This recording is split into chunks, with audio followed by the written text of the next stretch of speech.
I should be at 48, not 52. How sick is the music in this game? Unknown composer.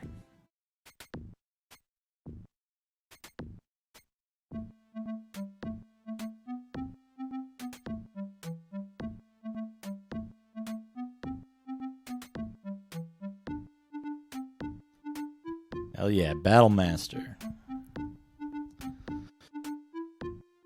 Welcome, Fred. Welcome, Metal Dirt Monkey. Welcome, everyone else who's here. Hope you're all having a great weekend.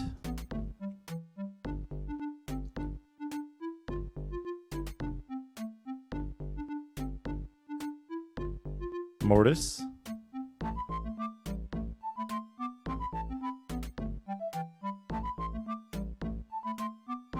Yeah, that's true, Fred. The renting an office and fake people. He convinced his friends to pretend to be devs. Hey, Flora's Lava. Hey, LNRA, Kraid. Welcome. Let's play some Battlemaster, and we're gonna start the way you start a Battlemaster session by entering a tremendous passcode. Let's get this over here where I can see it. Here we go.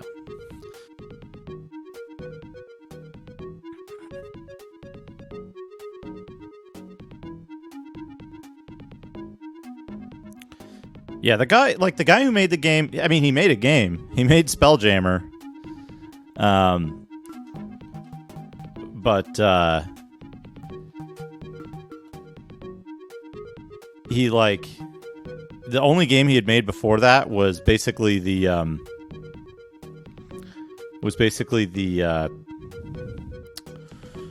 space combat portion of it, but not in real time, and in a top-down grid.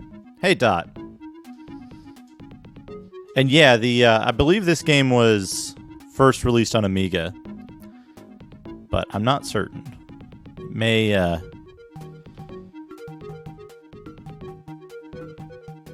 have been Atari ST. Yeah. I think Amiga or ST was probably the original version, and then it was ported to Genesis and ported to DOS.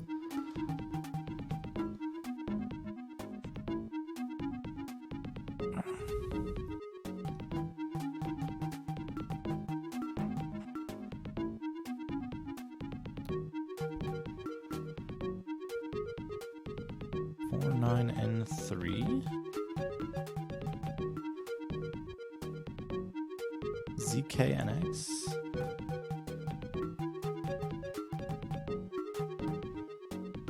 I think the color's off on my CRT.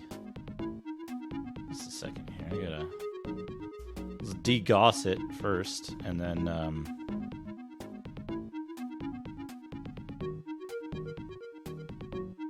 okay, looks way better on 65,000. Okay. Where am I? ZKNX X2X.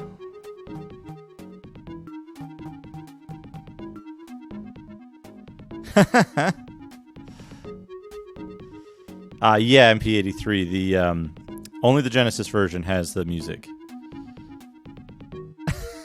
That would be pretty cool. It would, and that's good because if people paid bits to degauss the CRT, it would be less effective each subsequent time. So you'd have to wait. You'd have a built-in cooldown.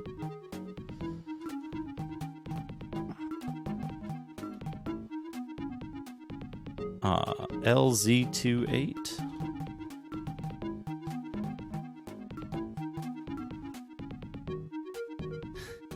Yeah, the possibility space for the passwords is it's what? 16, not 16 bits. 4 bits. It's a 4-bit character, so each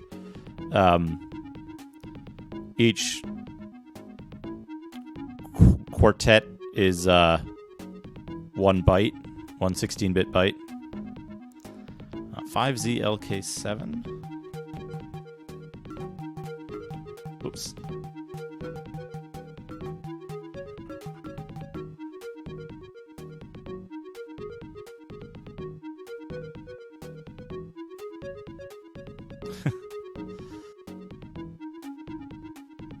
V976.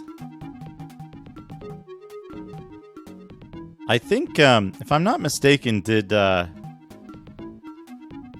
least I think Sharpie and Goaty both like left their Genesises on like overnight for this game, because it also only gives you a password every like several stages.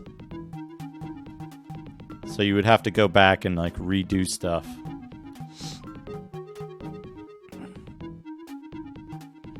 W8 V23 V 8 WZ 3M 6V82 V82. Okay, and the last four blank.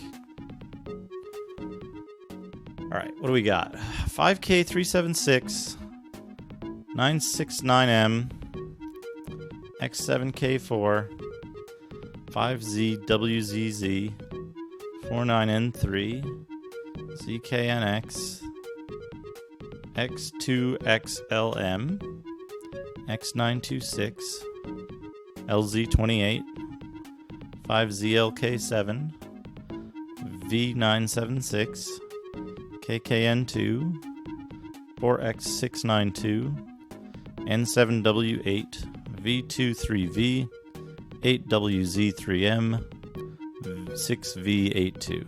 All right. End. All right, so we start in Hell's Gate, which is the next area after the one that we completed last. Let me clear up some of these windows so I can like see what I'm doing. And start the timer. Oh man, this is a big area. This is a large area. So what have we got? We've got... Can we parlay? We can parlay. It's orcs. Lesser Battle Ring plus 10 for 200 gold. We've got the best healing potion, I think.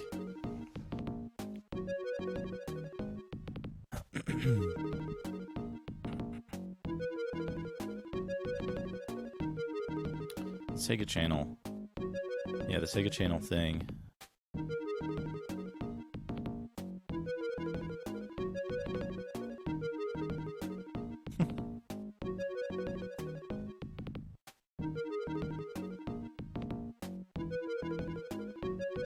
Yeah, they did a good job.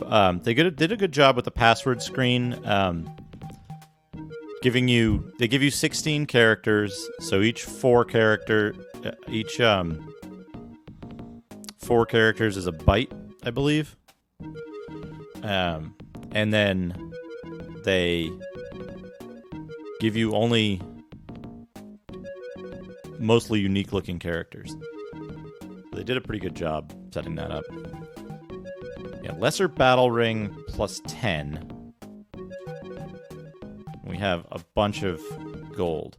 So we might skip this area, depending on what we have. Yeah, so the Minor Shield Ring and the Lesser Battle Ring, same sprite. They're the same sprite, and they're the same plus amount, so they're identical. So we don't need that. We can just buy safe passage and come back here later if we need to get more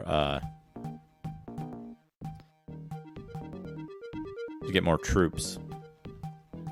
All right, we're gonna go to, while we have the money, we're gonna go to Hell's Kitchen, and we're gonna parlay.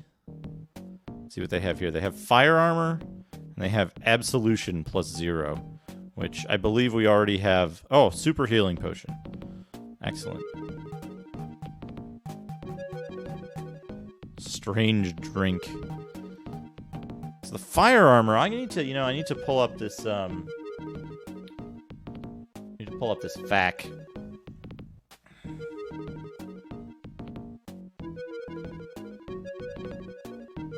Hey, Chubo. Chubo, have you played the Amiga version of this?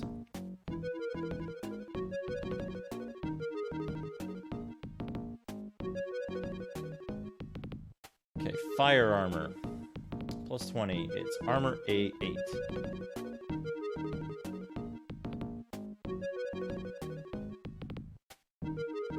So A8 is neutral against everything, except it provides additional protection against fire. Armor A6. No. What do we have? We have armor A2. A2 has 2 minor weaknesses. Well, no. A2 has like 2 pretty solid weaknesses, but otherwise it's not really worth the change here to get the fire armor for like doing this whole fight. So we're just gonna buy safe passage and travel back. Oh, shit. That was a mistake. It's fine though. We're just gonna buy our way out of it. Actually, you know what? Hold on. We can quit. How does the Amiga version run in terms of frame rate? Because I believe we can quit and we can do restart at an earlier location. Start from this location. Yeah, so that puts us here. And then we can buy safe passage and travel to the Burning Waste. Goaty! How are you? How did baseball go? Yeah, the unknown composer. Run for it, it says. Okay, we do have the Amulet of Protection against Scorpions, so we should be in okay shape here.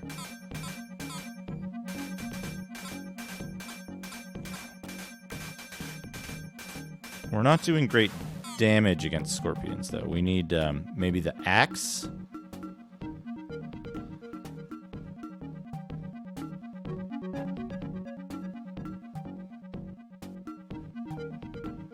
Or the scimitar. Let's try the scimitar.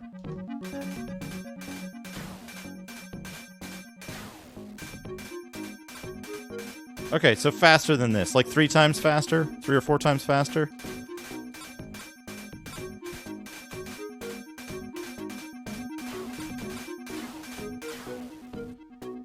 Okay, we got the scorpions. We got the scorpions.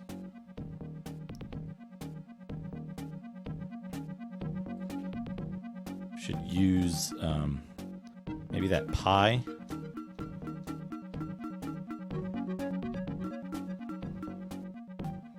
Dwarven trail cake.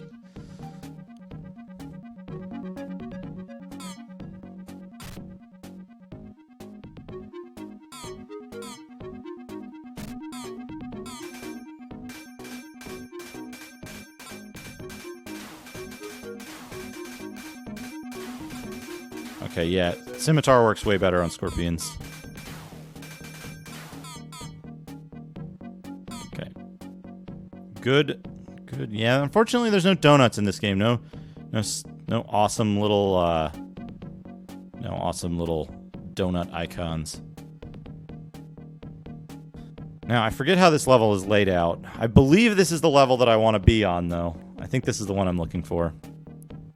I should double check that. Burning Waste.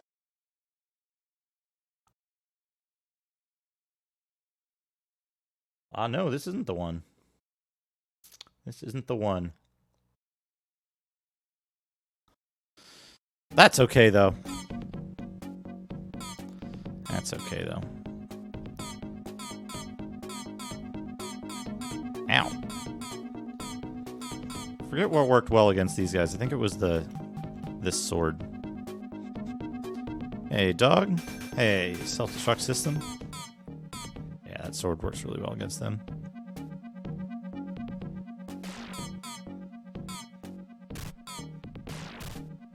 These guys, I think we want to use the scimitar.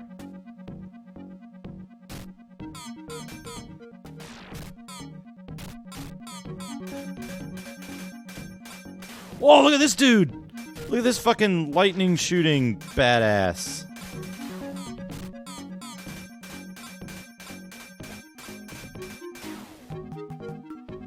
Oh, I was a little too late on this.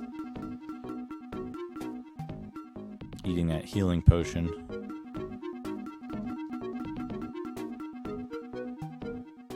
I guess we'll eat the regular healing potion too. The fucking giant skeleton warrior. Pretty fucking good.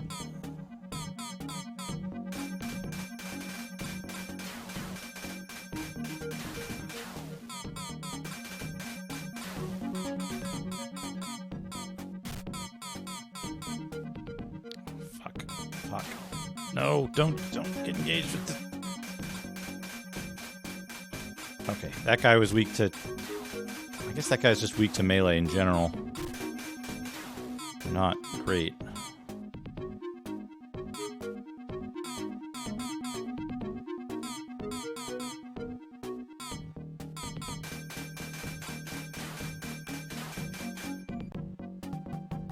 Okay, let's eat one of these dragon steaks.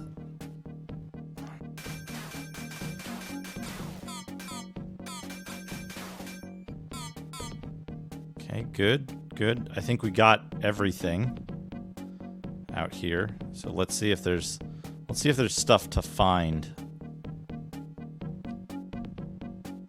Looks like it. Looks like there's a bunch of stuff here. So just gotta find it. Is it in the mushrooms? No. We might have killed everything. Yeah, the music is really good. And then the music, no one knows who the composer was for this. It seems to be unknown to this day.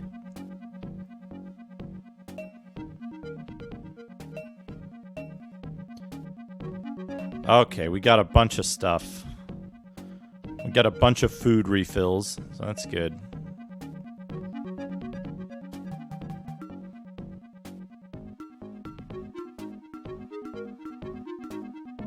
Bunch more dragon steaks. I guess we can use the, that one was kind of good. Healing potion made morale go down, though, for some reason. Oh, there's still a bunch of dudes in here. Need to rally my troops.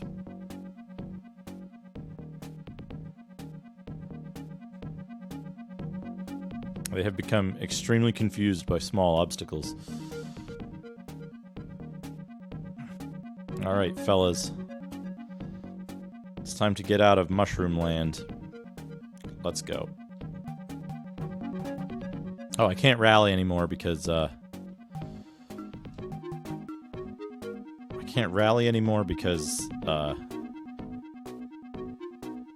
I cleared too many enemies.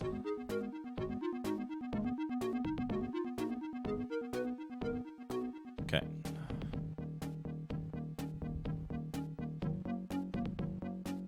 Hey, Zetsubera. Yeah, we got some dankness going on here. That guy, that one dude just did not know what to do with his life. Okay. Can kind of lead these guys through here. Successfully. There's some real tricks to, like, formation management in this game that aren't at all apparent. Like how to get your guys to go through certain types of gaps without getting boned. This should work okay. We should get most of our guys through here. And now once we're in the cave, like, all fucking bets are off.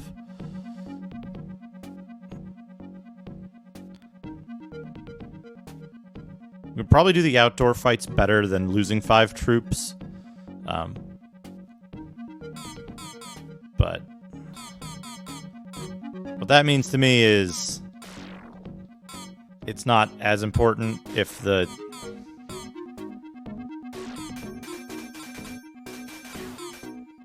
fights go poorly in here, or if I hit a pit or something.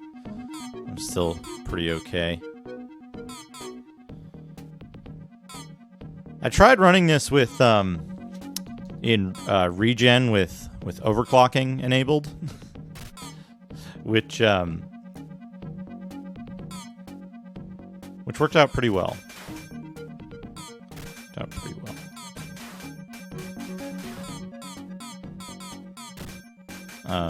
But you want like a 300% overclock for like normal speeds of this game, basically.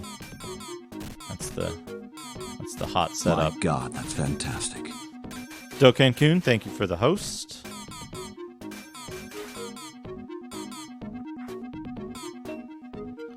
All right, 165 gold. We got a money chest up there.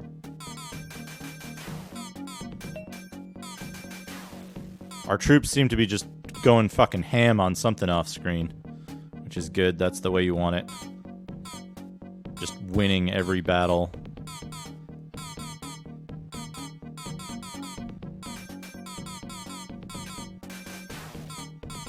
You don't actually get anything for killing enemies other than satisfaction.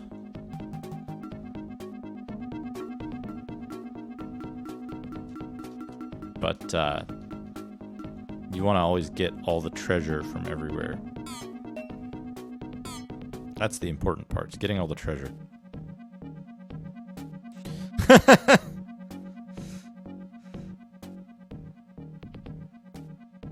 Oh yeah, this on NES, it would have a full screen color cycling circle in mode 7 that slows the game down to like negative FPS.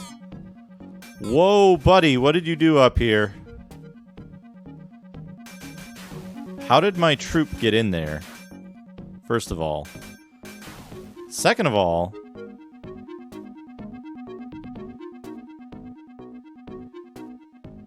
why is it like corrupted graphics? Yeah. he corrupted the ground.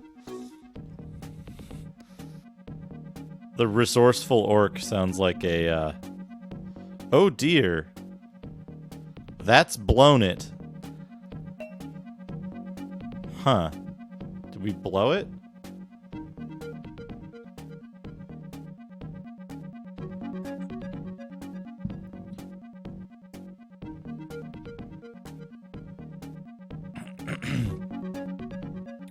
The resourceful orc sounds like a really good children's book.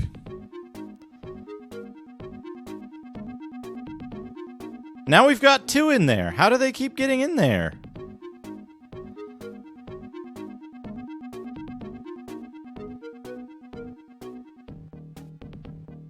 Is there a fantasy wall? I think it might just be teleporting my dudes around. So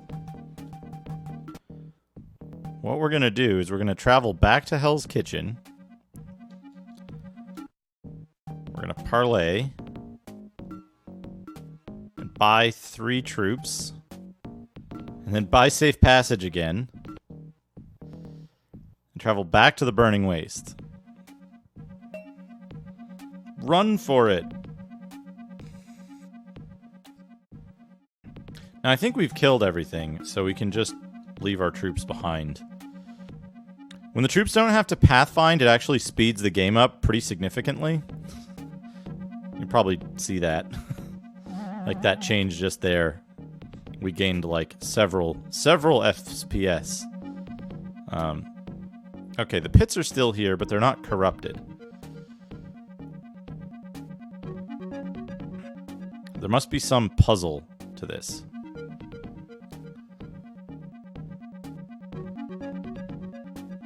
Maybe going around this circle this way. So I want that money. I do want that money. That's blown it. Oh dear. that's blown it. Well then, how do you open this fucking thing up?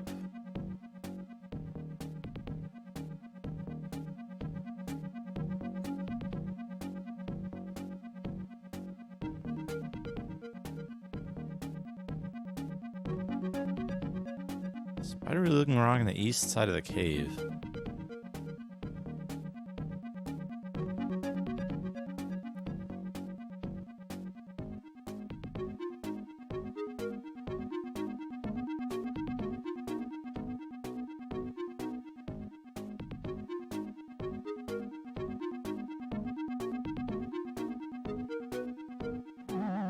There we go. That's how these guys got back here.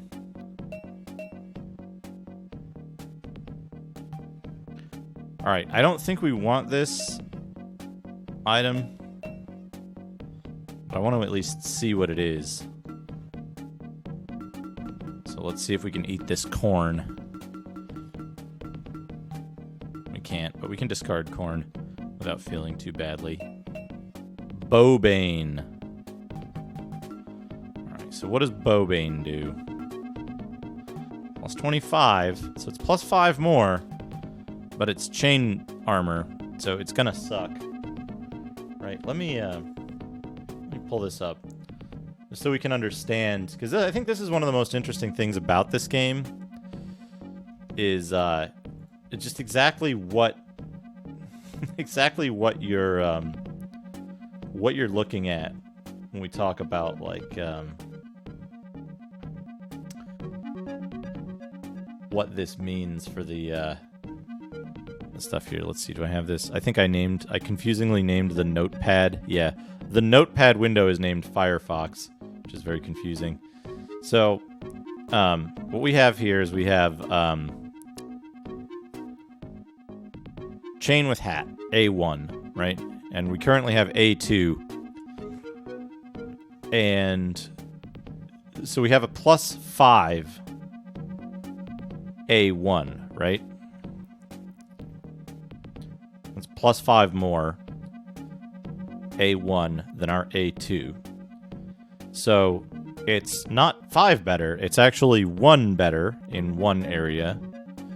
It is quite a bit better in another area. The two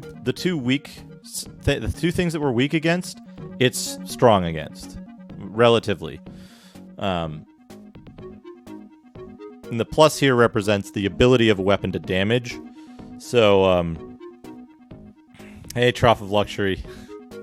So, in this case, we actually do probably want to keep this around in case we run into any enemies that damage us, like, just a ton. That are really, really nasty. So we will keep it, because it is better by plus 5. Yeah, the weapon versus armor type table. Yeah. Okay, we can go to Magewood now. Alright. So you always want to parlay and see what they have. They have Fire Ring, Greater Shield Ring, Lesser Magic Bane. We want all of that stuff.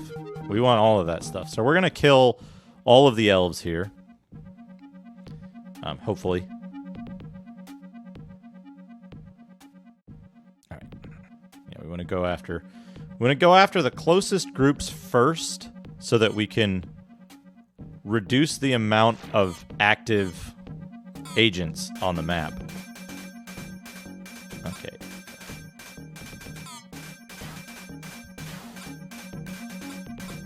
Yeah, so our goal on the map is to reach the tower in the top center. And so to get there, there's a big mountain range in the way. And in order to get there, we have to go around to the left-hand side through a series of zones where travel is permitted between them. And of those zones, and on our way, we need to find 4 pieces of like this crown thing that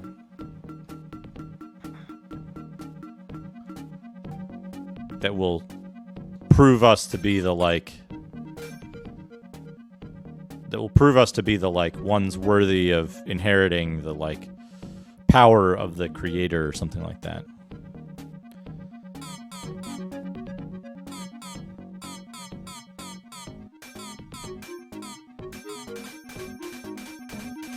Holy crap. So for these guys, we might want to consider the other armor, because they're dealing a lot of damage very quickly. I'm going to eat that fish.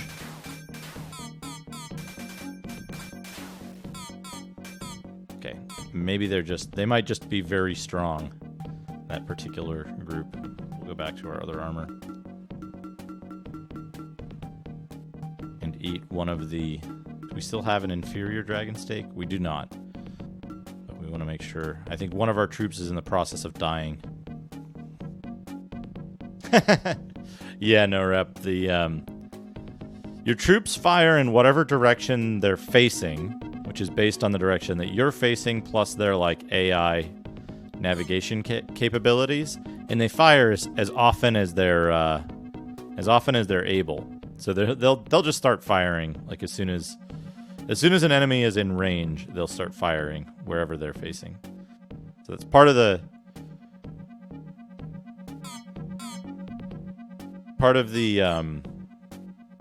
strategy in this game is getting your troops lined up so that they're actually shooting at the enemy.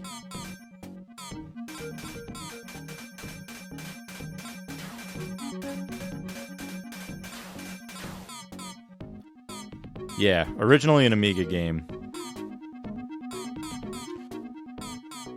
Although I'm not entirely sure. It might have originally been an ST game. But there are two very similar Amiga and ST ports of the game, and then the DOS version and the Genesis version differ more greatly than those.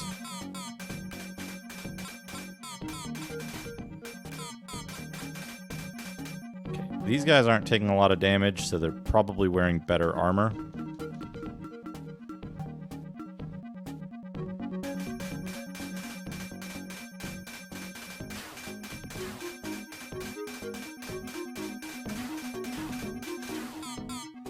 They died a little better from that. But that could also have been a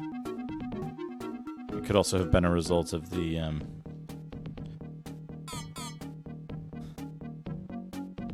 extra troops attacking them. Okay, so our troops got distracted by some enemies. There appears to be a fireball type enemy. I haven't seen these yet.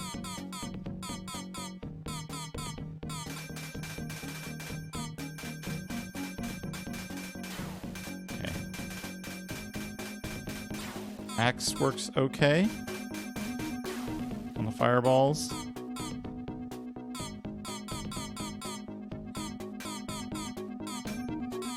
Let's see how well this works on the elves.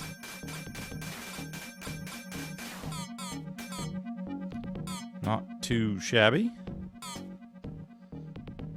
Okay, so we've killed most of the elves on the outside. There must be a ton of elves indoors. Because we're not able to travel.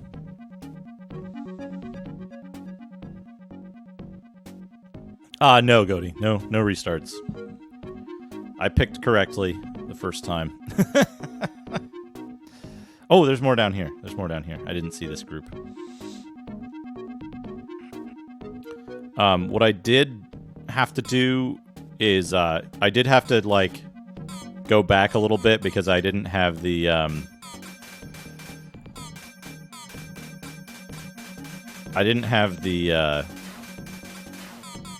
hey, these elves kind of don't like axes. I didn't have enough time to finish the second segment all at once. Oh yeah, I'd love to get an Amiga. I have to figure out if there's like a way to get both the like AGA 1200 stuff and the 500 stuff on a single system, like somehow, because those seem to be the two most like common platform targets for the Amiga.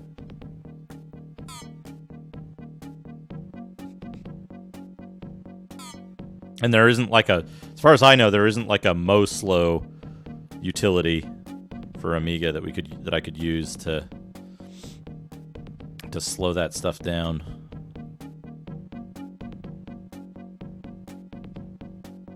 Yeah, like an Amiga. I'd love to get an X68000. Oh, interesting. So I might be able to get away with doing like getting like a 1200 AGA and then bringing it down to 500 speeds. Degrader.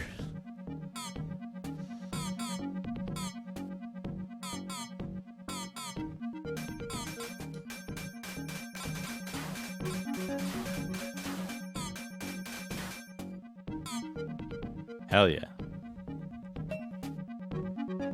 The Ragadom, the thing that's probably causing the largest portion of slowdown is AI pathing. The AI pathing routine is both very poorly optimized and ineffective. It's inefficient and ineffective. So if you have your troops following you and you tell your troops to stay behind, the game will immediately speed up by a noticeable amount, like 10%.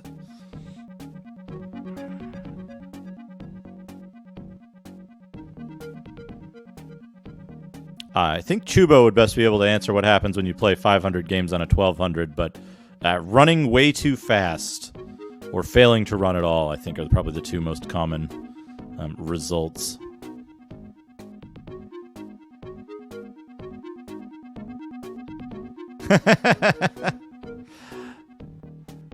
I assume nothing had jogged his memory since you contacted him, Cody. You'd have to start adding random musicians at the time. The games aren't compatible with later firmware.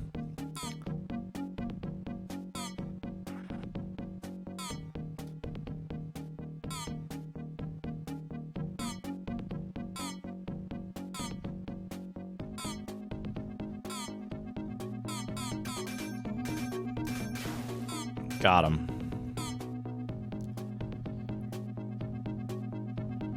Oh man, you have to use reload kick. Alright, we lost one, that's fine. And when I say we lost one, I mean we still have the troop. He's just become lost to the pathfinding algorithm.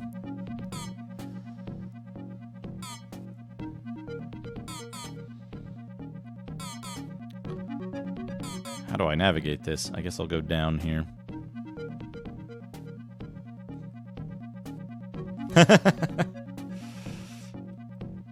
Yeah, good old FM sound effects. Extremely charming.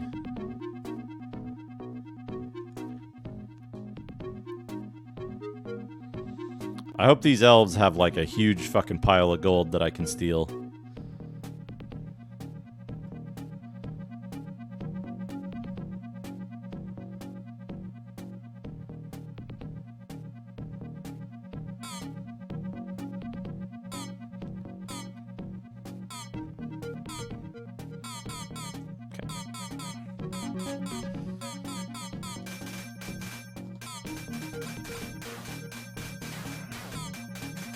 Okay, we killed enough elves to travel. That's good. That's good. Okay, we lost another couple dudes to pathfinding. That's fine. It's fine. As long as we can get, like, just a few guys into the main battle when we get down here. You'll notice as we're killing stuff, it's, like, noticeably speeding up the game.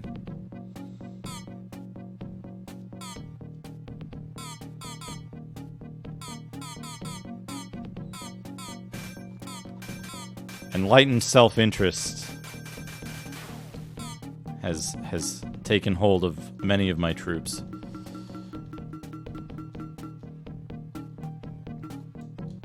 We'll eat that elvish whey bread. It's good for orcs. Strong orc bones. Lots of carbs for energy.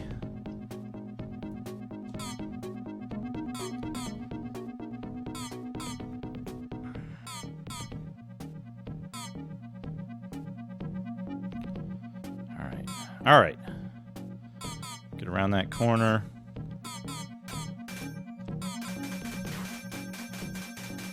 Okay, this is going pretty well. Yeah, they're not great against axes, these elves.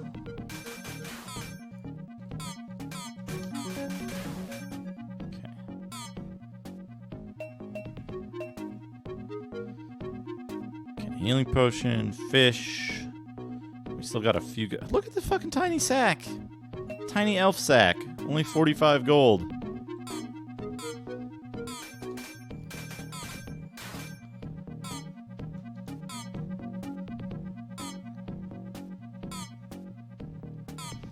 In this huge fucking maze, too.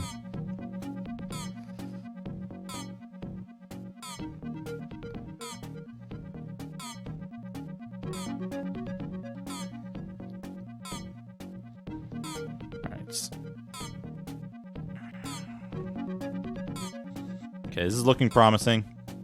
I see a chest. I see a fucking flail on the wall.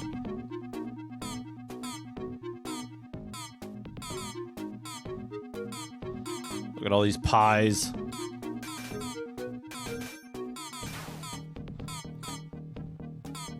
We'll save those for later. I think the green healing potions kind of suck. I think they're like maybe the worst ones. We'll eat those.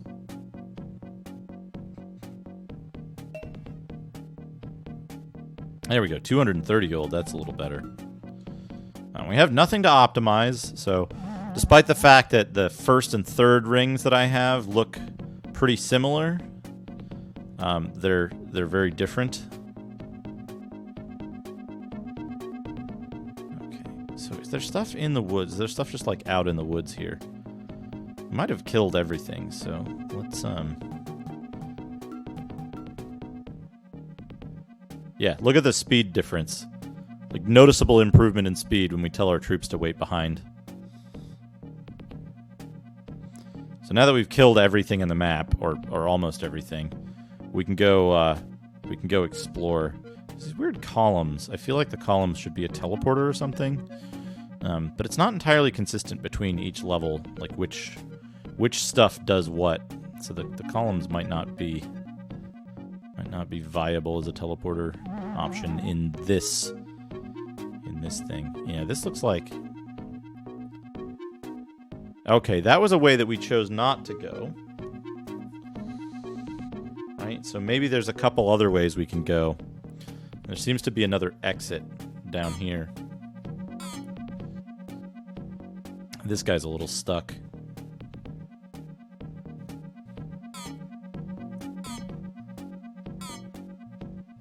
I want to try to get up to that little cave up there. But if it's a separate cave, we might have to go in from a different location. We'll just scout around it.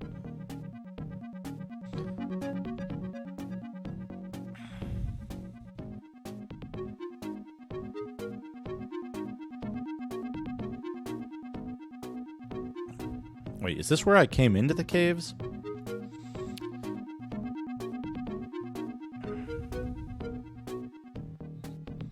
Yeah, I think that's where I came in. So whenever you travel, so because I can travel right away, I can get all of my troops back together. But the pathfinding algorithm in this is not great. So, in order to get troops back into your main group, if you don't have the ability to travel yet for having killed enough enemies or purchased safe passage, you can't really get them back without going back and collecting them manually. I guess I'm going to solo this elf. Hopefully it's not like some crazy super general elf.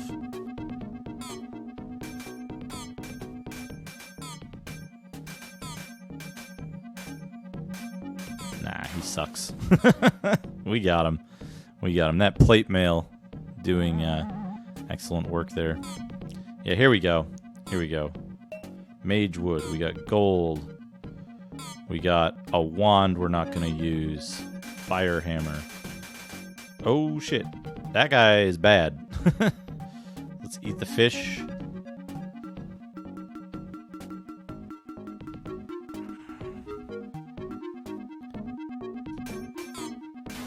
Okay, we got him. He was just using a weapon that our current armor was weak against. So changing armor made us basically invulnerable to him. And it was then not an issue. We're still missing some stuff, though. So, fire hammer. Oh, look, it's plus 80, except you only get a third of that.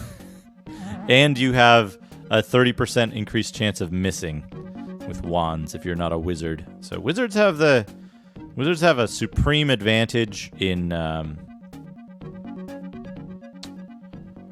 ranged combat because the wands are strictly better.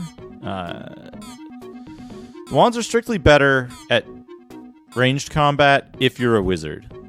They're not as much better as they sound. You still get only about a third of the stated bonus attack power, but you don't get any kind of penalty to your stuff. All right, now I need to see Burning Waste, Hell's Kitchen, Northholm, Hell's Gate. Wait, what? Am I missing something here? Mount Fang. Burning Waste. Magewood. Here we go. Magewood. Calm of the Northwest. Okay, so my instinct was correct. Let's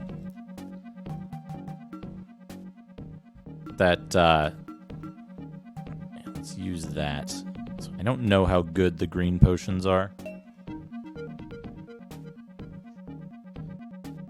But the 120 is a pretty good number, so... Somewhere in the northwest, one of the pillars will teleport you to the item that you really want. So we'll go get that.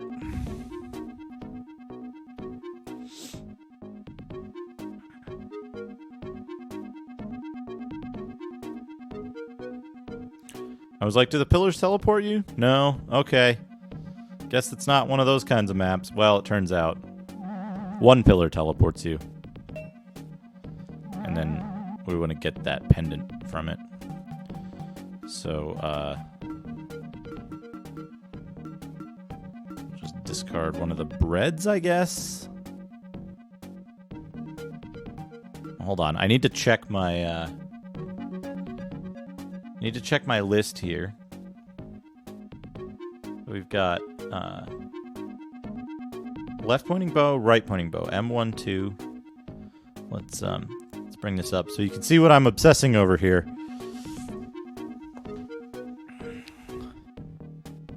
So we've got M1, M2, and M6 for our bows. Now, M1, M2, and M6. So M6 is good against everything. M1 gets a +8 against one type of guy and does not suffer a penalty against A7. And M2 gets a bonus against one other one and does not have any, or it suffers the main penalties for missile weapons. So Valera's bow and superior bow. Let's see which one's which here. And we actually want to see what is our hunting bow is +15. So right pointing bow is the superior bow, right? So M2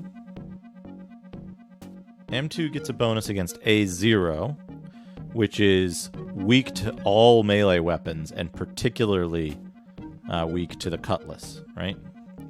So I don't think we need to keep the superior bow with only a +8 because the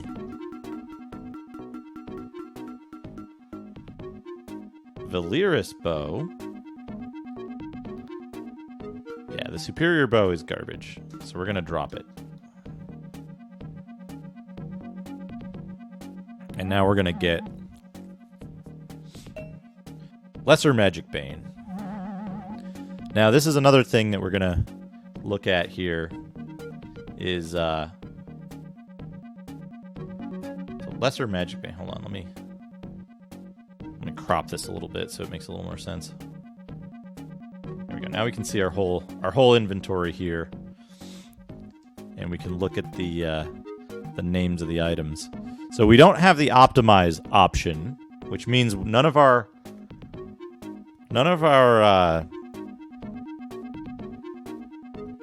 equipment overlaps because it doesn't have the same exact sprite. So we have small red stone, small blue stone, small light blue stone for rings. So we have R0, 1, and 3, and then we have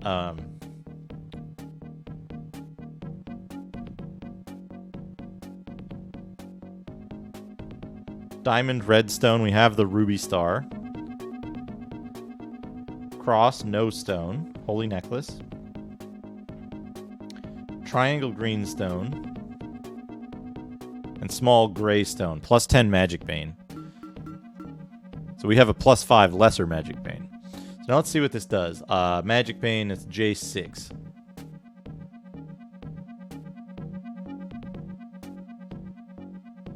So functions, we have resist all attacks, we have resist fireballs, we have resist lightning. We don't have the really, really good stuff yet, but we'll get those soon enough.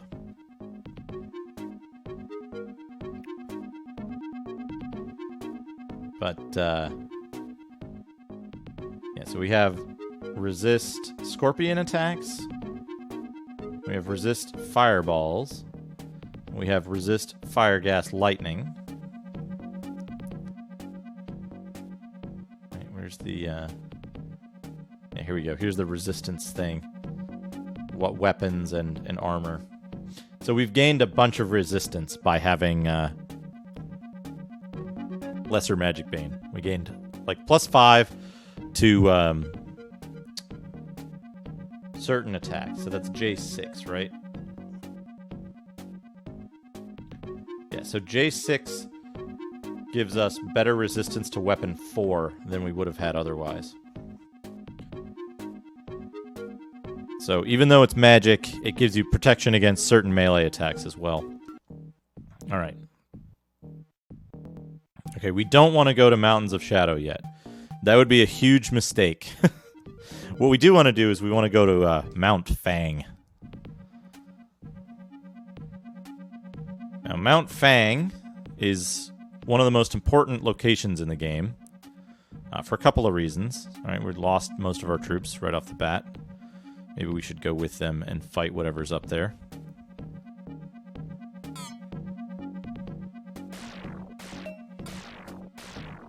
The gem is broken, it says.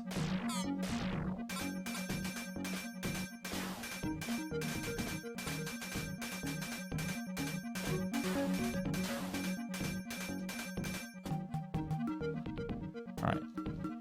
We'll eat some elvish whey bread. Or lembas. And we'll see if the chainmail protects better against these dragonflies, which it does. It protects perfectly against the dragonflies. So we're good there. Now, there's 2 sections of this map that are good. Dragonfly pie. Hell yeah. It doesn't sound delicious, though.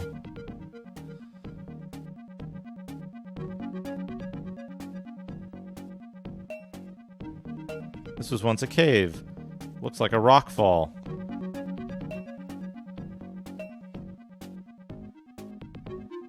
Okay, so we need to see if we can find a quest item in this area that'll let us into the cave.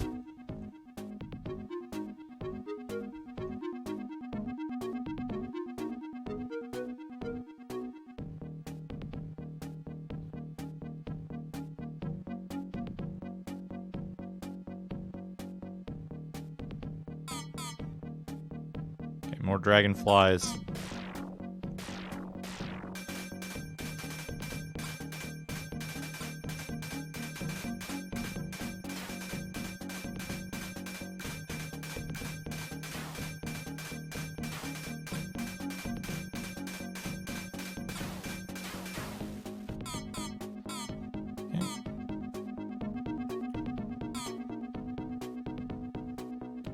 Good to kill the dragonflies. There's a prisoner with their dong out. It's typical of prisoners in this game.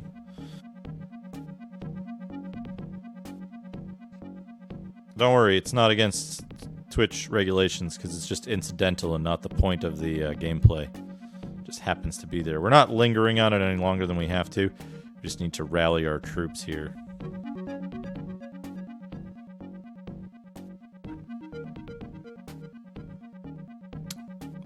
Something going on with Franker faces. I seem to not be seeing Franker faces coming through from Chatty, which is unfortunate.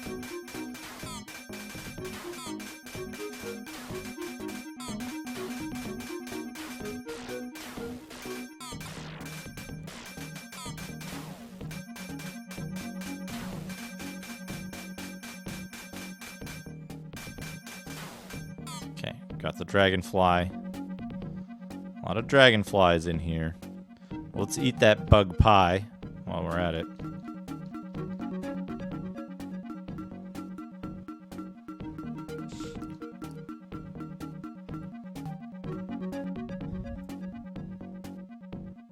Alright.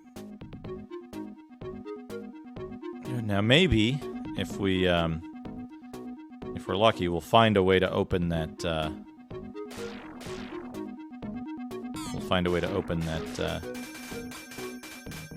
cave in.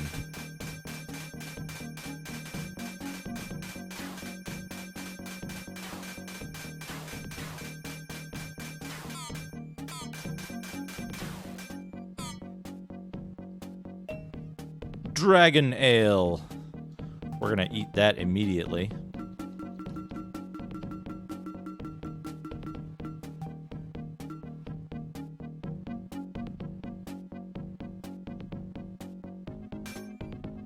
That's not a thing.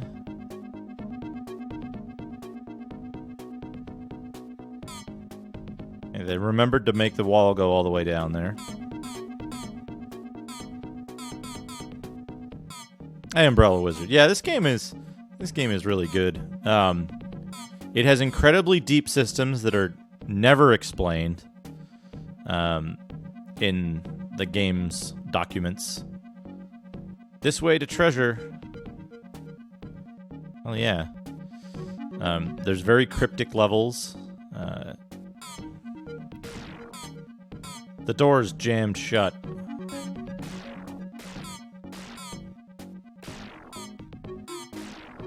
there's a wand up there. I don't give a shit about a wand.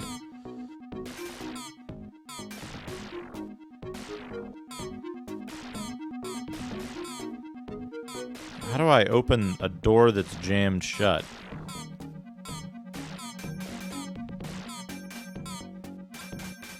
I suppose I can open it by attacking.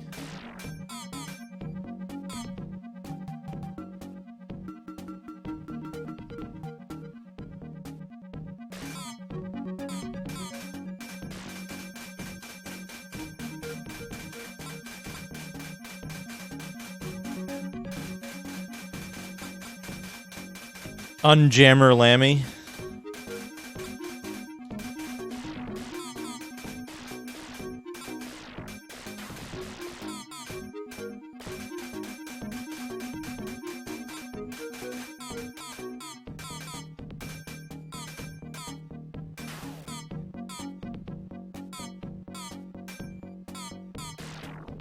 Yeah, so the question is how to unjam the door. I don't know. There's usually a script trigger somewhere or an item you need to affect that kind of stuff. So let's keep exploring. We did kill off a bunch of stuff though, so we got a little bit better frame rate. That's the main reason why you want to kill stuff in this game. It's just to improve the frame rate.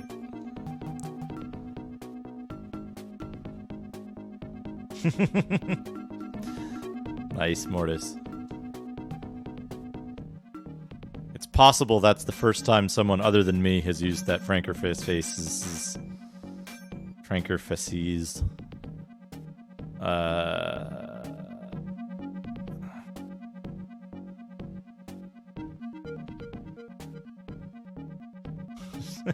Oh no. Yeah, that's called Better Twitch TV.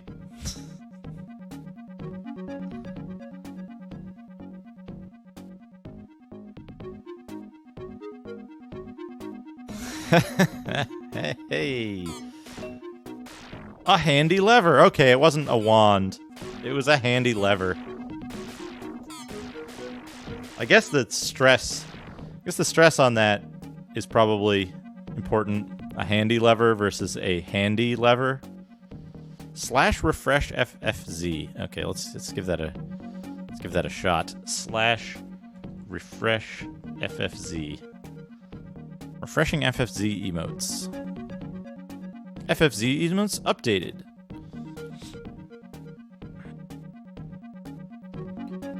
Somebody... There we go. There we go. They're back, folks. They're back. Please repeat all of your memes.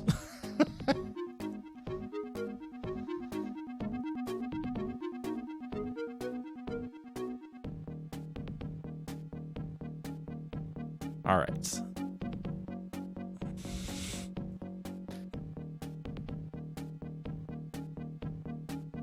Now we can heave.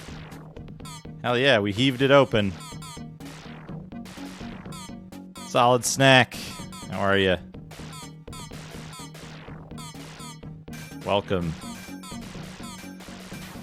Welcome to Important Gaming. Here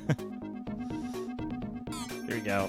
Yeah, Mount Fang. We're killing some worms and some dragonflies.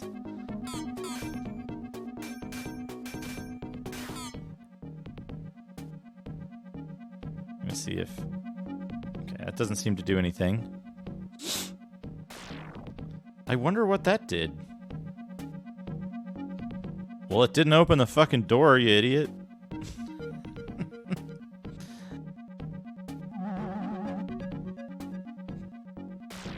Did it do anything up here? Does not seem to have done anything up here.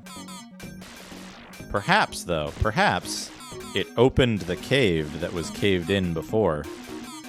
And we'll be able to get in there now.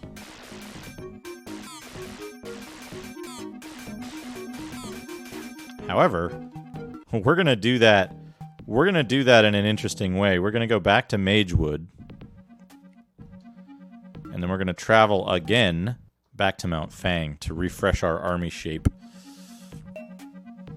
The gem is broken!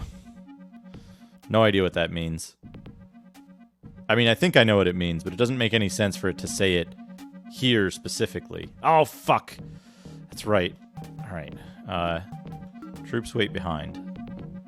Yeah, look at the speed increase. As soon as you tell your troops to wait behind, it's like instant speed increase. But we have to go hit that lever again. We have to go do that whole sequence again. I forgot traveling resets the area completely. But it'll get our troops out of a combat loop where they're not useful to us. Yeah, so we want to go up here, grab the handy lever.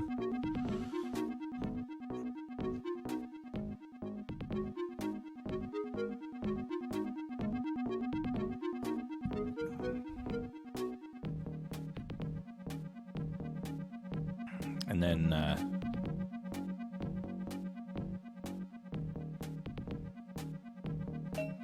bottom part. Open the door. Heave the door.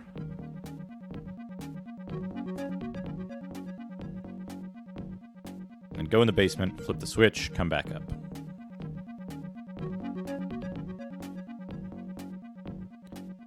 But then we'll have our troops for the Dragonfly segment, which will be helpful.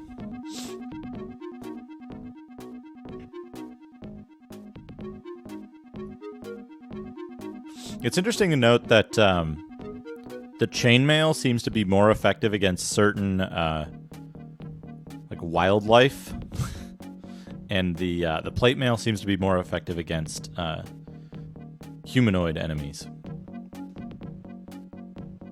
In terms of how the weapon type distribution works out.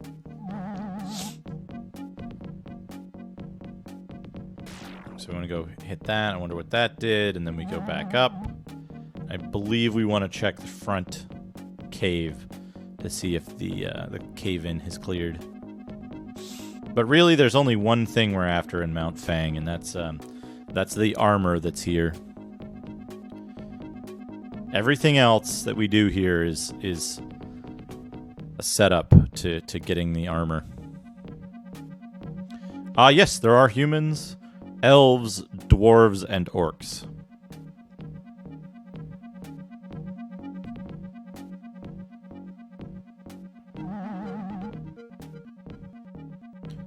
Talos Lanta, isn't that the guy from Dragonlance who's like half elf or something?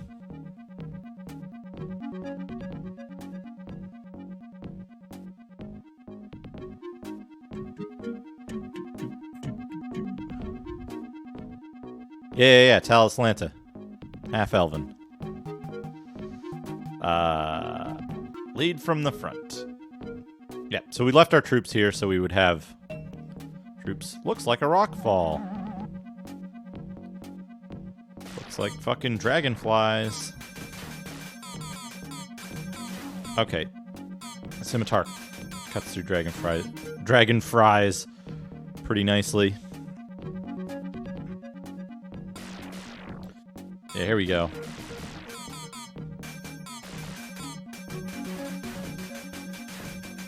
Two extremely important items. Norbane and Theodil's Blade Wall. And we're going to immediately put on Theodil's Blade Wall. Because it's the best armor in the game. Let's have a look. Dot, that's amazing. That is a wonderful... All right, let's leave it unpaused while we look. So check this out. If we go up here, Theodil's Blade Wall is A7, green with hat. A7 has tremendous resistance to everything except Weapon 6. Alvin Simon and Theodil. Yeah. So everything except Weapon 6. And Weapon 6, what is Weapon 6? Weapon 6 is Norbane. So this armor is good against everything except the sword you find it with. No enemy in the game has that sword or that weapon type. So it's incredibly strong against everything in the game, essentially. Which is amazing. It's incredibly good. I believe these are dragon steaks as well. So we're gonna eat a little bit of our lembas and pick up the dragon steak. Dragon steaks are the best healing items in the game as well. Alright. Turn that off. Alright, now that we have this, what are we going to use it for? Well, there's one thing that might hurt us, which is Weapon 6, right?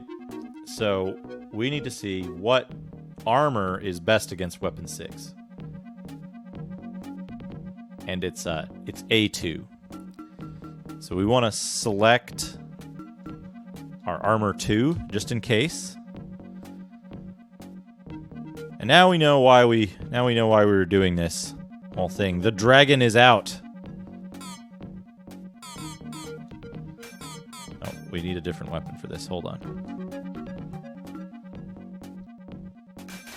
These are just some worms, not a worm.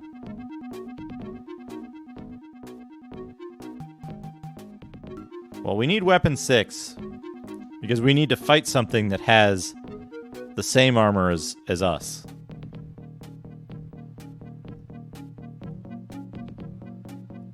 You know what they say, you need to fight weapon 6. To fight weapon 6, you need to become weapon 6.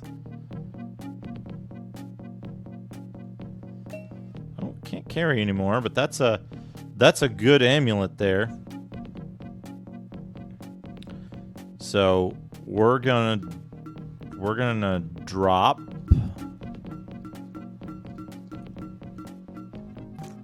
this elvish waybread.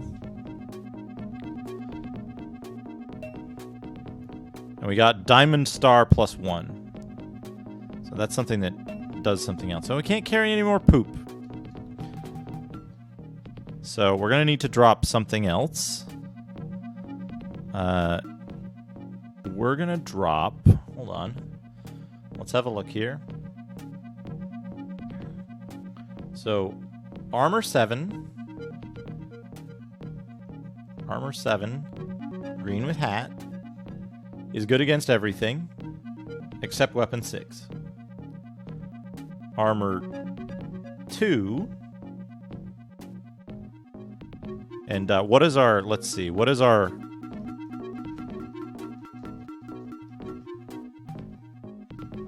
We have +20. So armor 1. Hold on, let me put this up so we can all see it. Armor 1 is chainmail. Armor 2 is plate mail. We currently have armor 1, 2, and 7. So everything that armor 1 is good against, or everything that armor 1 is weak against or good against, armor 7 is better against. So now we've outmoded chainmail entirely. We need to keep the plate mail around just for a little while longer to make sure that we're able to fight the dragon properly. We got some dragon dung.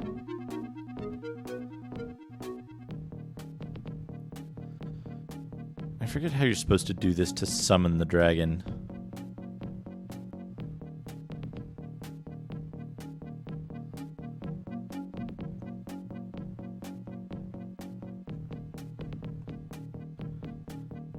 We've killed pretty much everything in this stage, so we just need to figure out how to get the dragon up. Where is it? 5. Mount Fang.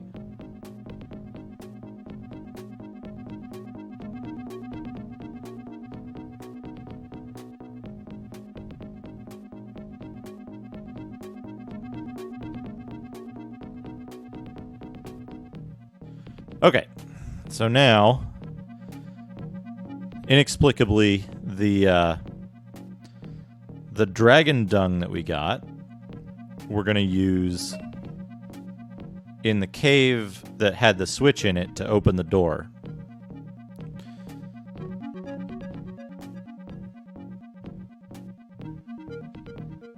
So this game can be completely inscrutable at times.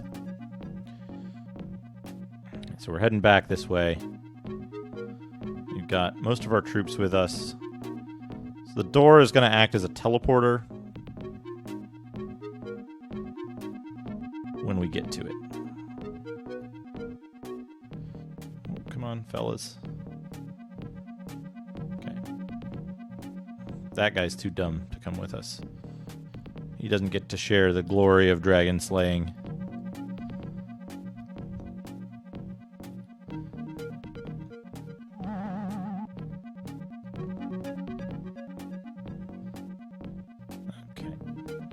These dudes together.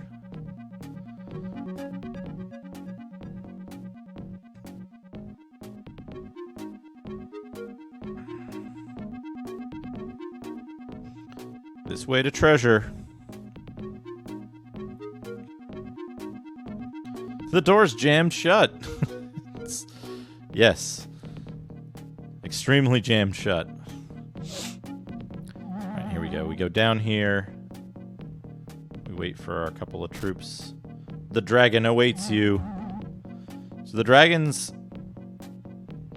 either gonna do... Oh no, he's back!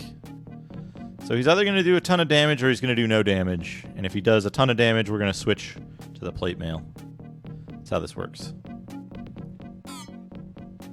Look at this fucking dragon!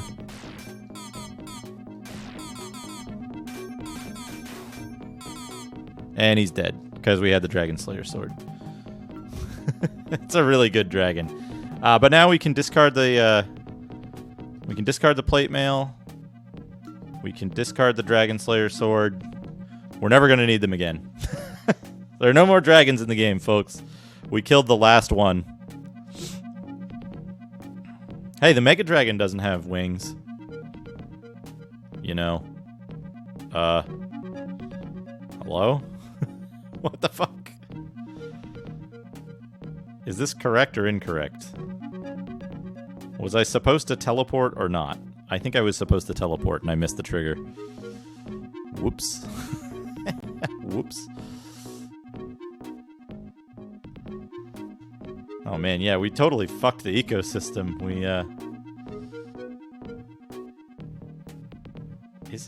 Is it fucking... There we go. There's the trigger.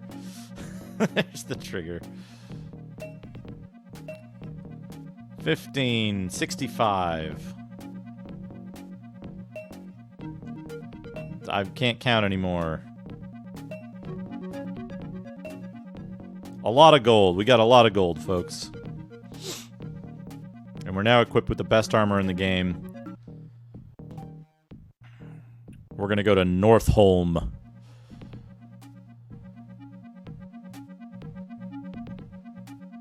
Hell yeah, got the dragon sword. Oh wait, we can't talk to these people because they're dwarves. Dwarves hate orcs. They really hate orcs. So we're just gonna totally fucking wreck them.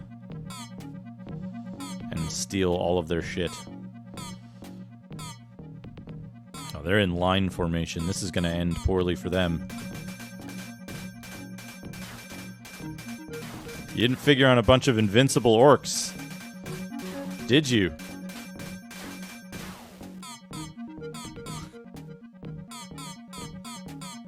Yeah, check it out.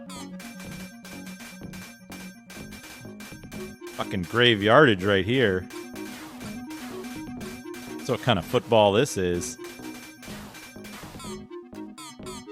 Hell yeah. I had graveyardage for DOS when I was a kid. I thought that game was so fucking cool, even though it was janky as fuck.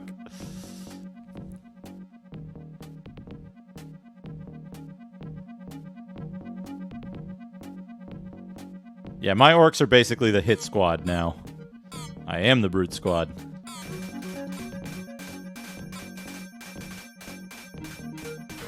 Even though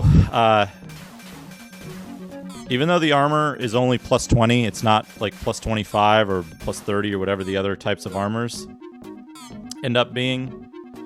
It has an average like 32 bonus against all weapon types. Some weapon types it has a 64 bonus against.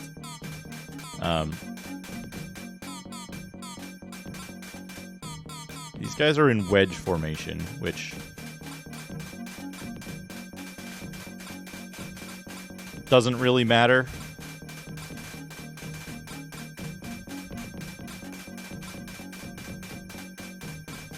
You know, I wonder if a different weapon would work better against these guys. Maybe this? Yeah, this would probably work better.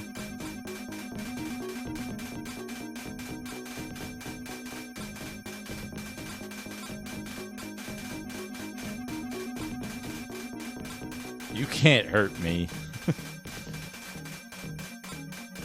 Come on.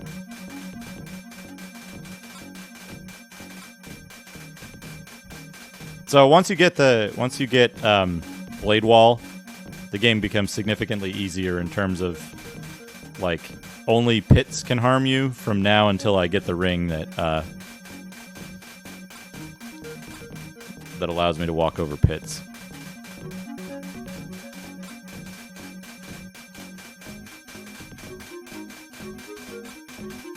Or maybe, let's see if the axe works better. So now it's just a matter of, like, figuring out which weapon kills stuff fastest until we get the best weapon.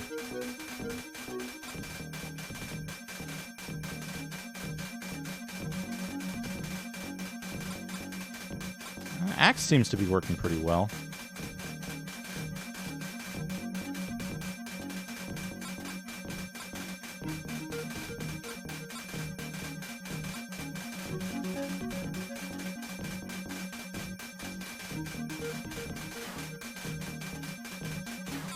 Here we go.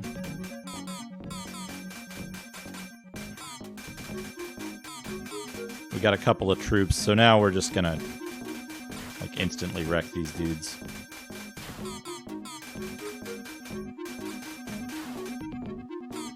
Good. And we only need like 1 or 2 troops ever to like the long haul.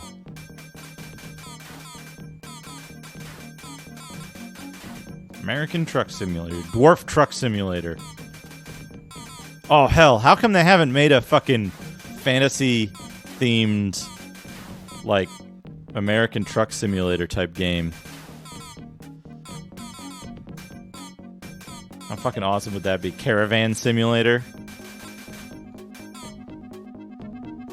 Where you're a merchant, a medieval merchant in a fantasy world, and you have to, like, you have to deal with random encounters and shit. That'd be a fucking awesome game. I'd play the shit out of that.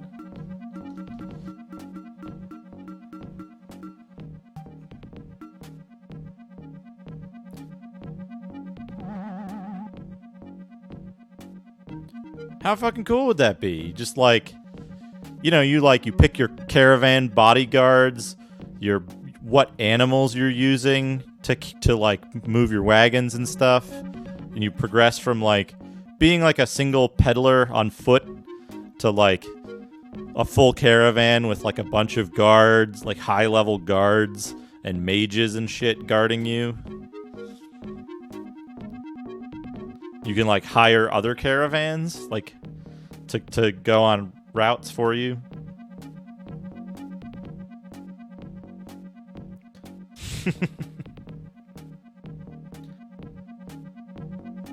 And you have to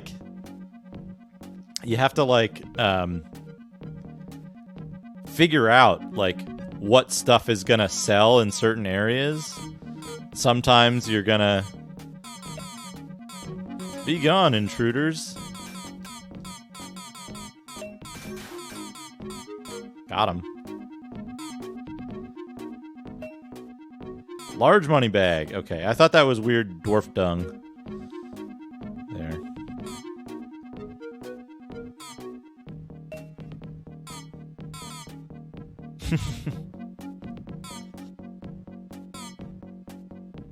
Once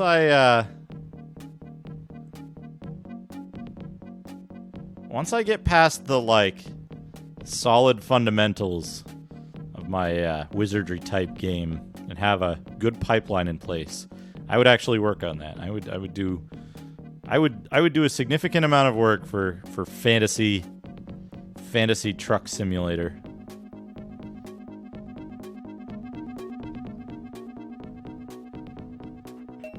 Oops, tomato. There's a locked door, so I guess we gotta go in one of the houses somewhere.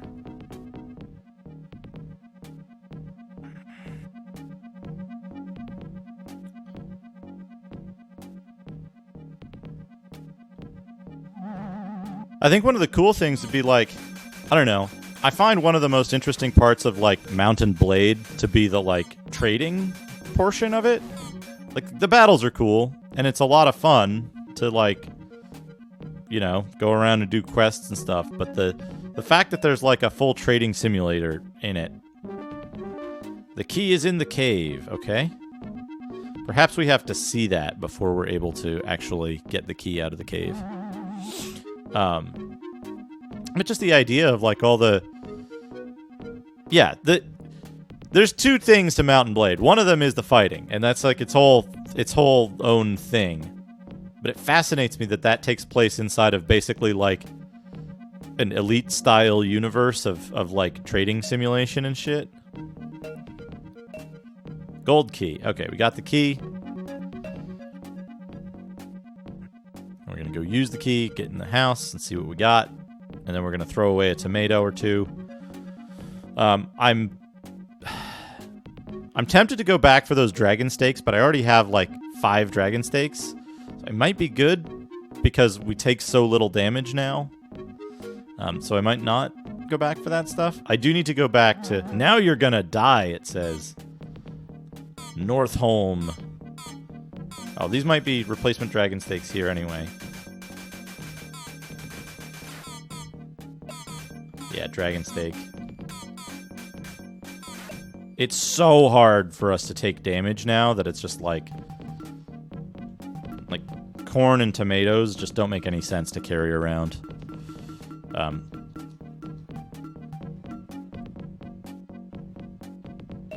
Yeah, we've got dragon steaks.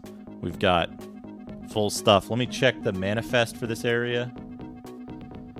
Because I need to make sure that I don't miss... Kitchen Northholm, dwarves. I need to make sure that I don't miss the ring that gives you the ability to walk over pits. Oh shit, it's TJ Dix, the real number 1. Welcome, TJ Dix.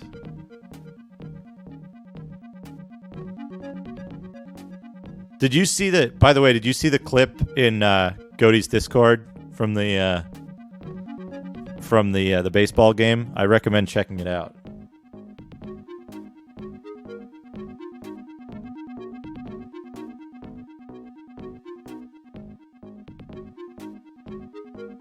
Chapter 4: The Great Plain. Fire Fist.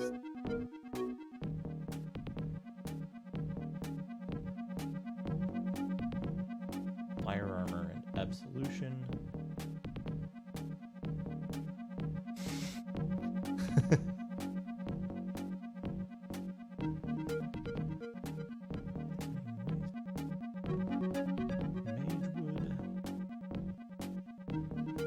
Ah, I did miss something. I did miss something important. The Greater Shield Ring is something we need to get for sure.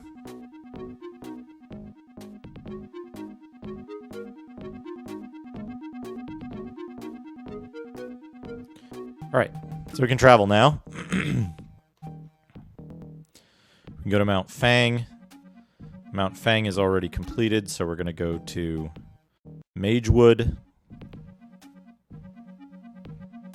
And we're going to tell our troops to leave, stay behind. That'll give us a little faster movement.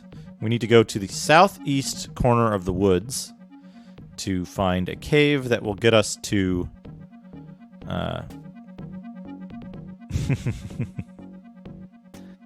Magewood. So we need to find a cave that'll get us to the Greater Shield Ring. Once we get the Greater Shield Ring, we can optimize out the Lesser Shield Ring.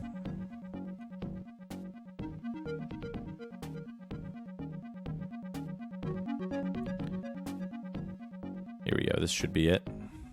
I think. Yeah. Greater Shield Ring. Some gold. This guy can't even hurt us. Oh, he hurt us a tiny little bit. It's fine. Okay, so we got the Minor Shield Ring. We got the Greater Shield Ring. Now the Optimize option is available. And if we optimize, it just gets rid of the other shield ring that we don't need. Which is great. It's excellent. We have 2,500 gold. We're going to eat that healing potions just so we have a... So we don't want to go to North March in the Mountain of Shadow just yet, because we basically want to go back to the Burning Waste. And then back one further to Hell's Kitchen. There's nothing useful in either of these areas, so we're just here to collect 4 extra troops, buy safe passage, and leave. Back to the Burning Wastes. And so the reason that we do that is we want to have full troops coming into the next area because you can't go back and you can get stuck on the next zone. One problem is orcs don't get a lot of opportunities to buy troops later in the game. They're kind of clustered around the middle. So we want to make sure we go through in the right order. And then we get a little cutscene.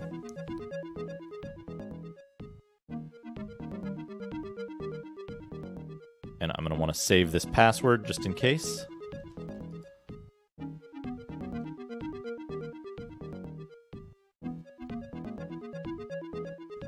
All right, save the password. So we'll continue. So now we're in North March. We want to see what they have. They have Magic Bane plus 10. That's extremely good. And then they don't have much else. So we want to just buy safe passage and continue. So we can go to Orc Watch or King's Hold. If I'm correct, King's Hold has one of the items that we want. So let's have a look. King's Hold.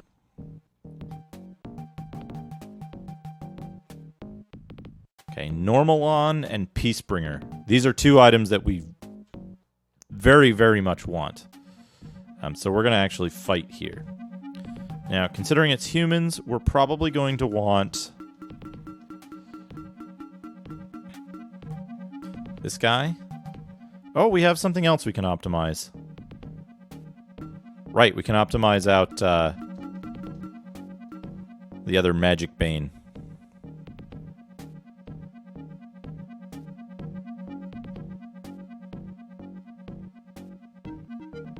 So starting in this chapter, we encounter areas where you can buy parts of the or you can not buy, but you can obtain parts of the final seal thing.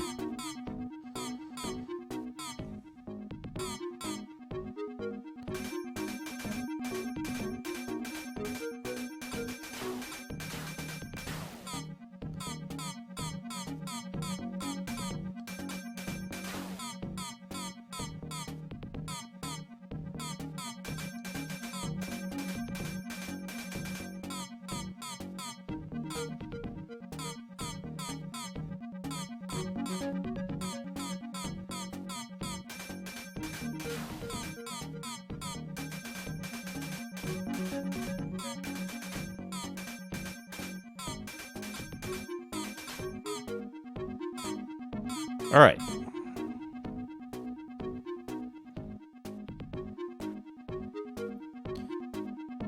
So our first task is going to be basically to kill off all the guys who are wandering around outside. We'll eat that super healing potion. It's fine.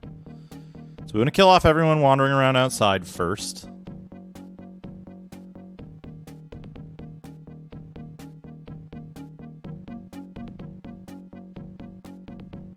To speed up the frame rate as much as we can. And then once we've killed off all these guys, a mere shadow of...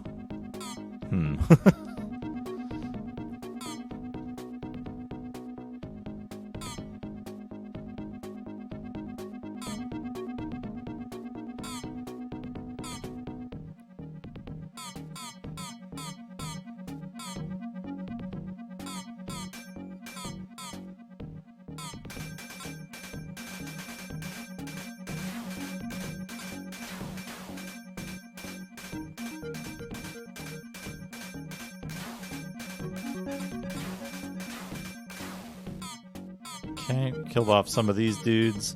I think the ones that have like a blue dot on the map are like commanders or something. They're in some way better than standard units, which appear as black dots. But we'll see. We'll see. We're gonna get these guys. If I'm correct, I believe this is one of the areas that, like, when I saw Sharpie playing this, he was struggling to get through this area by, like, dodging all of the enemies and going in to steal an item before leaving. He was playing as a thief, I think. And it looked incredibly frustrating, especially because of the frame rate and, like, having to trail dudes around for, like, 40 minutes at a time, and then you get hit once, and it's like, well, okay, we can't fight at this level, so just gonna restart.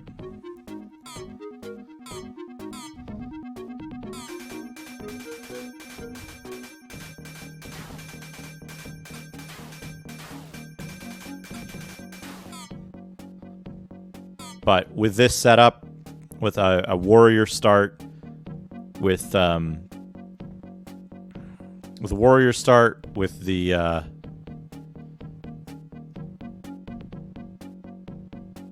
dragon armor, okay, this is an entrance to something. King's Hold. There's a potion there. Maybe we'll grab that potion, and there's a key.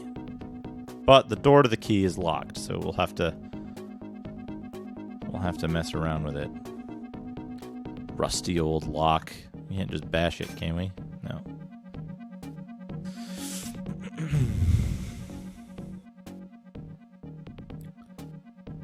So yeah, at this point in the game, basically, you've got your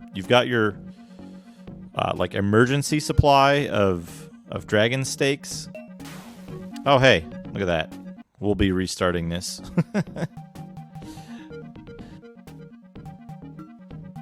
So the problem, of course, is we need to see if any of these locations have the walk over pits ring, which is the last important item in the game. Yeah, you just like lose 10 troops because there's a pit that triggers and your troops are standing on it.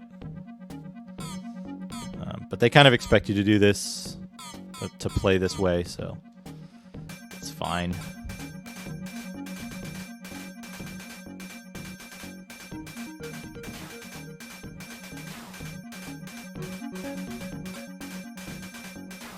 All right, we have an item we can optimize out.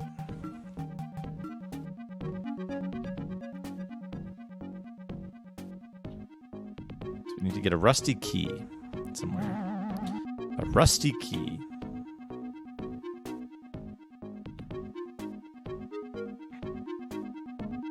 Maps sometimes will tell you useful information, sometimes they won't.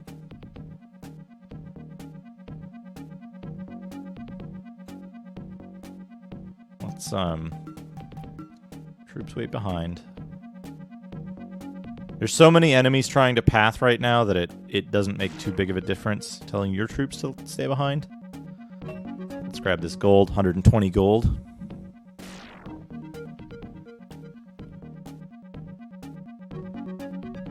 So we know this first door is not useful.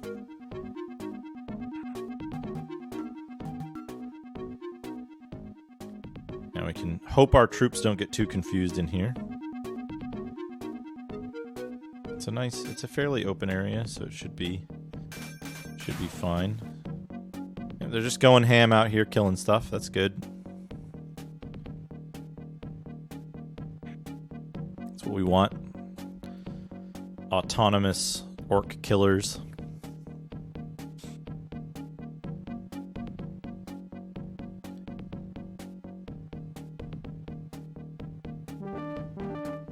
The city is derelict. That's probably the message we missed on our way in before.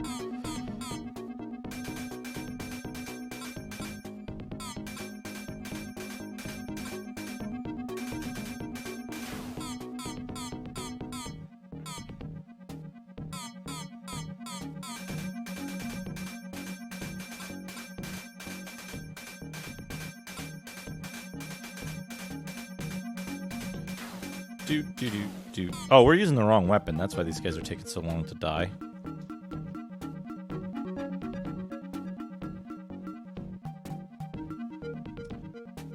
Let me just double check the...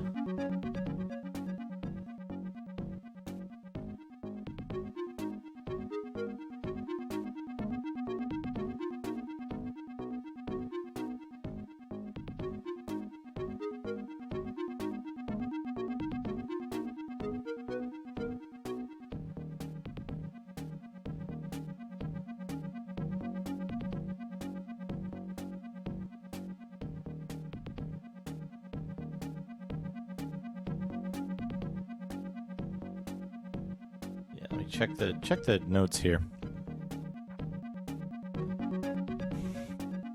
That would be a good emote, Mortis. So we need to look at what is normal on? Normal on is the best anti-lightning ring.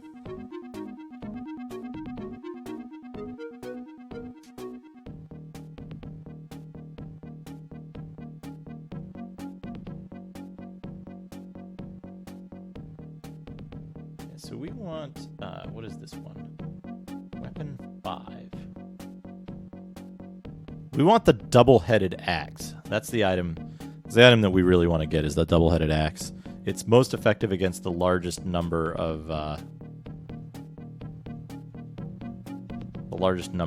enemies, or armor types. And then weapon 6.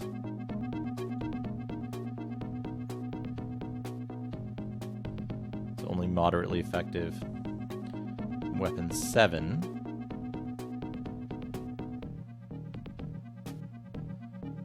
Peacebringer. Okay, so Peacebringer.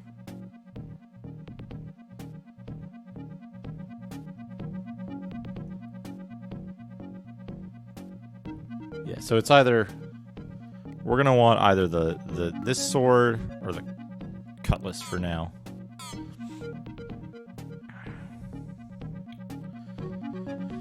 You gotta I was hoping I would be able to do it from memory or just from testing stuff out, but the weapon armor combinations are kind of complicated, so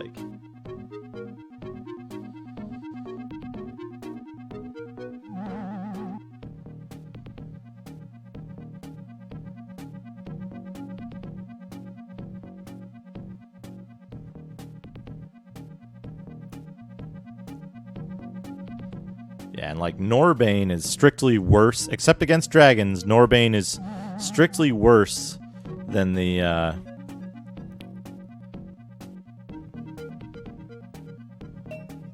cutlass.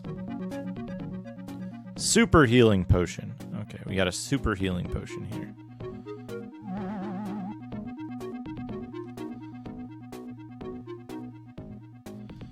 Which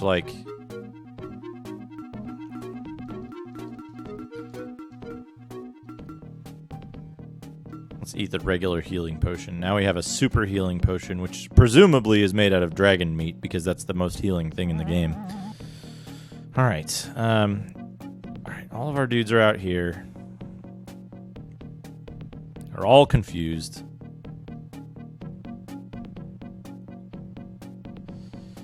What genre is this game? I would say this is an action RPG with real-time strategy elements.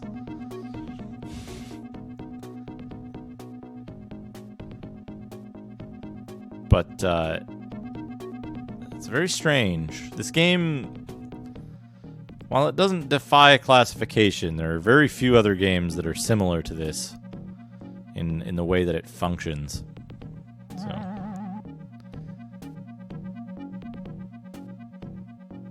okay, what do we got in here?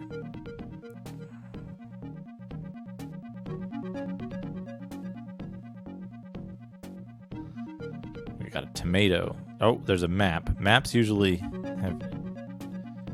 Interesting. What Genesis games have good pathfinding? That's a good question. That's a good question, Ragadom.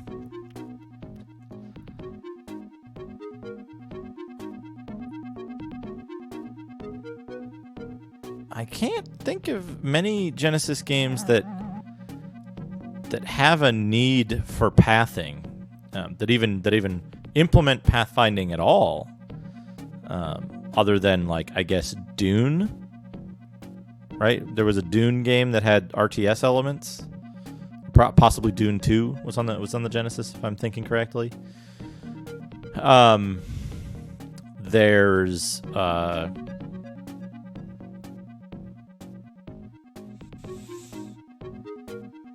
Herzog Zwei has bad pathfinding. Does Tyrants have pathfinding at all? There's all the Peter Molyneux games that have bad pathfinding, but they have bad pathfinding on every platform. So, like, I don't know if that counts as Genesis specific bad pathfinding. Same as this game, though.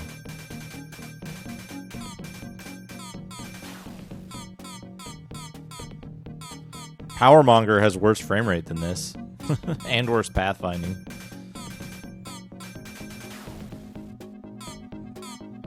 Did we kill everything? I guess we killed everything.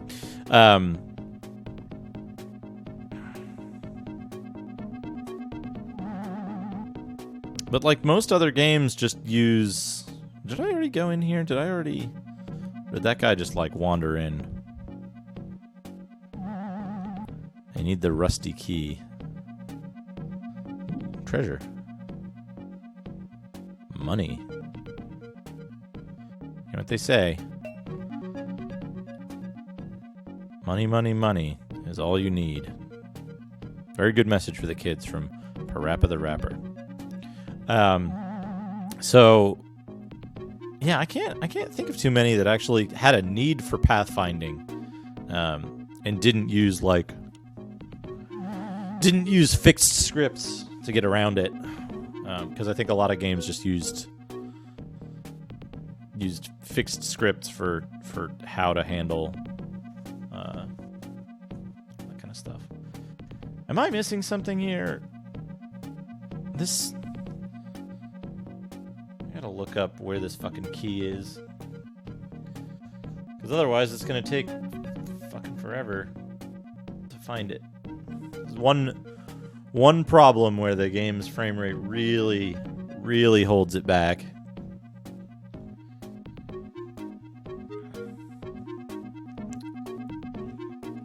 Not North March, not Orkwatch, not Gut Represent, Kingshold.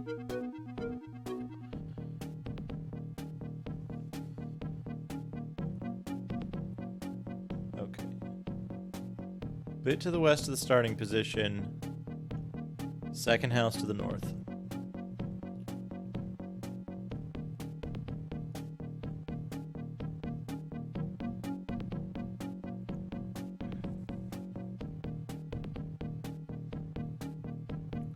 This seems about right. My God, that's fantastic. Denier, thank you for the raid. Welcome, everyone. We're playing Battlemaster on the Sega Genesis, which is an incredible game in every sense of the word. Very slow, very low frame rate. But I find it fun. I like the depth of the systems in this game. Intrigue me.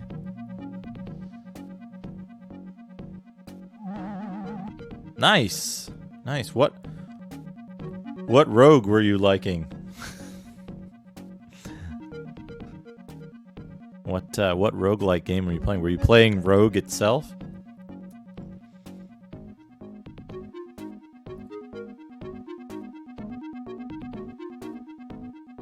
So maybe it's the one north of this one. Maybe this one over here. No, this one's locked. Fuck.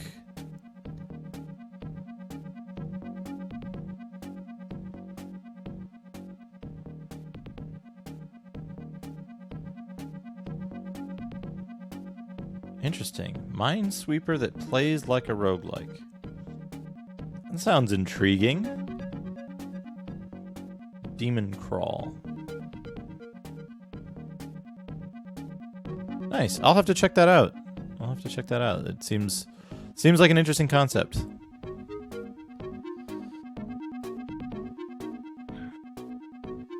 That's okay. Please relax and enjoy yourself. This is a relaxing game because it moves so slowly.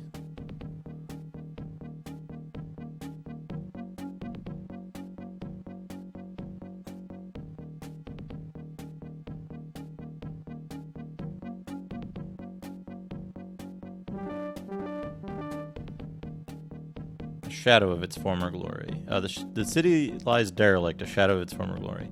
So basically, if you put everything together from like the little bits of descriptive stuff in this game, it kind of paints this picture of like the game world is like in decay. Everyone's been warring with each other. Nobody's keeping up their keeping their cities like in good repair. The infrastructure is falling apart, and it's just this kind of like everything's kind of messed up in the world.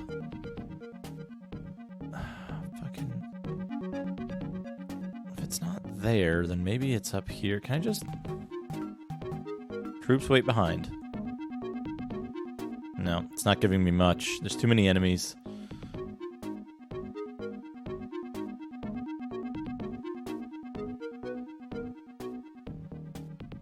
Yeah. So the world of this game, it does kind of describe it as like once all of the creatures of all of the humanoids of the world were like a single unified group, and at some point there was some kind of cataclysm where they were split into the 4 races, and here we go. I got it. I got the key.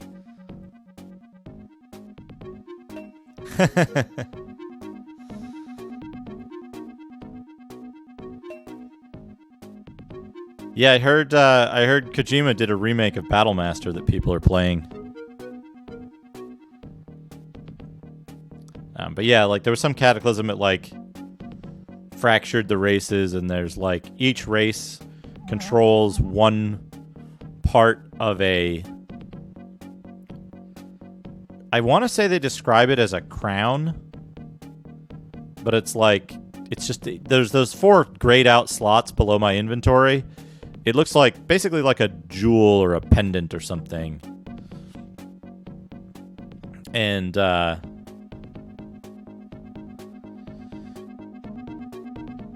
the 4 pieces ended up with the leaders of the 4 races. And so, you're believed to be like the champion who will bring the 4 pieces together and then deliver it to the Tower of the Watcher, and then the world will be unified again and there'll be peace. So it's like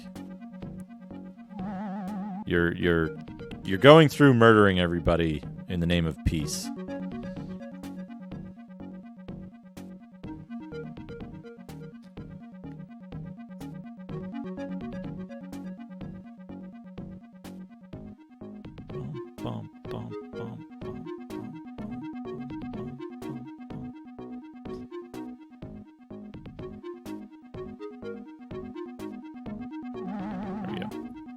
The entrance to this area is a little weird. All right, here's what we were after.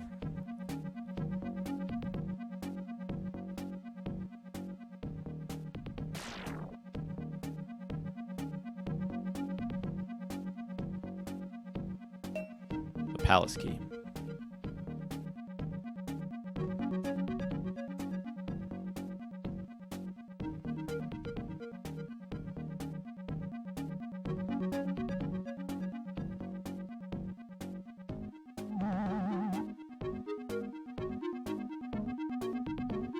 Yeah, so like you're the good guys in this because even though you're killing everybody just like everybody else is, you're killing everybody else for the right reasons. Okay, lead from the front.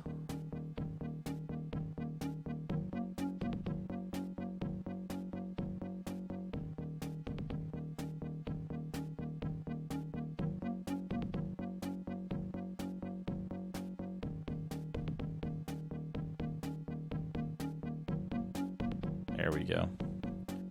Get everybody in formation. Waltz right up to the front gate.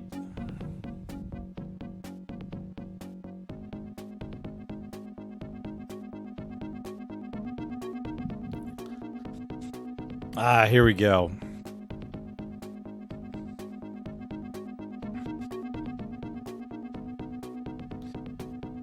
But yeah, what's interesting about this game is that, like, if you play it one of the right ways to play this game,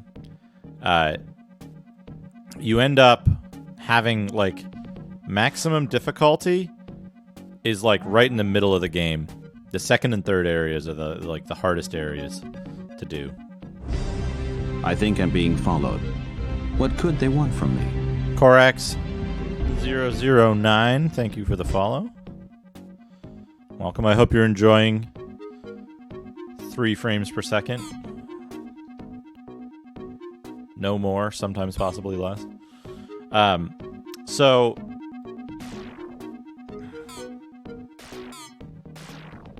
we got wizards here.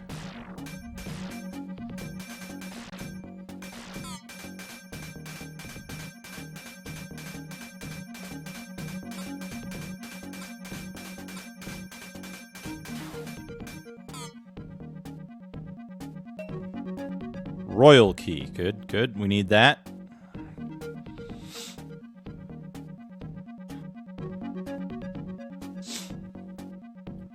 But yeah, so the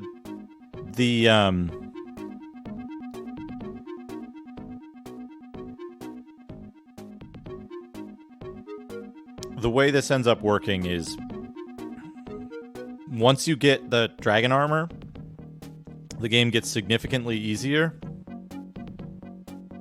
But only if you've been, like, clearing every stage up to this point.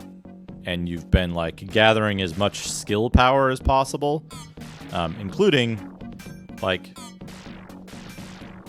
you know, I think these guys... Whoops. I think these guys might be easier killed by the scimitar. Are they?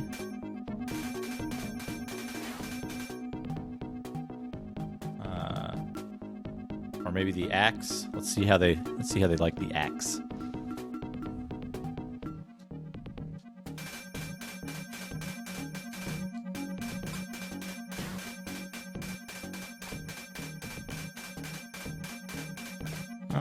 No, I guess the...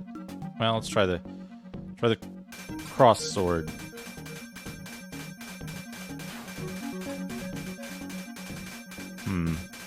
Cross sword not great. This sword's still the best. Yep, absolutely. Absolutely the best. Let's use this potion, super healing potion. Hey, let's back all the way up to full. Take a little morale off. Your troops lose a little morale whenever you heal. They're like, hey, we didn't need that. We were good to go. We're not weak.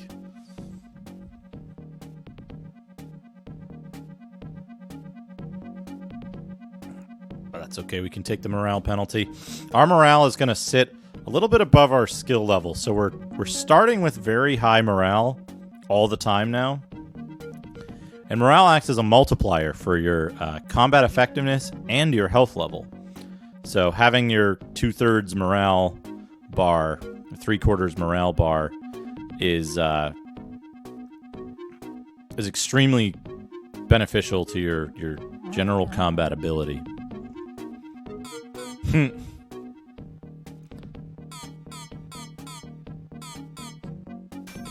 Ready to get owned, humans.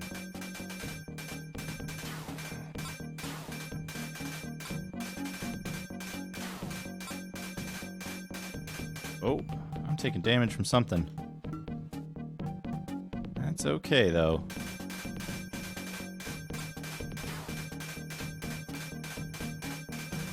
We got this. That's what this food's for.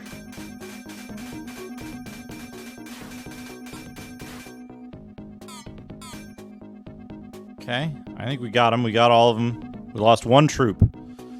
What a shame. We lost one troop, but that's okay. That's okay. We're going to get some fish here. Somebody was cutting fish with the Clupea harengus and Peacebringer. So now we want to optimize. We've got the plus 30 Peacebringer, which is better than the Elven Rune Sword because it's got a higher plus number of more than the amount of the difference in damage. So it just wrecks dudes now. This and the double-headed axe are going to be our weapons for like the rest of the game. Hey, K-Price. Welcome. All right. Got those guys. We're going to go check upstairs now. We should probably eat the Clupea harengus.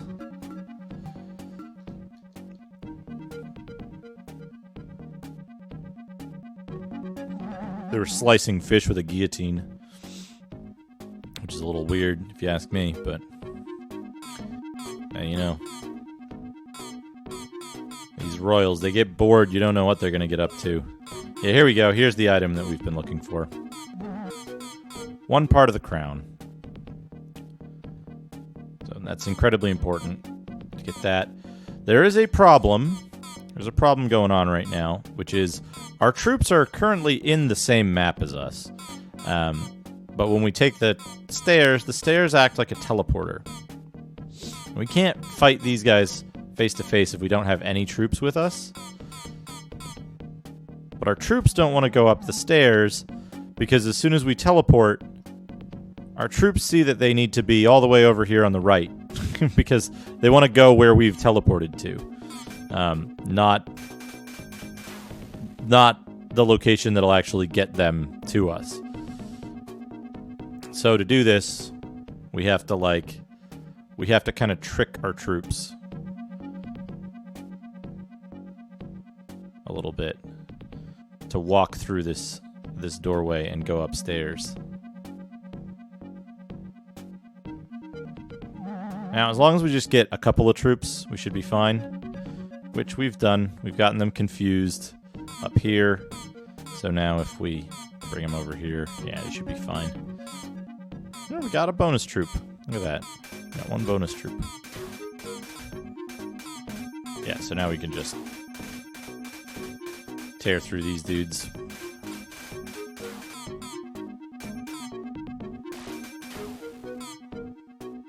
Battlemaster Super Nintendo fighting game. We got Normalon, which we can now optimize out our other blue ring. 2 super healing potions that'll replace some of our used dragon steaks. Battlemaster. Why am I not thinking of... I can't recall a Battlemaster game on Super Nintendo. I'm thinking of Battle Clash, which I think is the light gun game, right? The 1v1 light gun game. Oh hey, there's dudes here.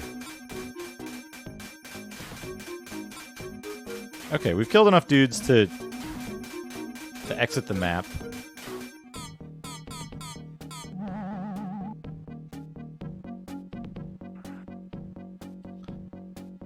But is there other stuff that we can get before we leave? A game over. We can get a game over. Look at that. And that's Battlemaster, folks. I'm going to pause the timer. I'm going to take a quick break. And I'll be right back. I think I have to be right back text somewhere here. Yeah, there we go. I'll be right back.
I'm back.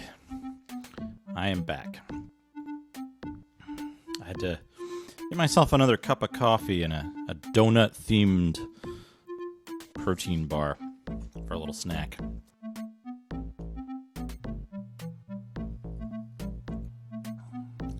The Earth Crown, that's what it's called. And then the Watcher. So you can see here, it's showing the areas, each area that flashes in yellow is one of the chapters of the game, or one of the major sections. And then each of those is divided into each line is or each point is a stage that you can play separately. All right, so try current location again.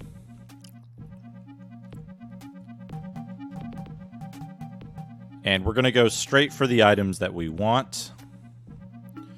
We're going to use... Or we can optimize, right? And then we're going to go for this weapon. And what we're going to do is once we unlock travel, we're going to travel back to the previous area and then kill everything in the previous area, so we can travel back and forth and make save points mid-level. Because we know there's a lot of pits here. We know this level is the pits, so we can mitigate that by creating little save points.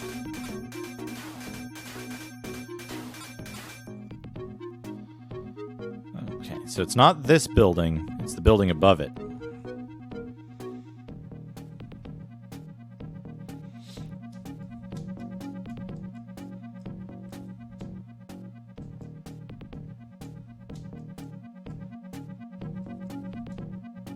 Not that one, but the one to the right of it. Should be.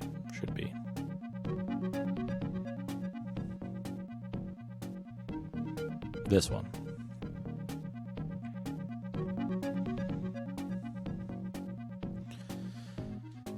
Now what we'll do is we'll tell the troops to wait behind.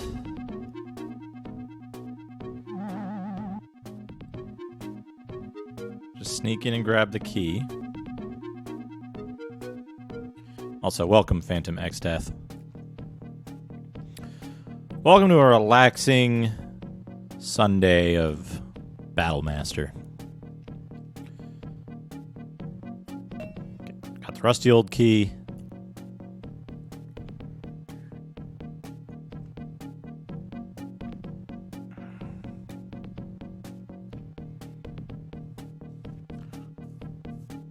You know what's another good game on the Sega Genesis? Fighting Masters.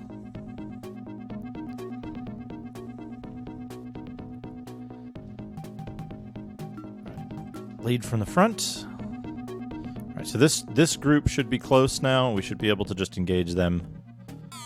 Pretty straightforward.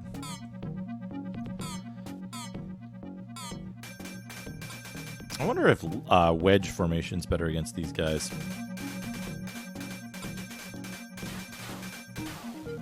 Certainly kills them quicker. That's usually what we're after. Fighting Masters is so good.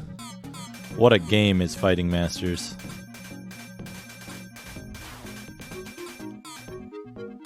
I cut the VOD for my 1cc normal of Fighting Masters from the bigger broadcast it was in.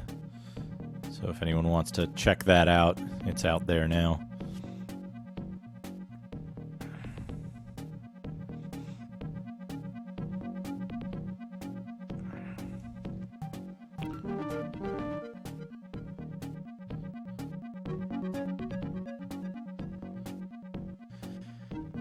Fighting Masters. I also 1cc'd Ken Saden recently on the Master System. 1cc. Did I cut the 1cc for Master of Darkness? I think I did. All very good games.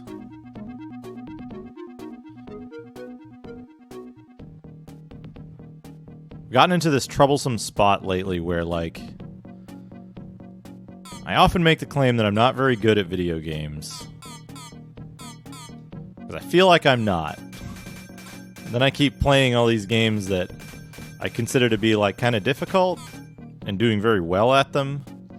So I'm like, I can't keep making that claim forever.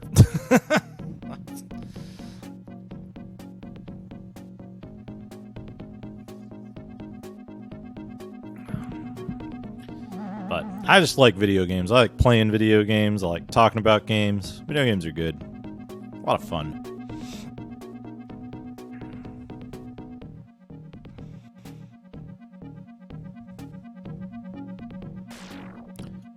There's actually a couple of games I've been looking at.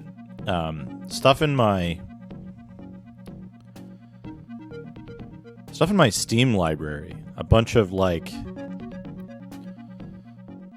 I'd say over the last, like, decade or so, a bunch of indie games that I've enjoyed quite a bit and that I want to kind of play again, play a bunch more of, and stream, I think would be fun. There's a lot of stuff in there. We want column formation.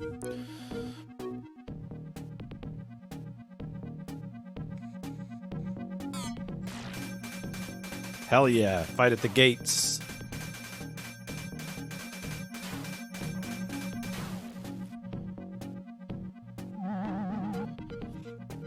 That was awesome, opening that up and having the fight happen right there.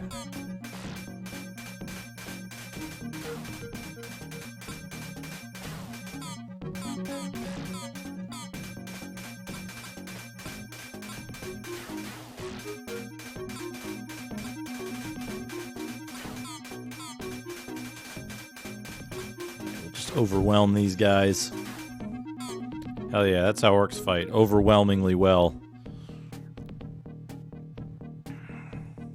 There's a potion down here I think we want to grab before we go up.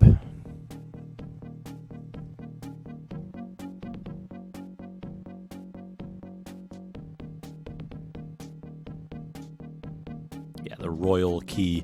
We're gonna need that. I thought there was a potion. I guess not. Just the key. Well, good thing I grabbed the key then.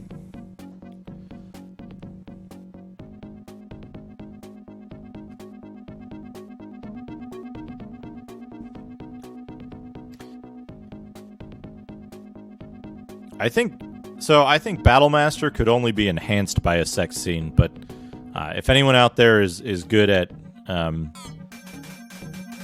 Genesis style pixel art, good at, like, copying a style, maybe someone could cut together an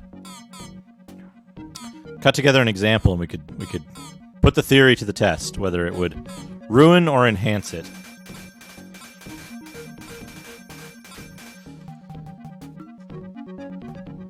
Hold the battle a moment. I need to eat this dragon steak. Holy fuck, those guys are doing a ton of damage. I need my troops better engaged.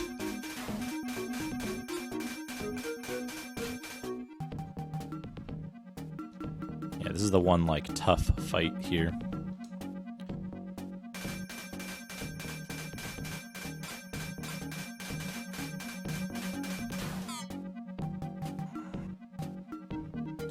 You'll notice that eating the dragon steak before only gave me a portion of my health when my morale was higher, and eating the dragon steak when my morale was low only gave me like my entire health bar back. So it makes a huge difference there. All right, optimize, and now Peacebringer is better than the Elven Rune Sword merely by having an innate plus 15 advantage and no penalties on the armor types. The only thing that Peacebringer isn't great at killing is dragons, and we've already killed the only dragon in existence. Oh, what do we have here? We got some jerks hiding out in the corner.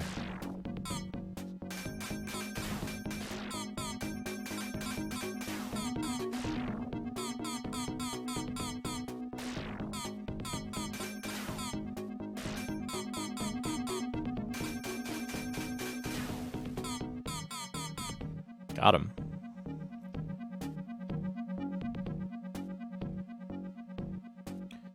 Yeah, so now what we do is we basically we pull all of our troops past the area where the stairs are, and then tell them that their new destination is up this way somewhere.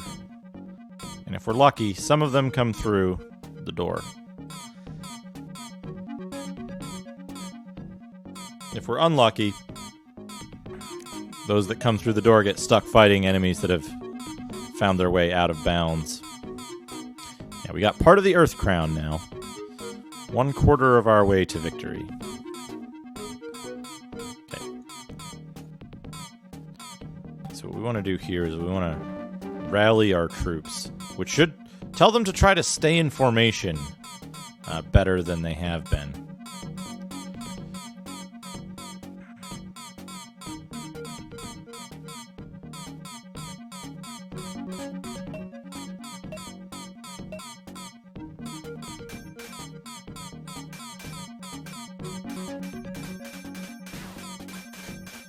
Okay, so now we've unlocked travel, and we've got the piece of the crown. We've got the ring that we wanted.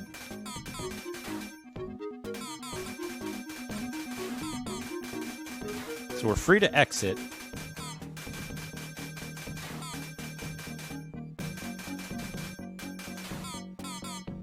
What we want to do now is we want to travel away to Northmarch. And Northmarch is an area that run to the stones, it says. Okay. So Northmarch, we want to just kill everything so that we can freely travel back and forth between Northmarch and King's Hold. Run to the stones, it says.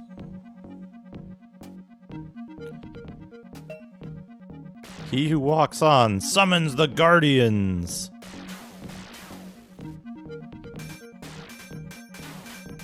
What?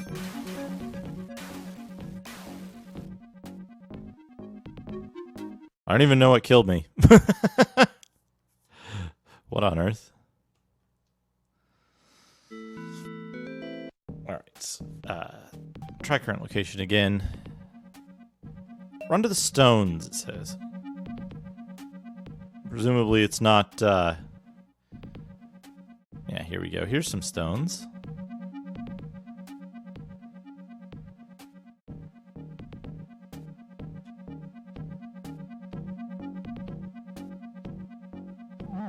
There we go. It's a little teleporter. A little teleporter that brings us inside the castle.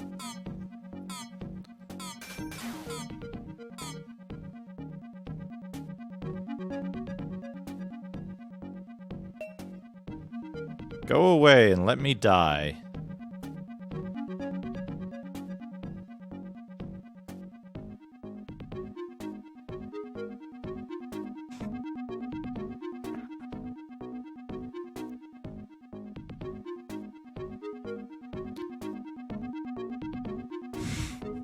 Oh no.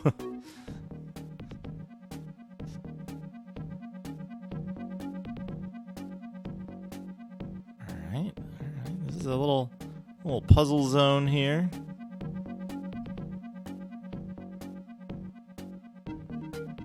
We've like teleported inside of the castle somehow.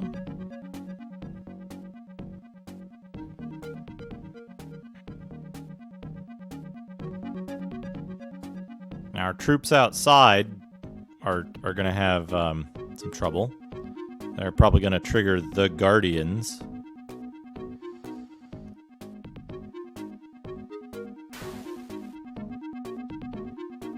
Yep, it's just instant death for whoever stands on the bridge. It's not actually Guardians of any kind.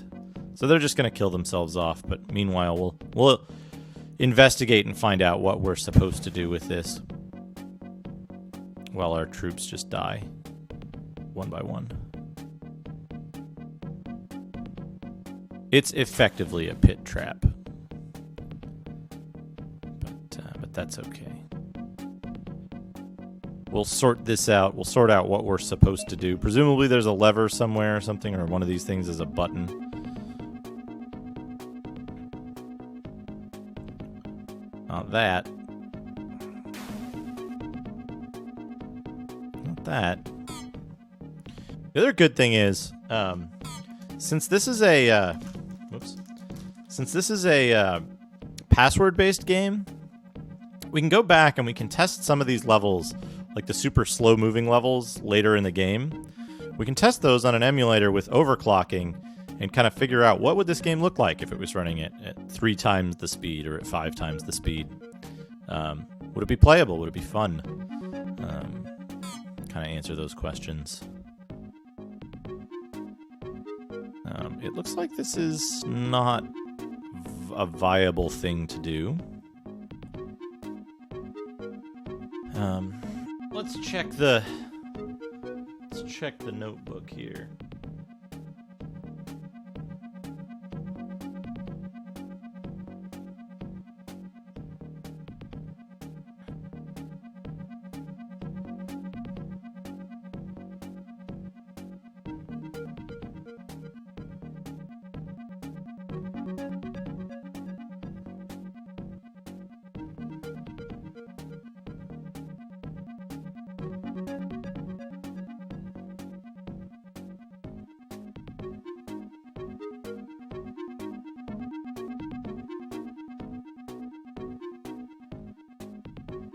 Okay, so here's what we're gonna do. We're gonna restart this. Yeah, I'll get like liquid nitrogen cooling of the 68,000. Could you imagine?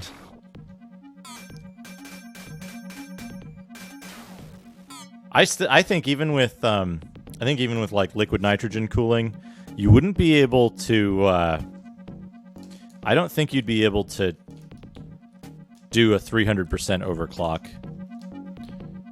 on real hardware. I don't think it would be stable. Maybe like 50%.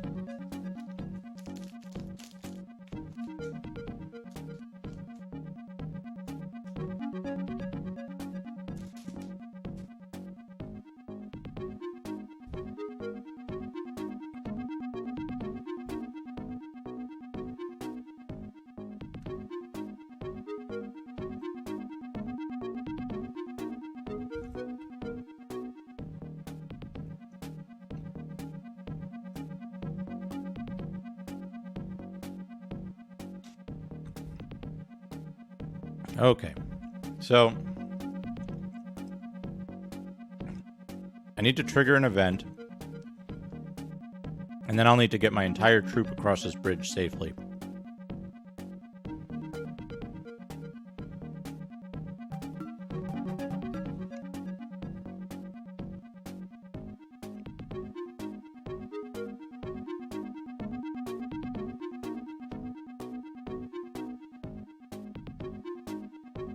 So the trick to the bridge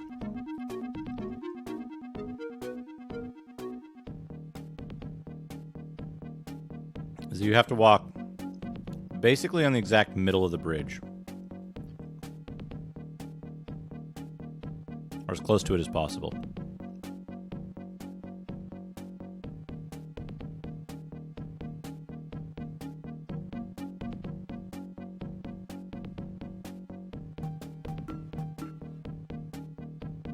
So to get your troops across safely,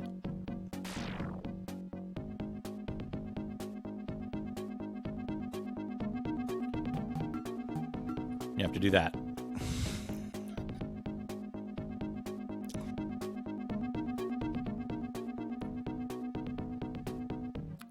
Incredibly precise troop movement required. Get the horn and enter.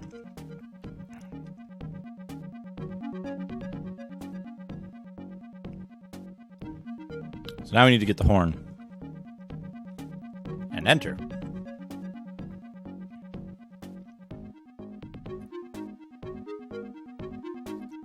I might have moved my troops prematurely.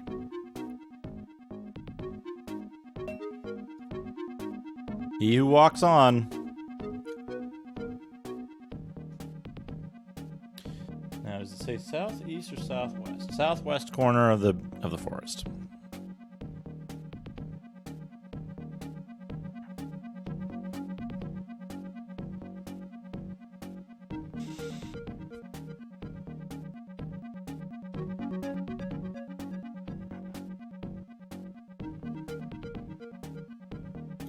And there's the horn that wasn't there before. We're gonna get the horn. That looks like a head. Got horn of the gatekeeper.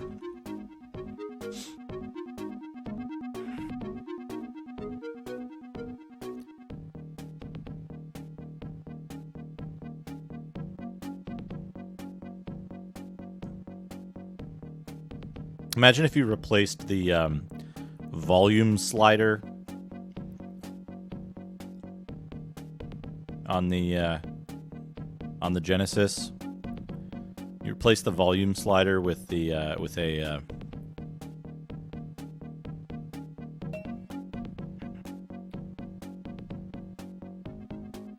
replace the volume slider with a turbo slider. I think that would be a really cool mod. Pass friend. Oh yeah, we're totally friends. Come on in, everybody. Help invaders.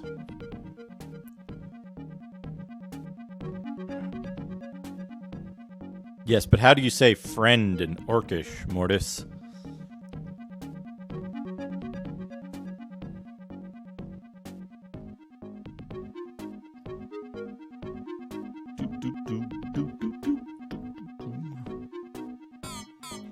Dinner. Ha ha ha ha.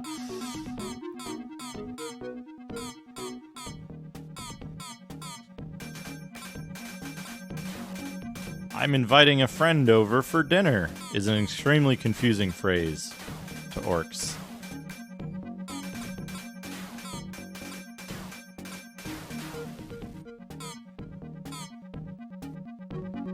See another big cluster of enemies over here that I want to eliminate.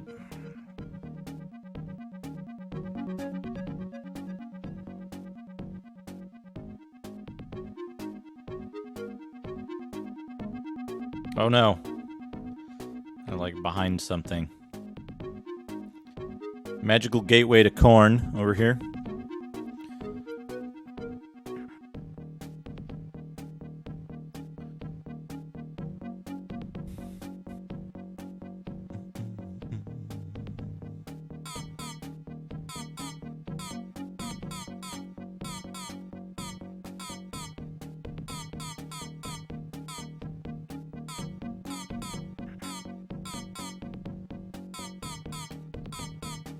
They've all locked onto this man on the other side of the wall.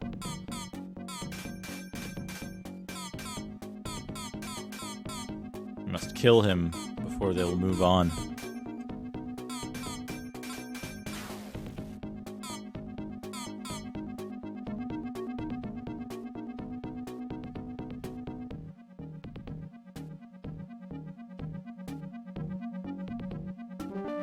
Rally.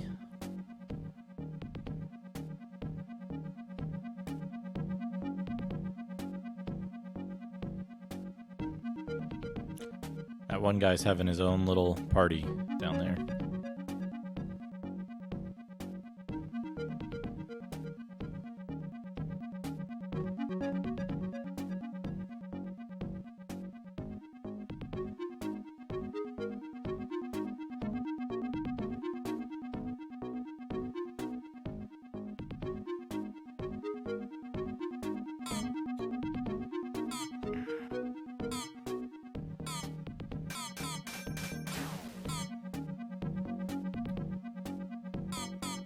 You have to do some really odd maneuvers in this to like maximize your combat effectiveness. Like running straight at an enemy commander and then turning your back on them. Very strange combat tactics were employed by orcs in this land.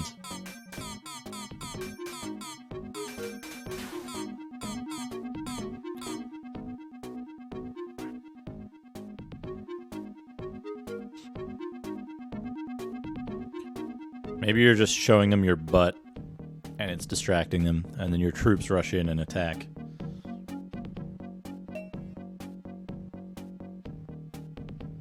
Money chest. Alright, we get a key.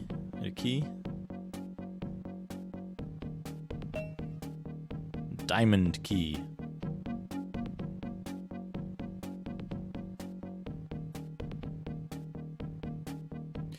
So perhaps we have to go to the bottom section now.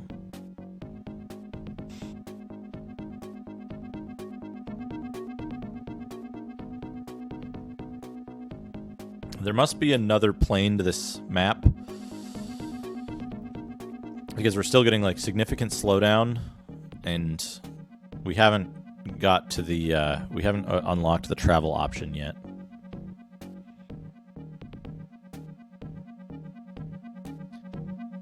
So there must be another segment. Can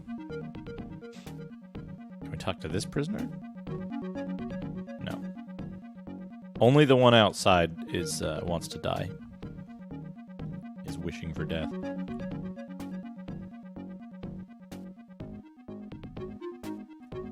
Okay, somebody's been beheaded in here.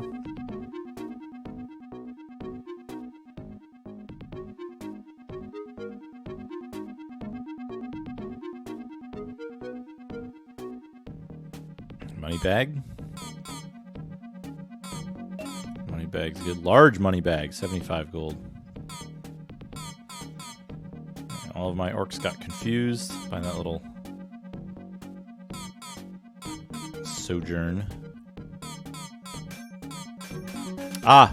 Thank you, Dokkan Kun. Timer is not supposed to be stopped. Should be restarted. It was long since ceased to be accurate, but, you know, it's close. It's kind of close.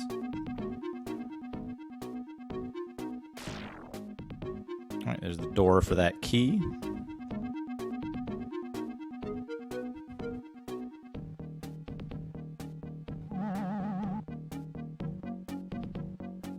Okay, yeah, there's another big group of dudes here, so we need to rally our troops. And the way we do that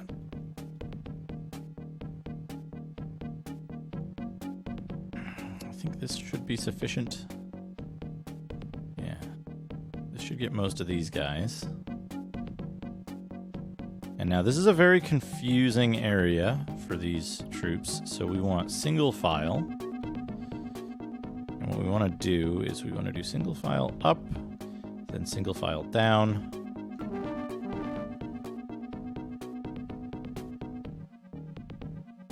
We're still going to be missing a couple of guys in the courtyard.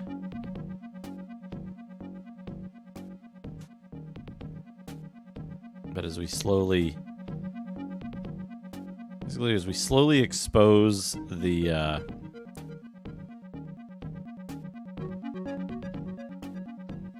parts of the line that these guys are supposed to stand in to them, they should try to go stand in their place. So we should regain a couple of the dudes from... Yeah, there we go. So now we're just going to load all these dudes through this doorway.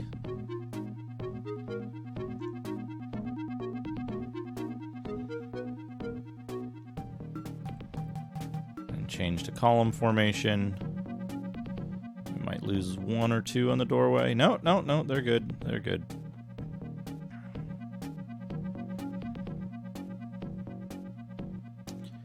And then we'll load all these guys into the staircase section here so that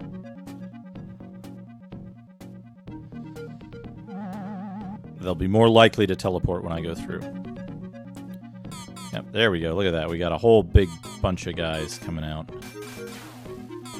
Good, we got that dude.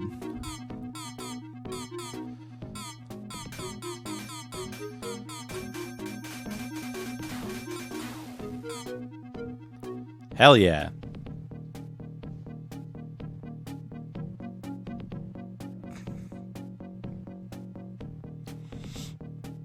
Hell yeah. Okay, now I'm gonna deal with these dudes down on this side. Hopefully this will give us enough to travel, because there's no items we really want here. We just want to kind of clear this area out so that we can use it for travel purposes. Yep, got that.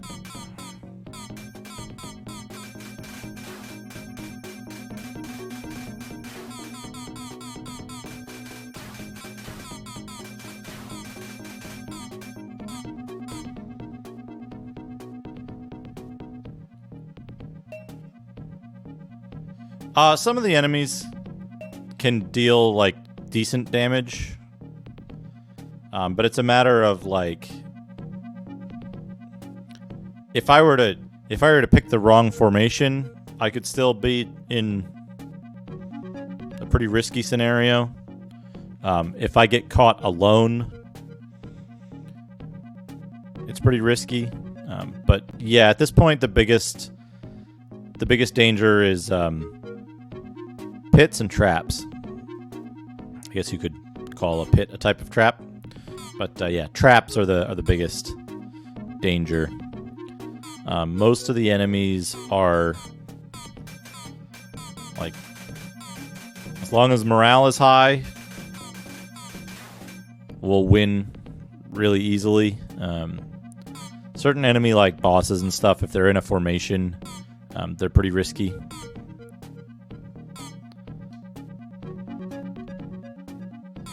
Let's grab the blue potion first and just drink it.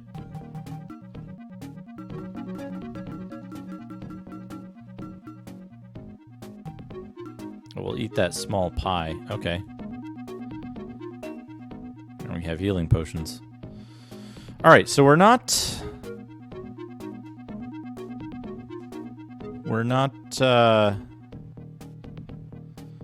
done yet.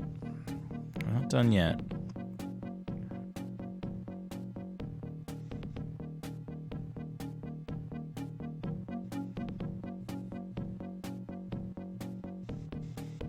I'm guessing now we need to go to the east wing. Oops, let's get these guys.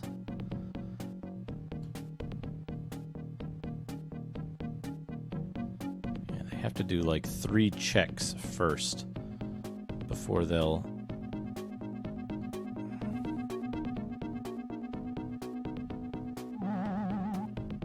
Okay. Come on up, fellas. Come on up. Here we go. Okay, good. Single file.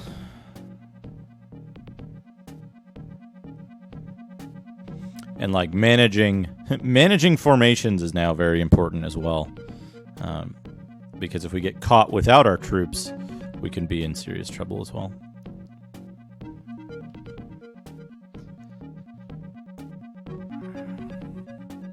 We lost one up there, but that's okay.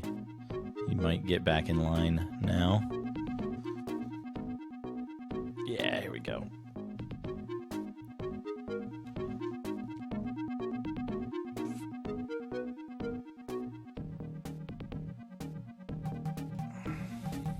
Column.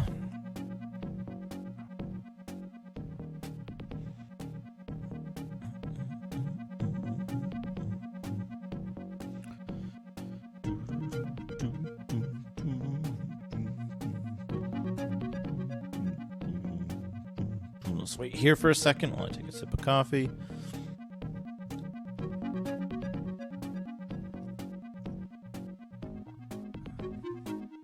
That one dude in the upper, those 2 dudes on the left are stuck forever.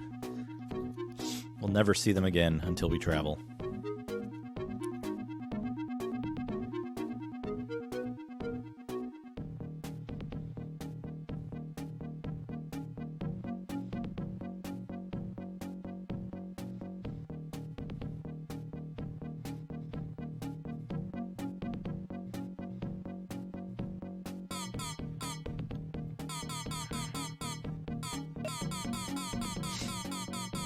Love that they just start freaking out and shooting in whatever direction is convenient. Okay, we unlocked travel. Fantastic.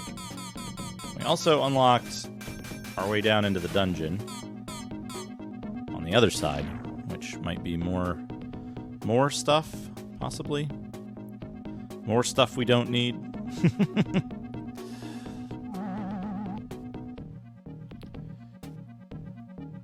The big thing that kind of got us to this point with our is we're very careful with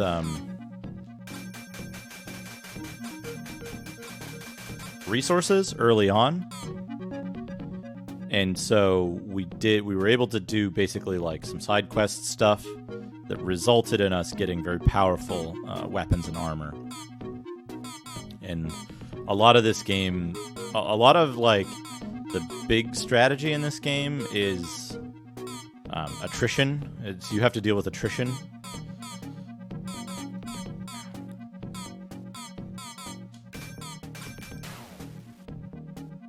Alright, we got that guy. I think there's going to be another staircase that's going to lead us back inside. Or maybe it's just a bunch of gold. We'll get a bunch of gold here. 350 gold. Very good. Very good. Alright, so now we can travel back and forth between Northmarch and Kingshold. Hey, bull. BL.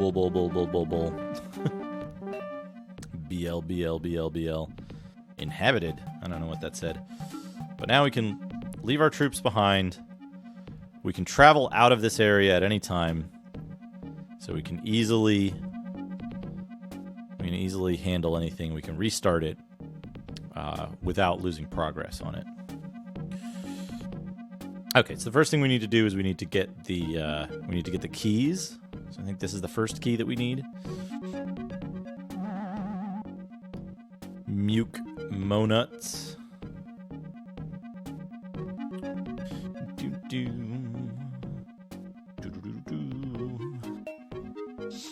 Oh, we need to use something. Mo nuts, mo problems. We'll get rid of this blue potion because we can get more blue potions here very easily. Rusty old key.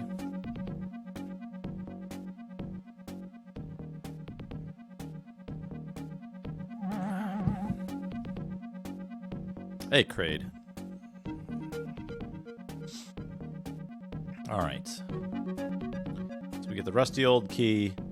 We use the rusty old key to get the key from this place.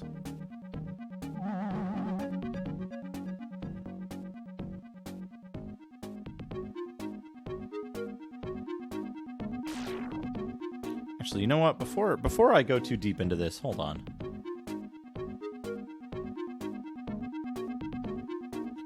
Northmarch, we got Magic Bane already.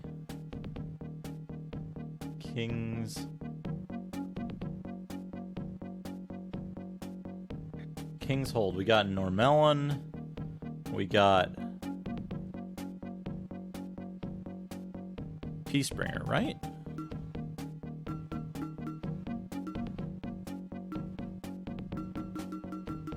Hold on now. Greater Shield Ring, Normelon, Lightning Ring, the Ruby Star, Magic Bane, Holy Necklace, Diamond Star, and Emerald Necklace.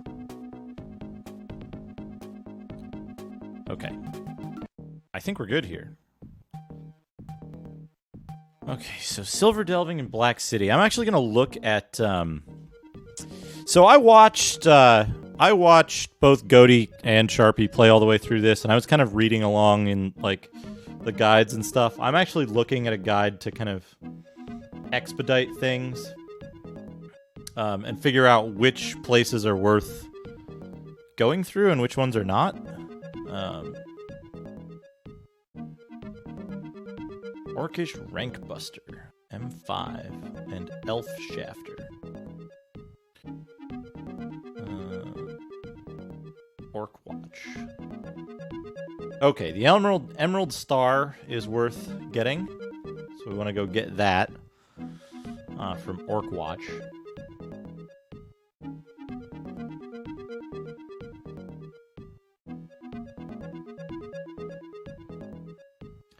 Then we probably want to just buy safe passage from the orcs.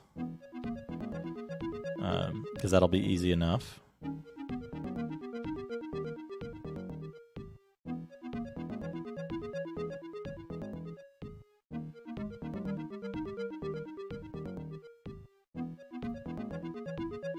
Silver Delving. Dwarven Breastplate is like, maybe we want that.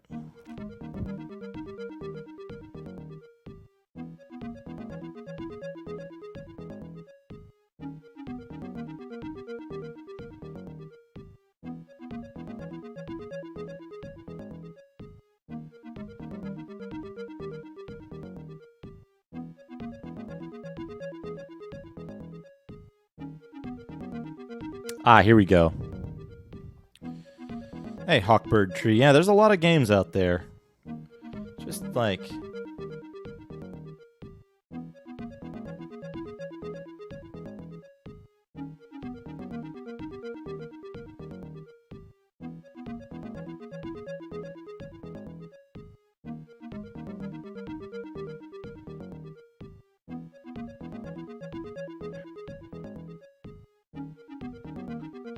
Okay, so there's 2 rings that we need to get.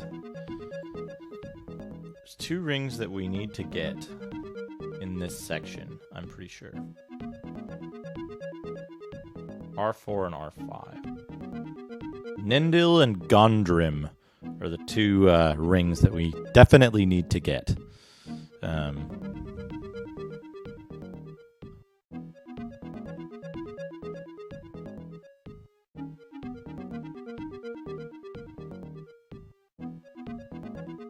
So what we want to do is we want to go to...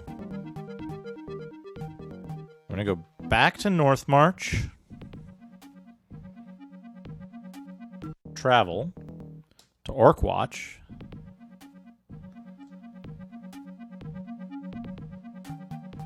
Now if we parlay... Dragonskin armor sucks compared to the Blade Wall armor that we have. Emerald Star is what we want here. And they want 400 gold for it. We have 2,000. We could kill them for it. Or we could just buy safe passage out. Yeah, I don't like the fact that they named their area Orkwatch. So we're gonna kill them all. Orkwatch.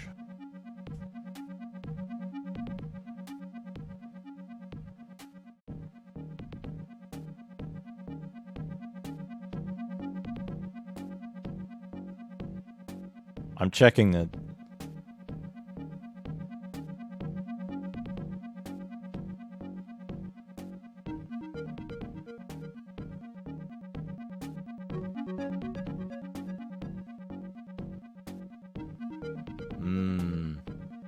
Okay, we are gonna buy our way out of this one. I just read the synopsis for this level, and it's a little buggy, so we're not gonna mess with that. Orc King's Pit. Orc King's Pit or Orc King's Pit? We'll never know. It seems there's only food here.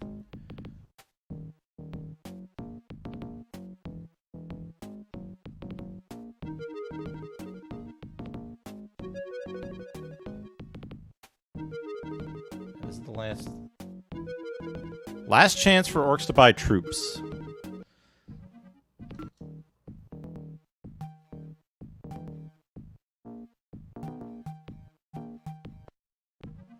Got Ripper's End.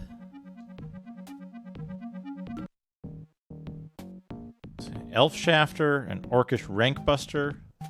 We don't really care about.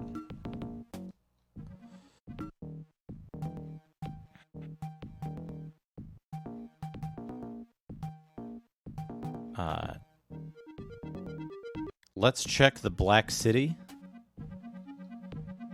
We want to see what's here. We We don't care about any of this stuff. Leather armor is incredibly bad.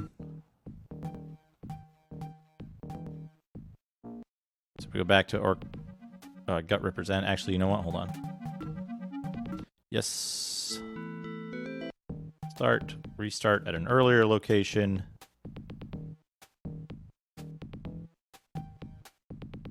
From North March. Travel. Back to King's Hold.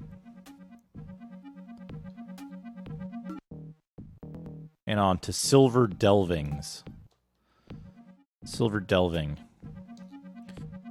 Because we don't need anything from any of the other stages. We do have to fight this stage because dwarves hate us.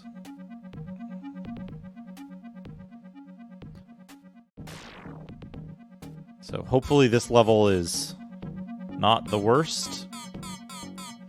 And it has lots of easily accessible enemies so we can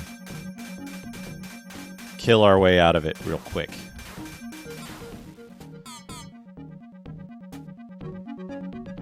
Because really that's all we're going to do is just, like, kill everything here until we can travel and then move on. Let's eat that melon.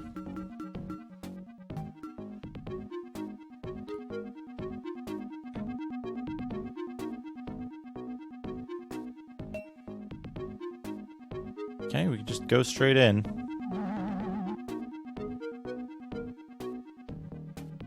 All right, Hawkbird Tree, have a good time. I will catch you later.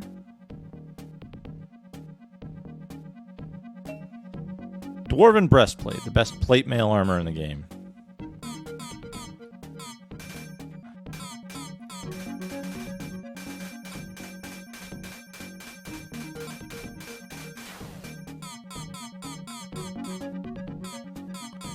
Unfortunately, except against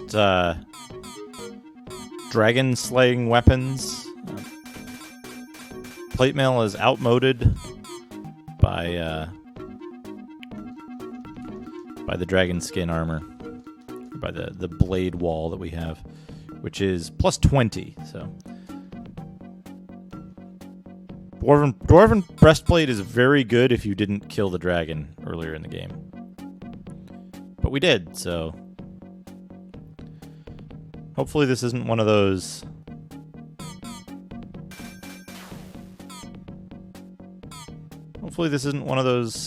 parts of the game where, like, if you go the wrong way, you trigger a bunch of pit traps.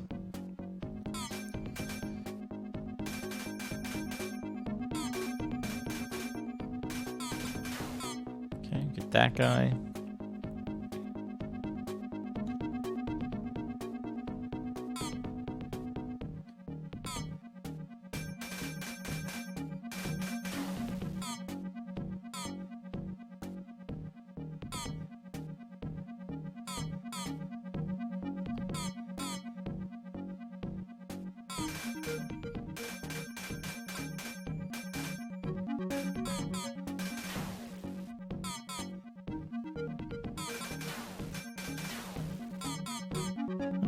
To look at the plan for this level is Silver Delving.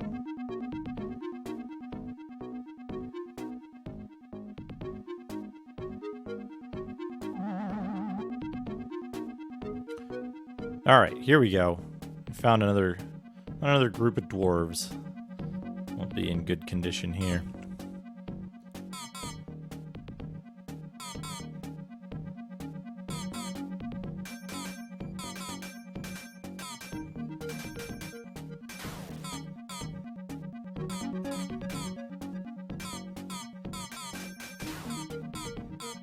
Hopefully there'll be enough bats and dwarves and shit in here to let us travel. I believe it does not allow you to travel to the next segment unless you have all of the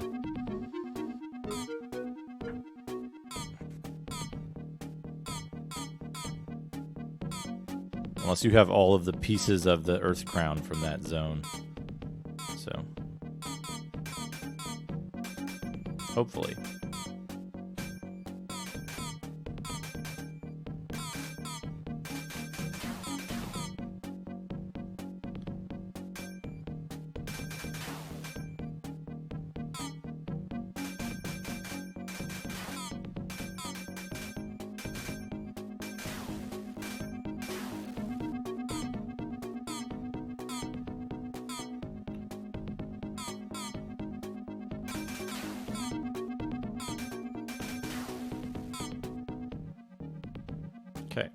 I think we've freed our troops from the curse of wanting to fight those bats in that room that they can't figure out how to get into.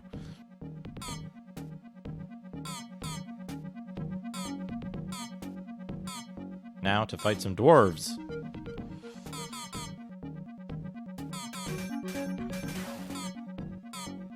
This level's moving pretty quickly, so I assume there's not a lot of enemies left. So it'll just be a matter of, like, finding the few that are left that I need to kill. Here's some dwarves. And some bats. Dwarves and bats are classical allies. We all know this.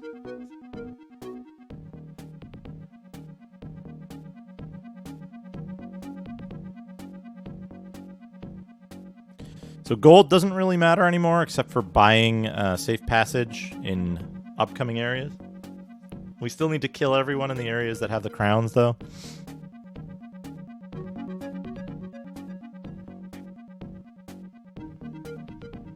I'm pretty sure. I'm like 90% sure. So we are going to collect whatever gold is convenient. Oh! Lost 2 troops. That's not good. We might have to restart this area.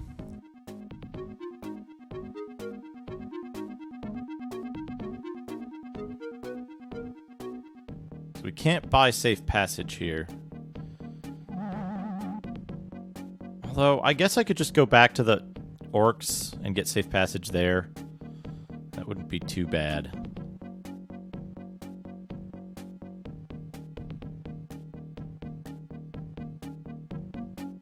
Am I strong enough to take these guys on alone without a formation bonus?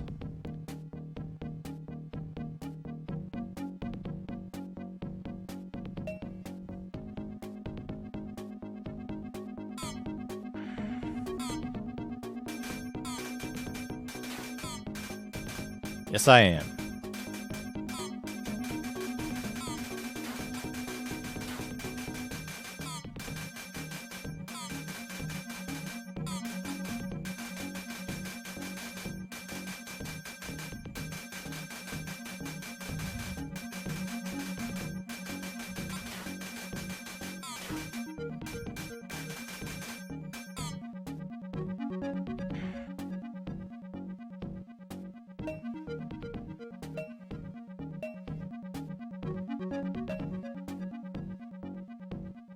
Okay, we got a bunch of gold.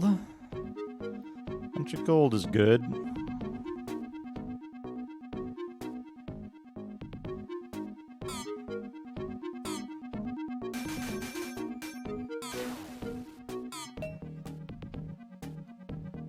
More gold.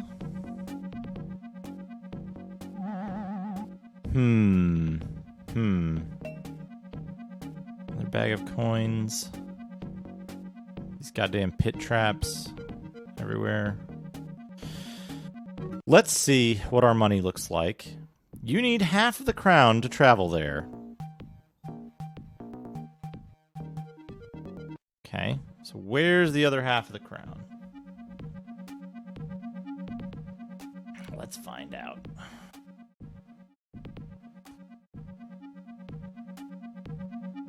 Orc King's Pit.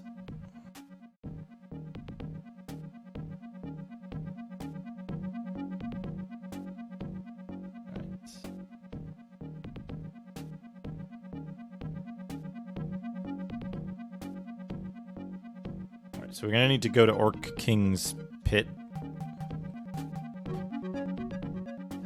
Which means we probably want to do this area, Gut Rippers, whatever, parlay. Yeah, they don't have anything we want here, but we can get 2 extra troops and then kill everybody here. Gut Rippers End. Where is it?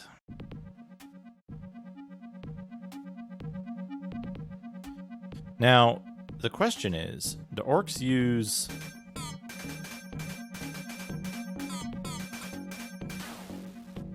Do orcs use leather armor themselves? As it says, like, orc battle armor. Oh yeah, they do. They definitely do. The cutlass is strong against leather armor. and weak against heavier armors.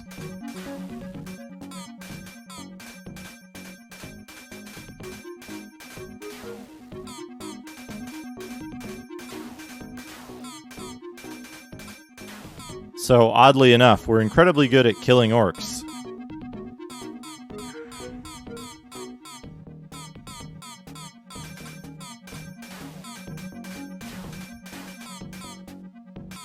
Line up, fools.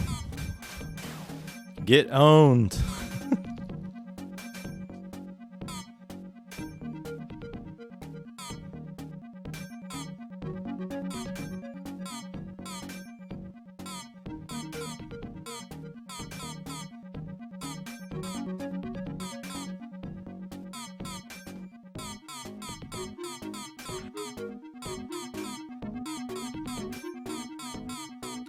Got a little stuck on that corner there.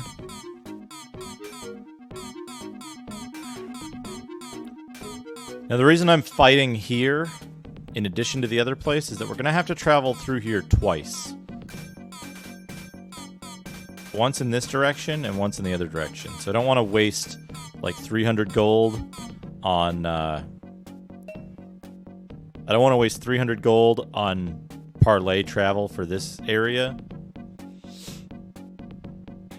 Because I'm going to want to parlay through most of the later areas that are...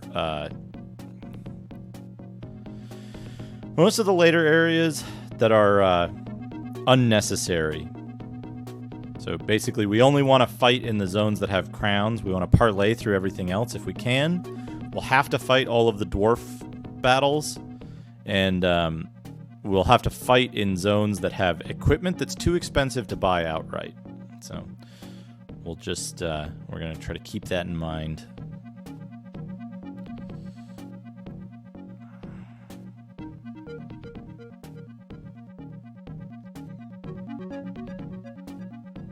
We're effectively invincible against orcs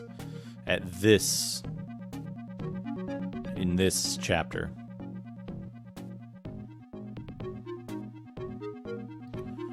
So I just need to, like, get one troop there, and we'll be able to win most battles. I might even be able to win a bunch of these battles solo. I was able to solo against the dwarves, too, so... And these guys are in line formation, so they're, like, even more susceptible.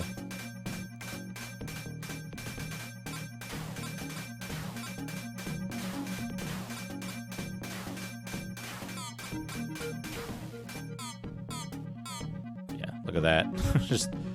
just owned, and then we'll go get the other exterior guys and then see if there's a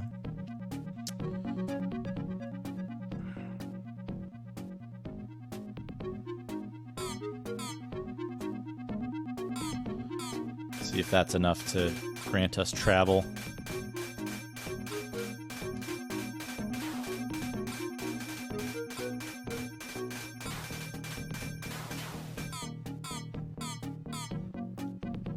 There's one other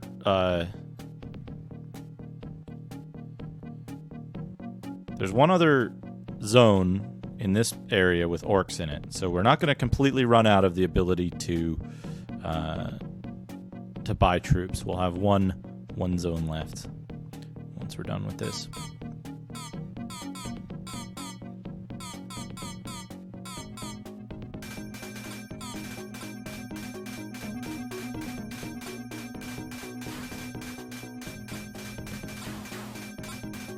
But once we go into the next chapter, we'll be done with buying troops for the rest of the game. We'll have to make do with what we have, so we'll have to do areas very well and not hit any pits. However, not hitting pits will become a non-issue shortly after arriving in the next chapter, because the pardon me, the next chapter contains the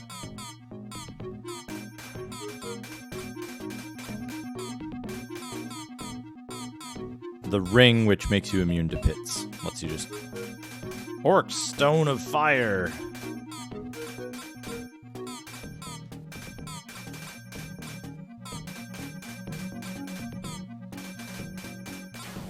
Got that guy, got that guy. Good. There's more. There's more orcs over here.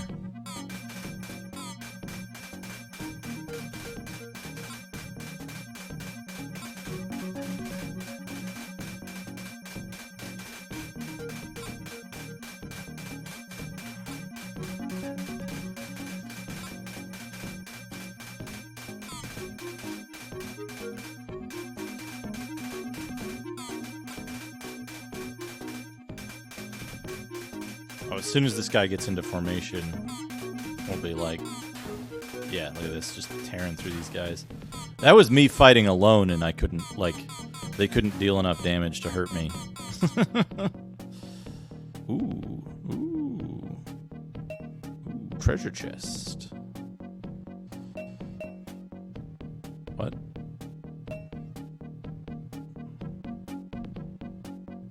Why is it like dink dink? What? It seems like it's supposed to show a message there, but it doesn't. That's a bit troublesome. So let's keep out Orc's Stone of Fire. There was another cave up to the left, up and left, the northwest. Let's see if we can get up there.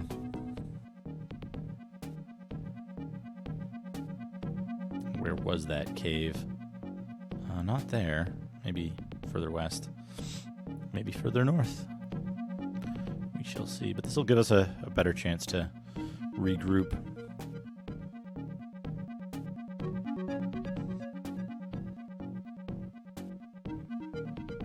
It must have been further north. There's also this area over to the left. Let's see. Is this like an instant death scenario?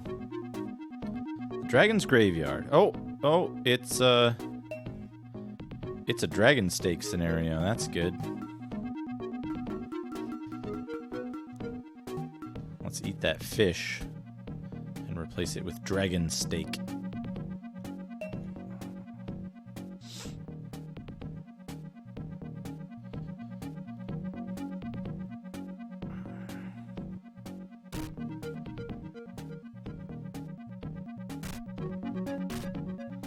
Okay, it just makes that noise when it says the Dragon's Graveyard. That's fine.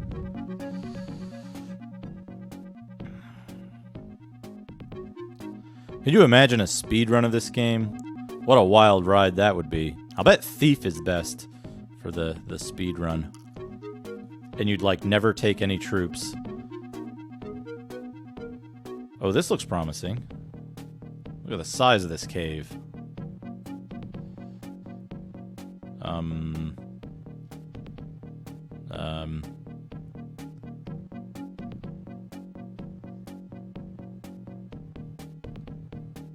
Is this a cave? Is this a cave? What's going on here, game? Maybe it's not a cave.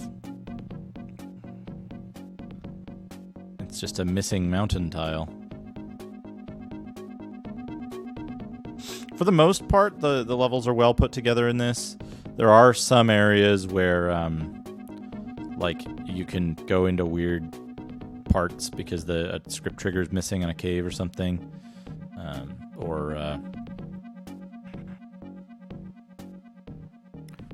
Where it will let you walk behind props and, like, out of bounds. This looks a little strange. Okay, that was a pit that almost got me. It just said, told you so. There's magic here, I see. Told you so. Okay, magic here. Told you so.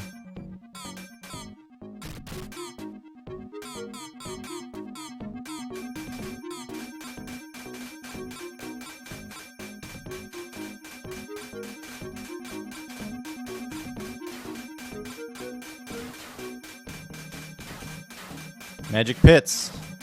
What's up, Captain Clever? How are you?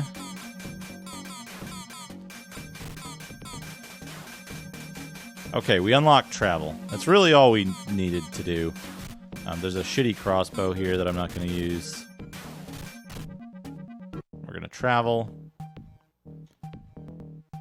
So we're going to go to Orc King's Spit.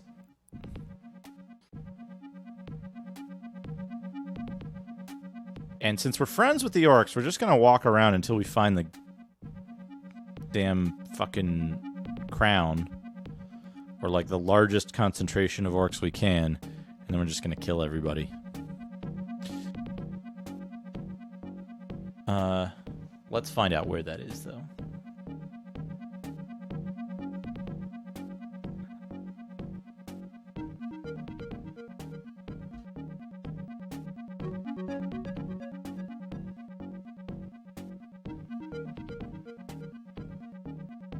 Okay, there's a cave entrance in the northeast.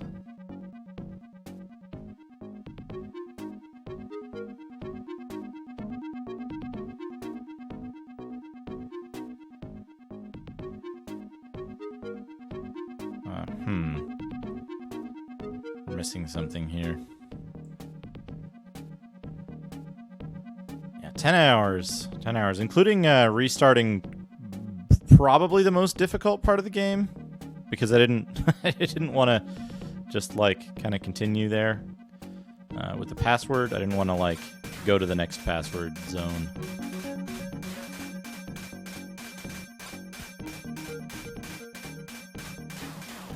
Yeah, but what kind of DOS system were you running it on, Captain? Were you running it on a... This is the capital, once a great city. Were you running it on like, era-appropriate speeds, or no?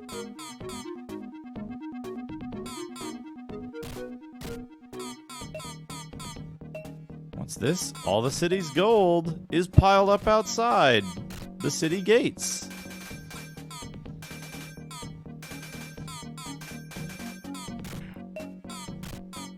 Seems these orcs would rather live poor than die rich. Take the money and run.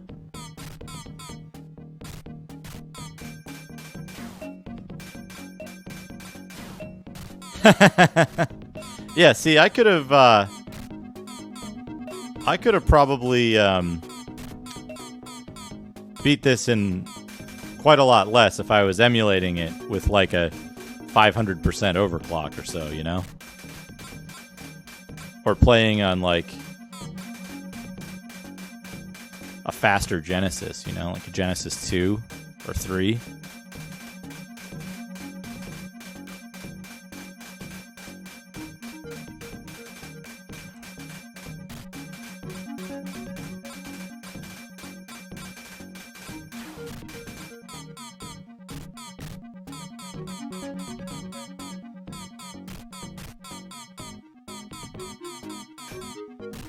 Come on.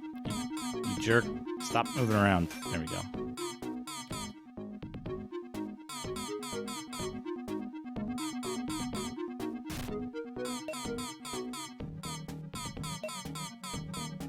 They threw out all their food, too, which is weird.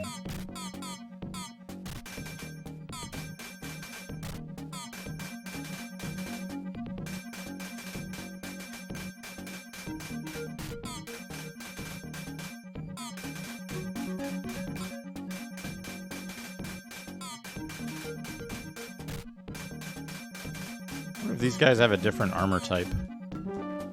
Whoops. I think I'm being followed. What could they want from me? Little Gremlin, thank you for the follow.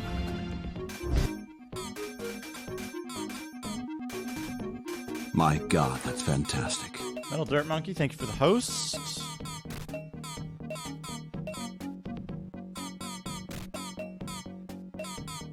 Alright. Getting all this gold. This is good.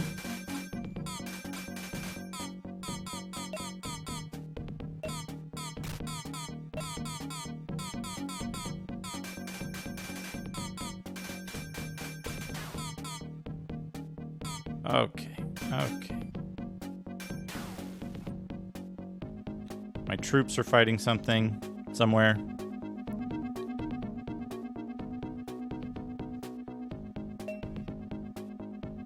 Where is the crown?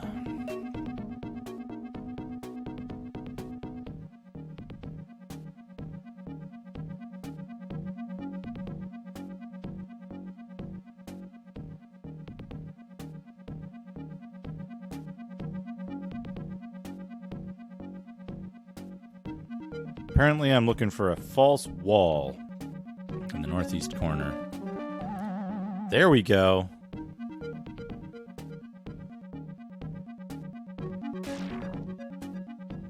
Okay, lightning wisp things.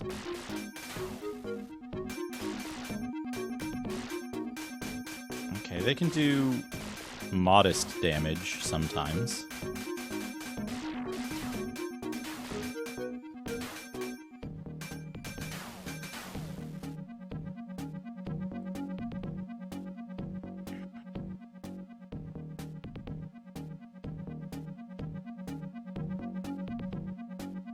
South part of the pitch black area, but I need to kill enough stuff to teleport out, so.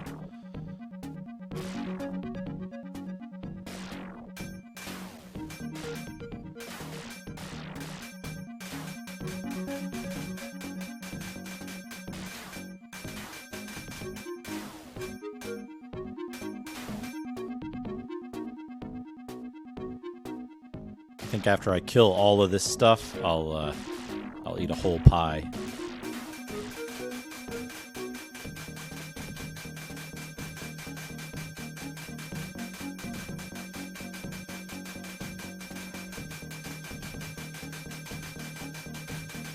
Come on. I'll eat that pie now. Actually, you know what? I'll eat this healing potion first.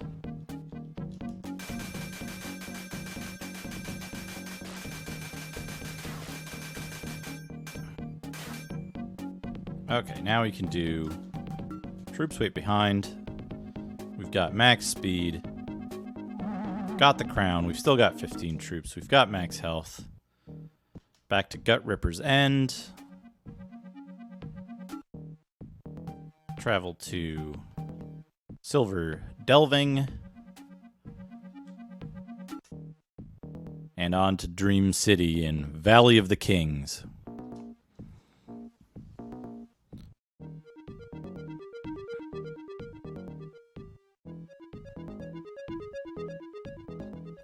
Save this password by taking a screenshot.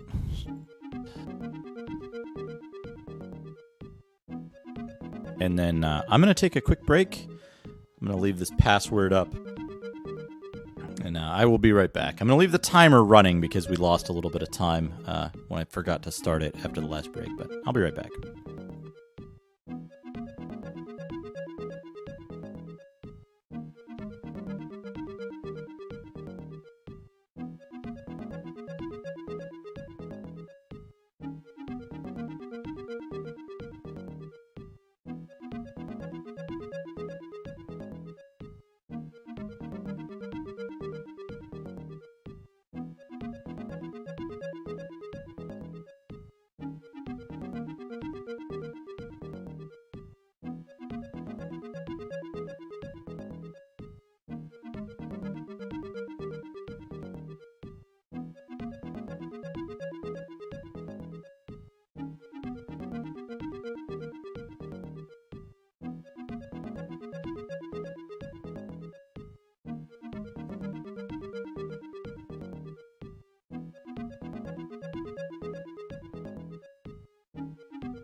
I'm back.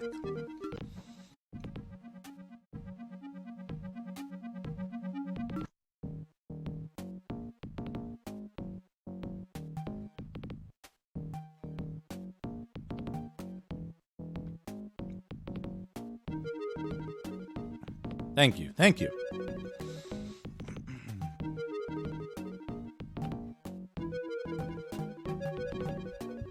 There's a bunch of stuff here we kind of want. We want the Dream Bow. Because the Dream Bow is going to be the best bow for the rest of the game.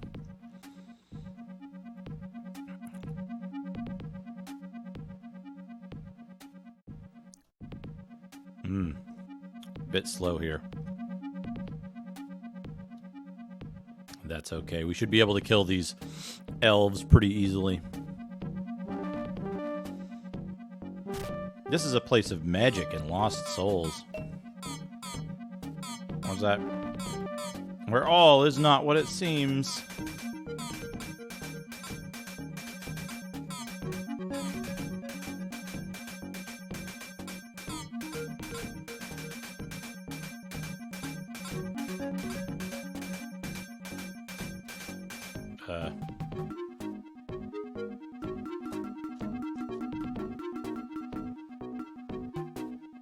Eat that large pie.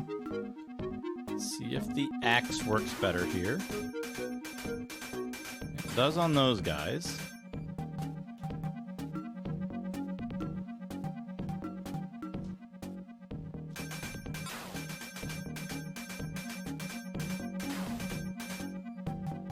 Oh, we lost a troop. We lost a troop, so we're going to try again. I need to figure out what the correct...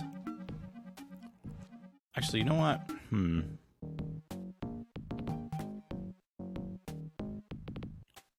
Dream Sword we don't want. The Dream Bow we do want, but it's 888 gold. Plus 180 for safe passage.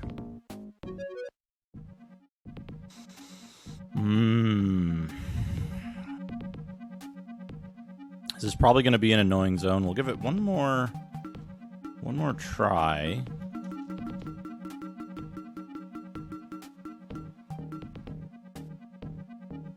Because if, like...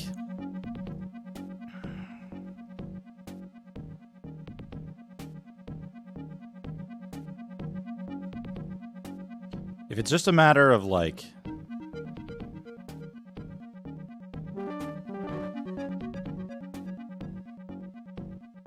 getting the Dream Bow here and then killing enough stuff.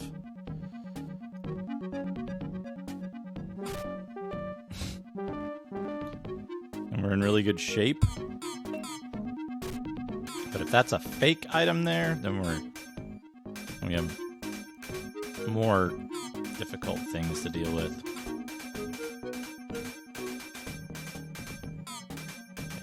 Got that. I think this weapon should be good against the fireballs, but...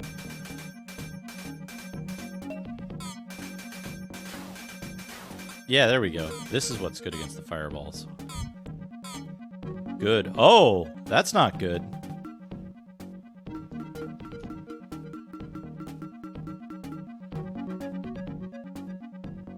Look at this. Long before...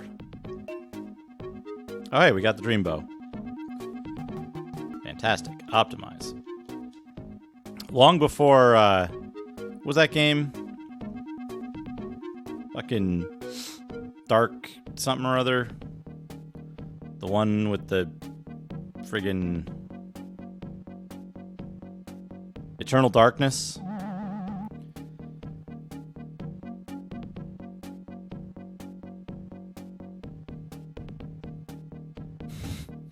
Yeah, long before Eternal Darkness, this game was simulating coding errors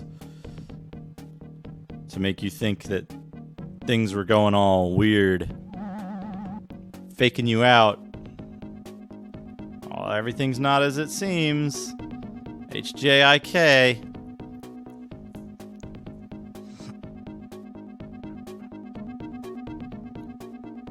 So the Dream Bow is really the only thing we care about here. Everything else is fake. Oh, is there a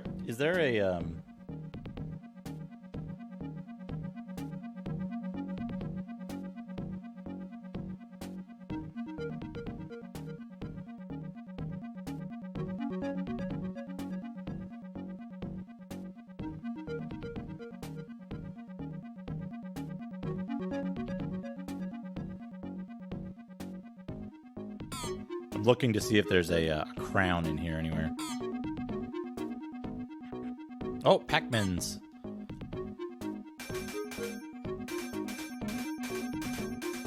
These things used to destroy us, but not so anymore.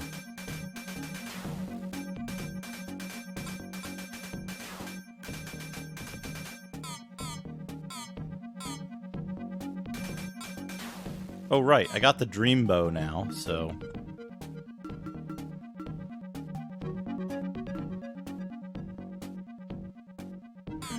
Giant carnivorous peas.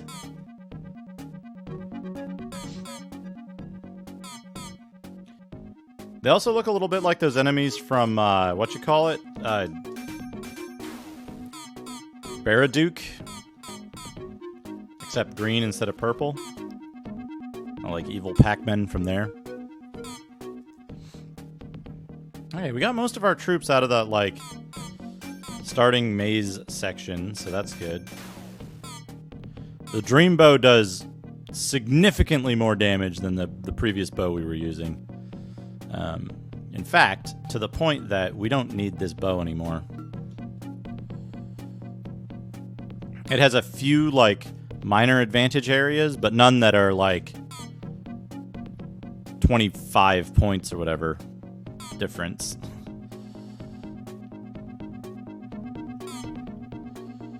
So now we just need to kill everything and leave, basically. Which we should be able to do with Dragon Armor, Dream Bow, and...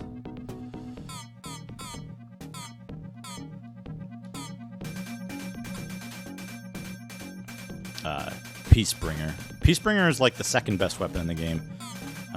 Orkruth. The real Orkruth is the best. But we can't get that yet. Fake Orkruth on this level uses the wrong sprite, so it's not even good like real Orkruth is.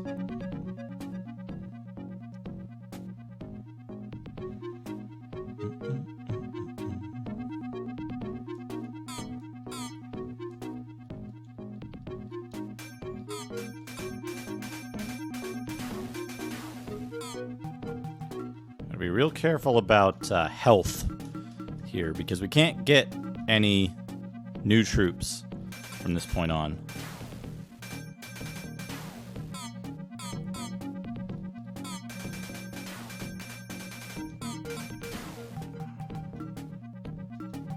So we want to make sure we're keeping our troops in tip-top shape.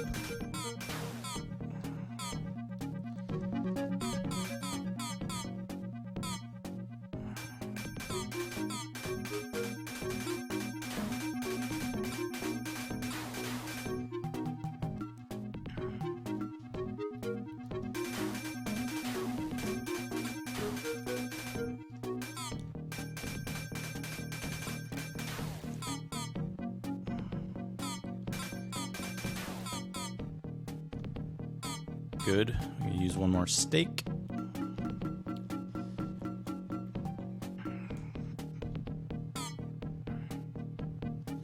The fire elementals are by far the most dangerous thing here, because they attack with a weapon type that's not, like, completely blocked by the dragon armor.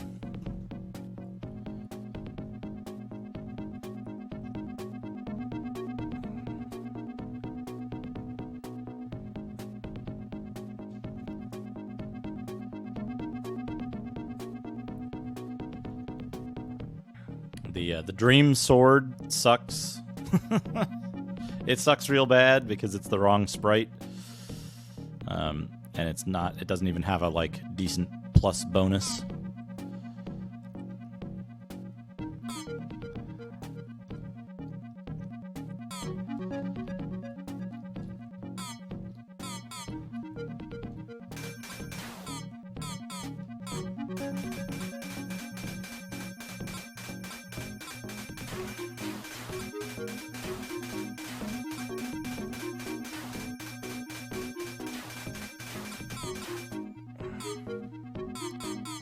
Guys die real easy.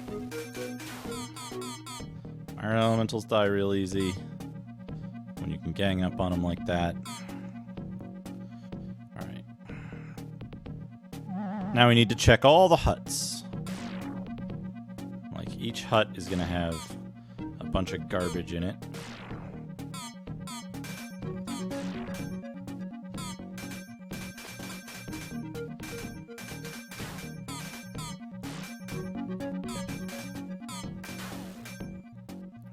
One, get that guy.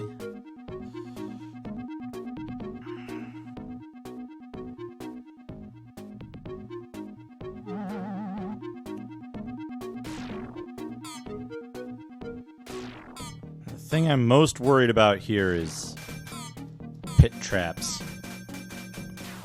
Because pit traps are an instant restart. But I want to grab all this, like, food and stuff.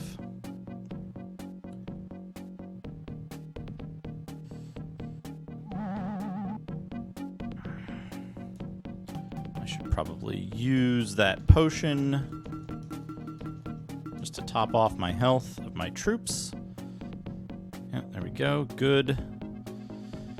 This is probably an item I'm going to discard. Yeah, the Hand of Silrandir. But it's only +1, so we can just discard it.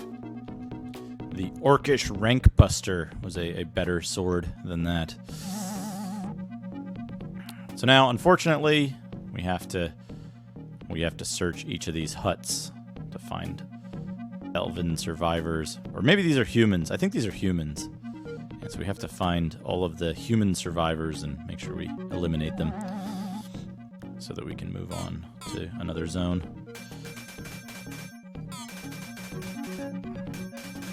Which I'm basically invulnerable. It's just a matter of targeting the right guy and actually dealing damage enough to kill them.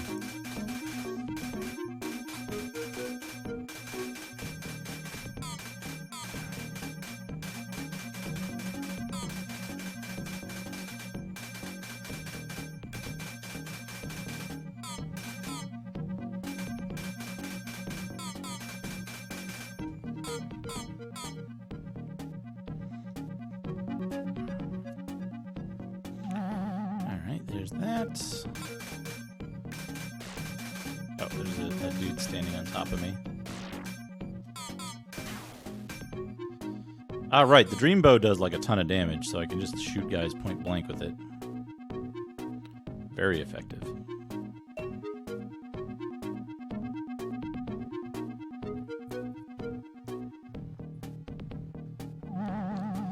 I think there's a faster way to deal with parts of this city, which is basically like you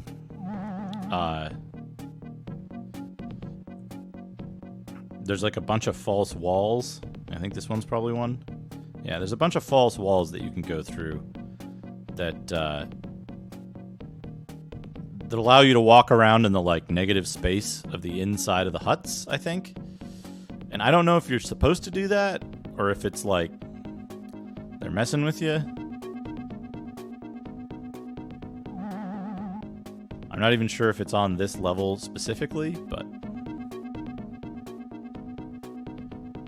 in any case, I'm not going to be doing that because it's just kind of time consuming to check each of the edges.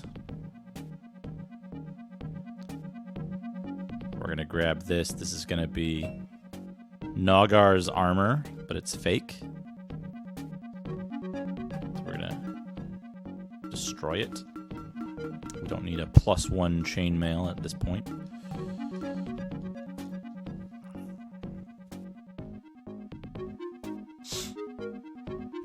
We're literally just going through and like, we're not even looting their houses, we're razing them. We're like destroying all of the stuff that we find simply so they can't have it.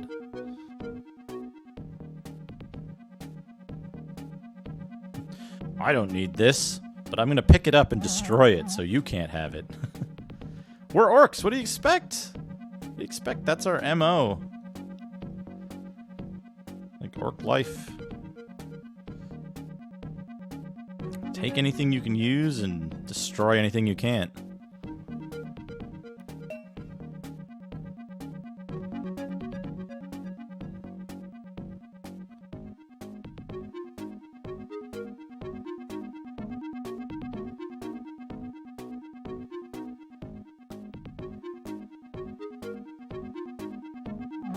Jork.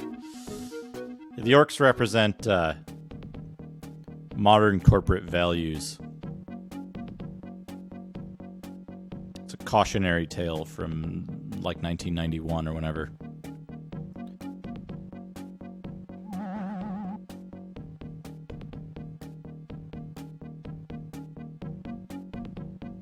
Alright. This looks promising. Might be able to kill a few. Might be able to kill a few humans in this basement. There's 2 backplanes to this level, though, so the other backplane is the one that has, like, more dudes in it.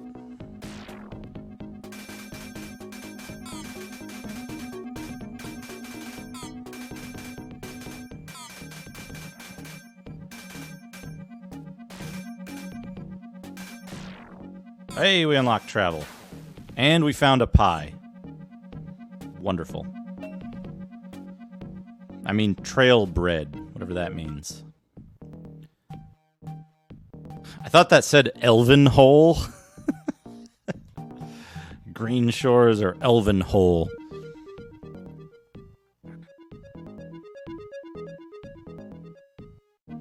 Alright, we're going to Green Shores. And the reason we're going to Green Shores is because before we do anything on this map, Boglin's Blade. Okay, Boglin's Blade is good, but we're going to buy Nendil before we even go into the map, and then we're going to go into the map and kill everybody. The reason we're going to do that is because we want Boglin's Blade. But Nendil, +0 Nendil, is, it's the ring that prevents you falling in pits. Now we are invincible. Let's get some poop.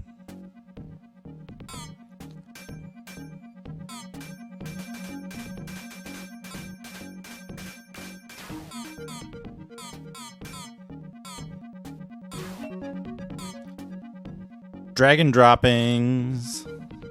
Oh, there's no chapters, so you can just kind of go wherever.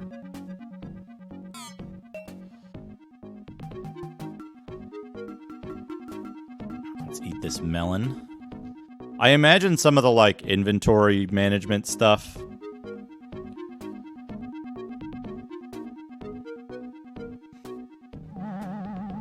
is easier in the DOS version as well.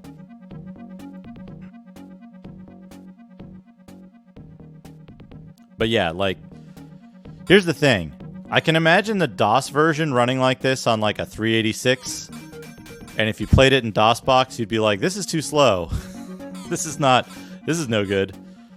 Let's try this on something faster and crank it up a little bit until it runs about 3 times this fast. Whereas, like, the game was released in EGA only, right? With beeper effects. In like 89? 90? So it might not have had, you might not have had the option. The average system that it was designed for would have been the 386 SX16 or something similar. Yeah, that door is locked, so we can't go in there yet. My troops can kill that guy through the wall. That's fine. I can eat another melon.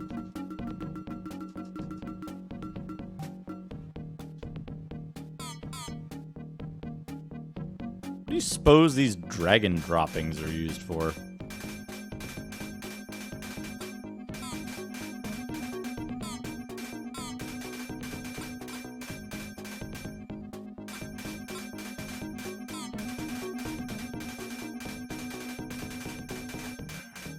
You know what's pretty impressive is the EGA modes of Taito games for DOS, like Rastan and Rambo and Super Off-Road. All those arcade ports. Wait, Rambo was an arcade port. Rambo was a port from somewhere else. But the company that did all that porting used extended mode EGA. and it looks fantastic. It's very, very good for EGA. All right, let's rally troops. Let's give them a second to see if they'll figure it out. This room is a fucking pathing nightmare. I have a little bite of my snack here while they try to figure it out.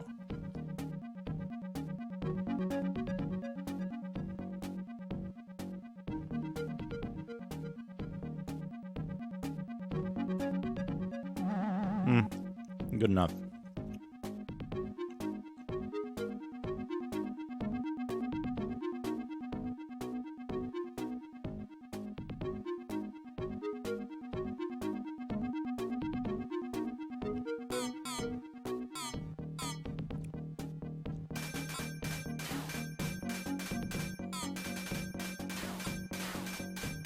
Dreambow damage. So good.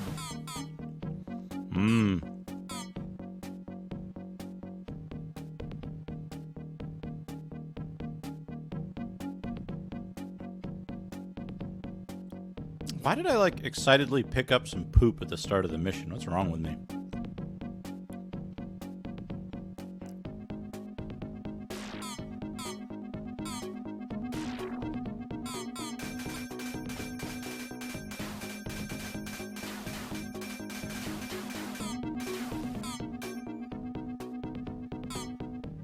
Alright, good. Powering through this stuff.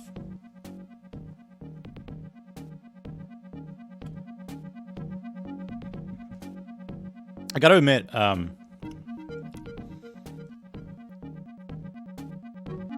pleased with the way this game handles,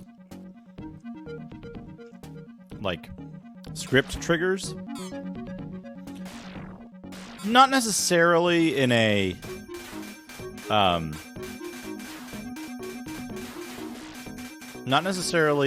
like, execution from an execution standpoint, because, like, a lot of the script triggers are really finicky, but just the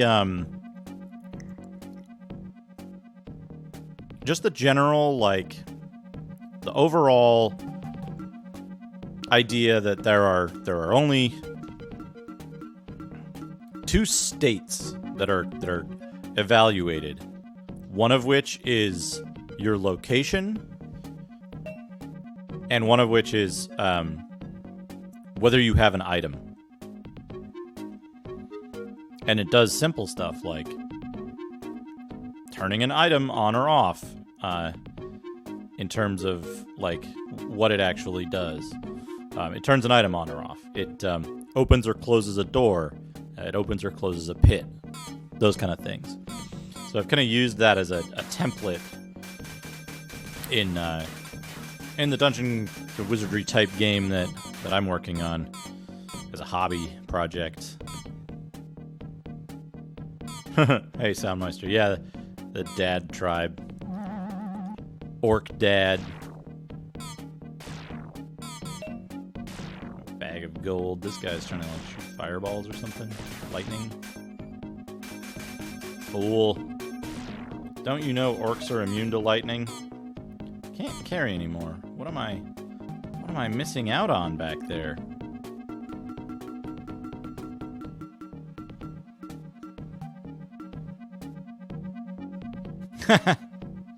Diamond key. Okay, we got a key. Hopefully that'll let us into the like, weird barracks building. The good news is we don't have to worry about pits anymore. We're now immune to pits because we got the cool ring that makes us immune to pits. You have to wait all the way to chapter 5 or 6 or whatever fucking chapter this is to get it, but it's worth it. And it should be like the first thing. Anyone playing this game, get Nendil or Grungar or whatever the fucking other one is. One of the rings that makes you immune to pits. Oh right, I forgot. Why am I like worrying about fucking what I'm doing with the water? Like, looping around the fucking water. Why am I doing that? What an idiot I am. Fuck. I need to check. This. So Boglin's Blade is plus 10, and we have a Dwarven Rune Axe plus 15. Which, let's take a look here. Just to show off to anyone who's newly arrived. This is one of the things that I'm using to kind of guide my play here. An orc dad-son relationship in the party. It's pretty good. Yes, it does, Captain Clever. It makes you and all your allies immune to pits and able to walk on water. The other ring allows you to walk on lava. Okay, so right now we're looking at W1, a single-headed axe, the plus 15 rune axe, and the W5 double-headed axe, the best of which is Orkruth. But we have a plus 10 option here. So that's W1 and W5. We'll compare the columns here, W5 and W1. So we can see that W5 is better in every way than W1. And it's much, much better at one particular thing, which is armor 4. Green without hat. Not in game? That's a particular type of... there's no armor you can get that has it, but some enemies, some monstrous enemies, have that armor type. So, what we want here is we want to see we'd be losing plus 5 on some of this stuff, but we'd be gaining plus 64 against some other stuff. So we don't want to ditch the Dwarven Rune Axe just yet. We also have a right-pointing sword,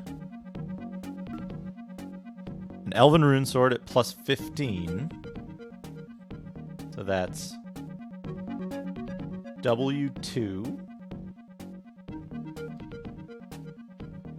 So we have W2. Now W2 has plus 4 versus armor 3, and plus 9 versus armor 1. However, weapon 7 at plus 30. Okay, yeah, so we need this against armor 1, because we don't have our weapon 6 anymore. We got rid of that after we used its plus 64 bonus where it was most applicable. So we'll get rid of some food. Actually, you know what? Hold on. We'll go use the key and then we'll come back for the axe. That's what we'll do.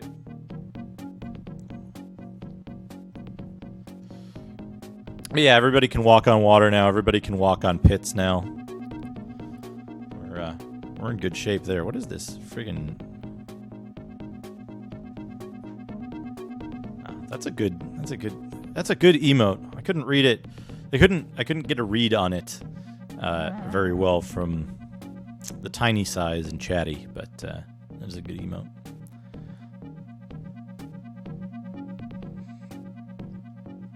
All right, so this should use the key up.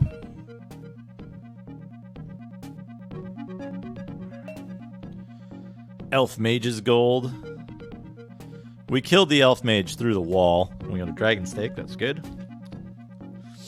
Now where the fuck do we use this poop?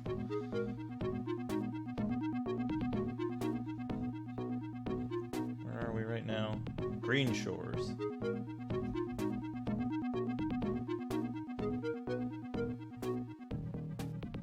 Use unknown.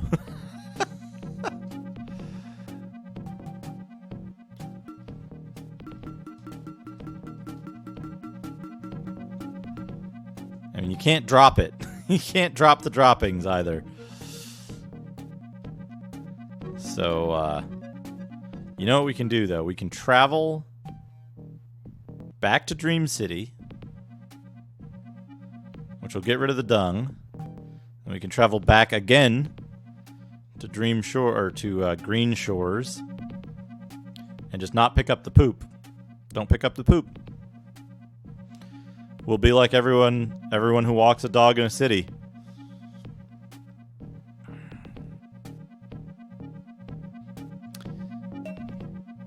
Boglin's Blade. So Boglin's Blade is going to be really good against certain enemies, and I don't know which ones, but any enemy that has that. Actually, you know what? Hold on. I should look.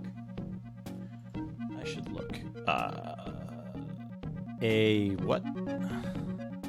A5.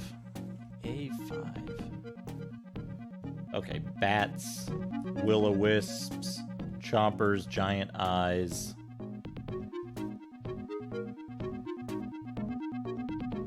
Ghosts.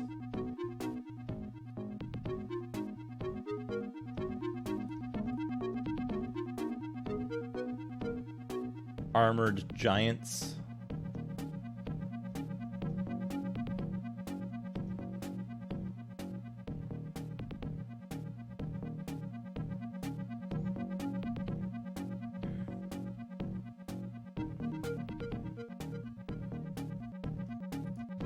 Okay, yeah. So that's...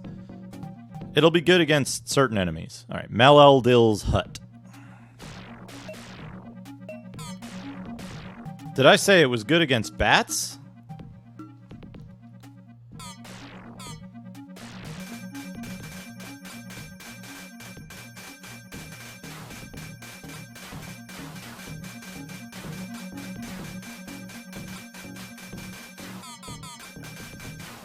Because it's really fucking good against bats.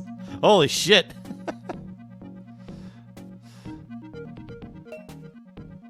The bats stole the key. Can't carry anymore.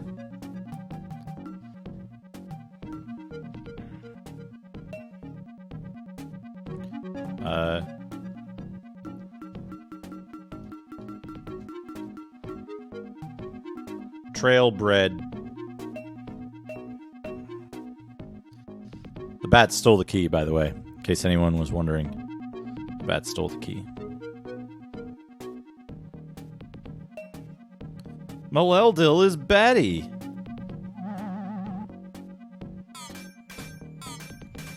Maleldil's hut is a hut inside a hut.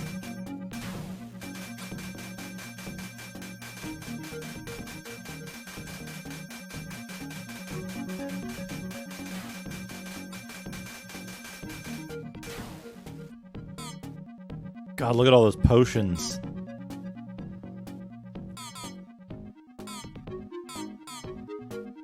Look at all these fucking elves.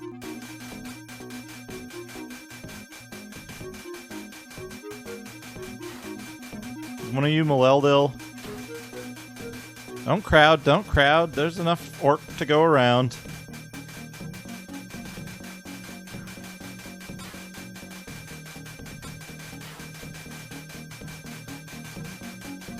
I'll get to each of you in turn.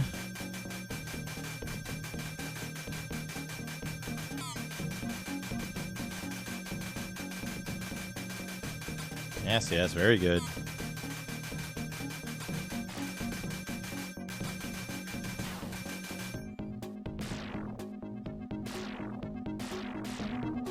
Thank you, now die. Well. 3 money chests with 255 gold each. Maleldil's gem plus 15. We're running out of room for food. Which is fine. Which is fine. What a strange level this is. It's a good level, though. It's not, like, huge and sprawling.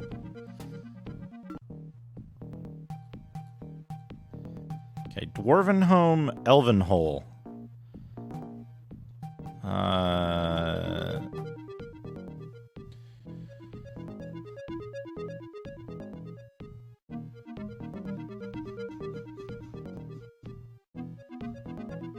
I gotta look here to see which ones have crown pieces.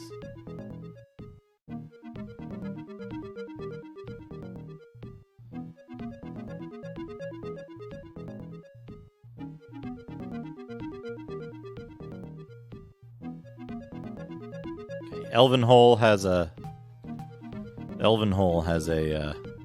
crown piece. Right.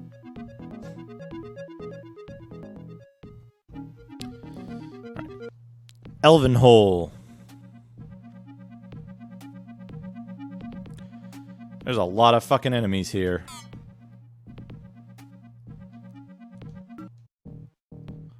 We got Sylrandir's Hand, which I don't care about. Curandil's Ring is probably pretty good. But yeah, say goodbye to the frame rate for a while.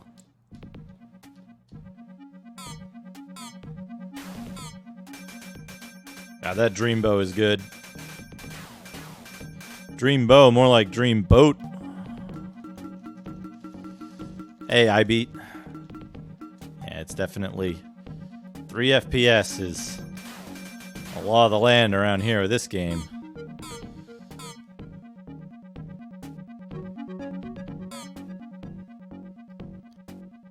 Basically what we want to do is we want to wander around outside and kill as many groups of enemies as possible so that we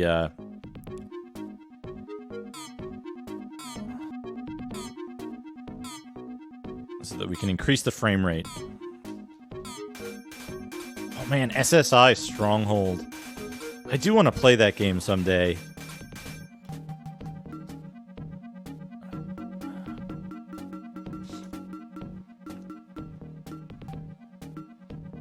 Eat some meat.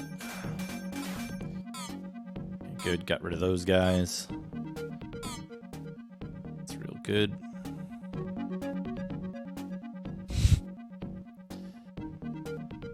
You have enough troops to make the game freeze? No, unfortunately not.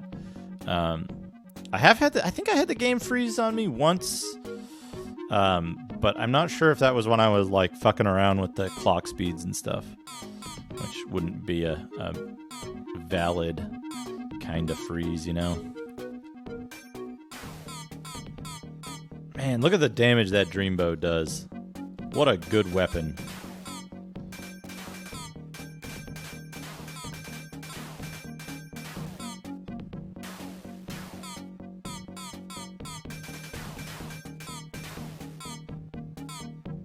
Oh, we lost a troop. Shit. Do I want to restart? Do I want to restart? That's the question.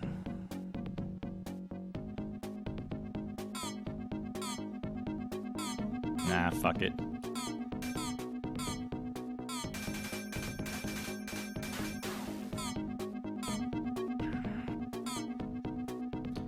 There's only like 3 stages. There's only 3 stages that I need to do after this, I think. The one with Orkruth, the one with like whichever one has Orkruth, whichever one has the Dwarven crown piece. And like that's it. That's it. Oh no, I need to do the final stage too, duh.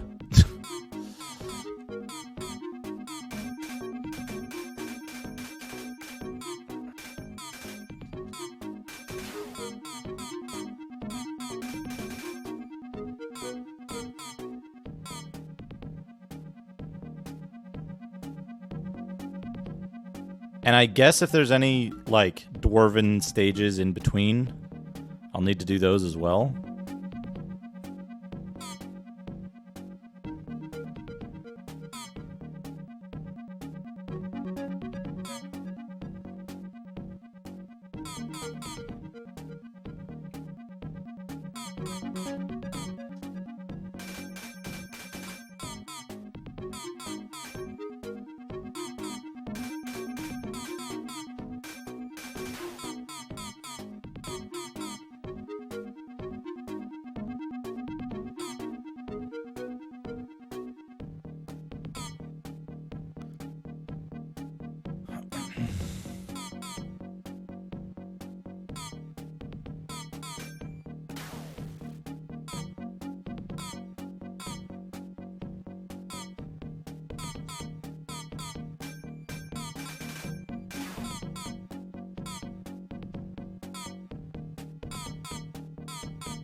Okay, got a bunch of those guys dealt with.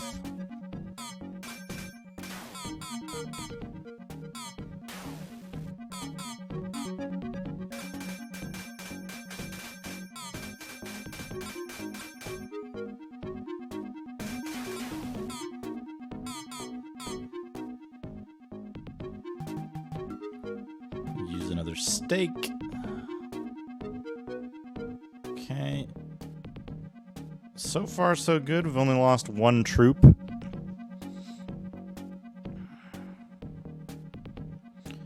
There's another group of elves over here we want to kill. And then we'll start going inside. Hey, Phase. Yep. On real hardware. It isn't overclocked. Okay, we got enough of them to travel. Fantastic. Okay, so now we can exit whenever we want. We really only need to find the crown piece and that ring.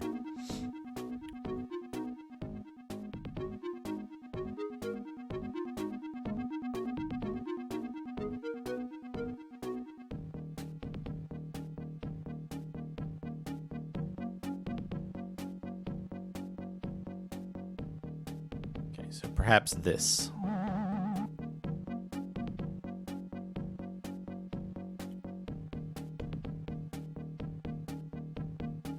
Perhaps this. Yeah, here we go. There's the crown piece.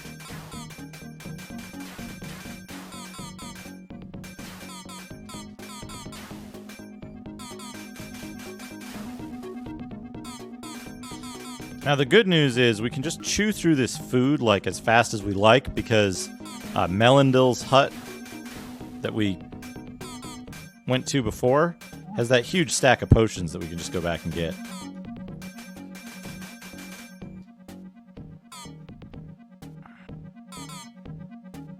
We still have 14 troops. So we're in good shape there. We've got a ton of gold. Oh, there's food here too. Well, let's steal their food. Troops wait behind. That'll give me just a little, like a 10% boost in speed. Move just a little bit faster when you leave your troops behind. Elven carrots and dragon steak. It would have been cool if they made it so that each race got like different amounts of oh right, we've got Curandil's ring and Greater Shield ring. Now, we didn't even need Curandil's ring, but we had to do this stage anyway because of the crown piece. We didn't even pick up that wand. The wand is a plus 100. It's a plus 100 wand. But because of the wand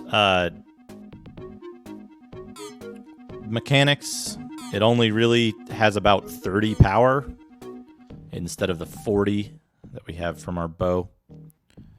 You need all the crown to travel there to Rockheart Gorge. But we're going to go back to Melildil's hut. Odd place for a swamp.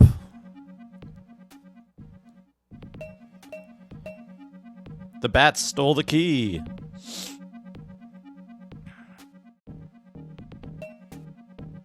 Melildil is batty.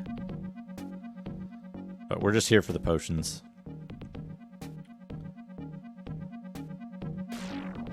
Thank you, now die. Says nobody. He's not there. He's gone. What is this? Melildil's Brewery. Bottle of ale. Okay. So the bottle of ale sucks. Weird, isn't it? Melildil's Apothecary. Alright. So we're gonna ditch the carrots. So the carrots give 100. Let's see. Perfect. Now we're gonna travel to, I think Dwarvenhome is the next place with a crown piece.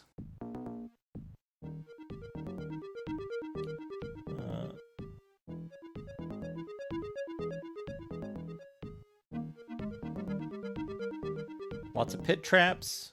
Has Gondrim and War Shield.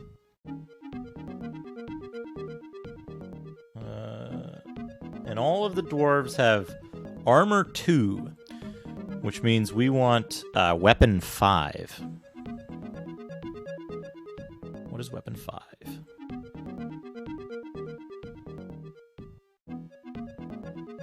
Okay, Weapon 5 is plus 10.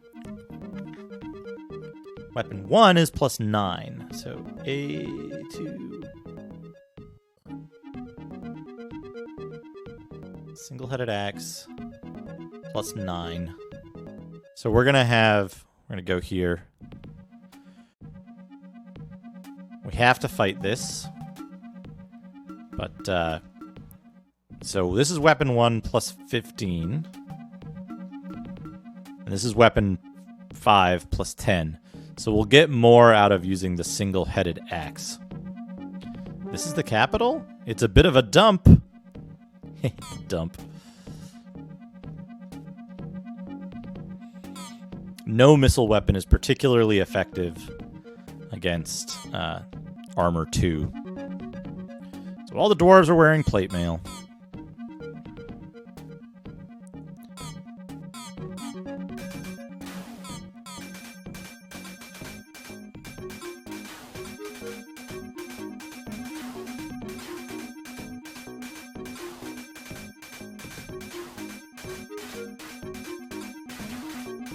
What? Hold on a second. Oh, we'll have to do this a little differently then. I thought Nendil. Oh, water and lava, pits and lava. Okay, so we're just gonna buy the. Oh, we can't buy the ring. We need to find it. Okay, so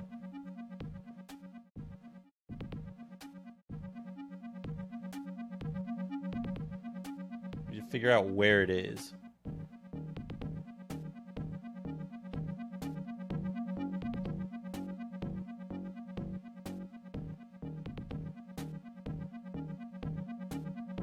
Inside the Great Hall.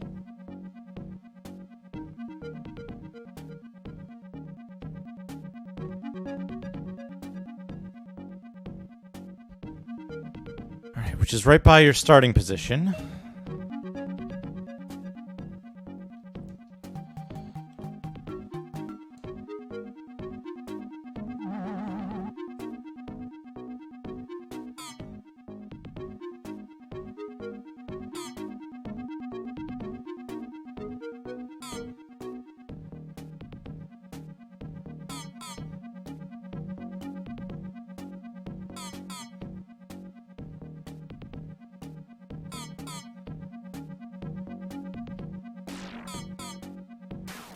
Oops. There it is. There it is. So we need to trigger that pit and then get in that building.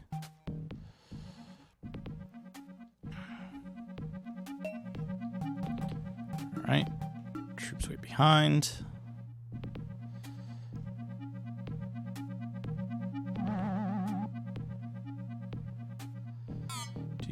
Go around to the left. The pit is like just right at where the table is, I think.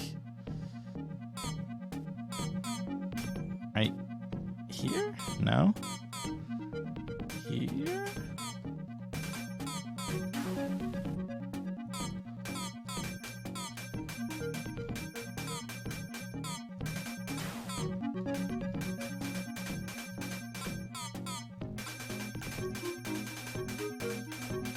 Alright, I need to be using...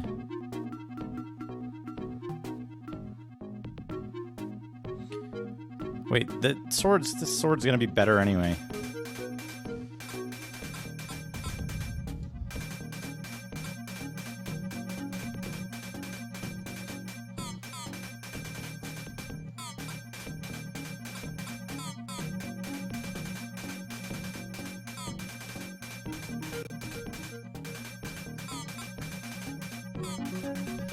Now,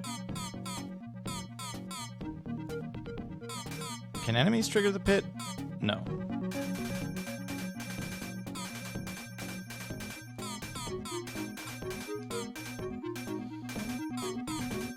Can I lure these enemies outside to fight my troops?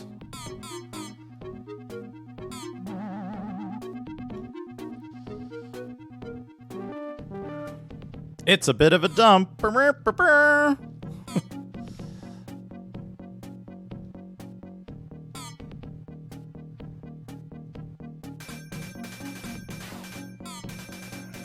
Yeah, okay. Lead from the front.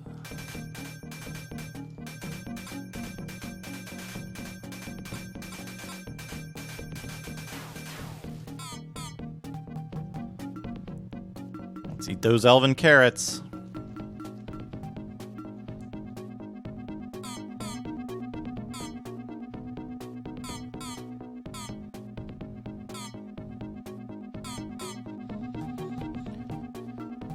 Troops wait behind.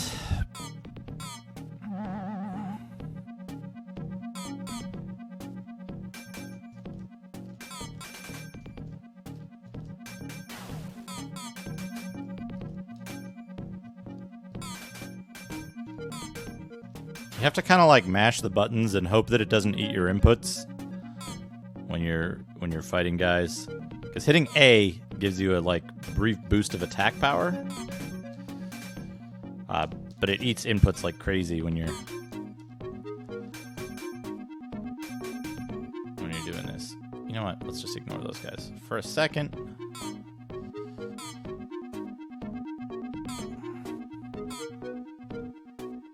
What we really want up here is the ring.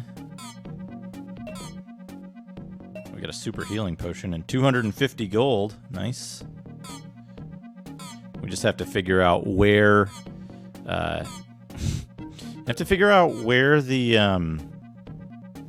ring is. Get the ring, and then when we have the ring, we can start moving our troops around.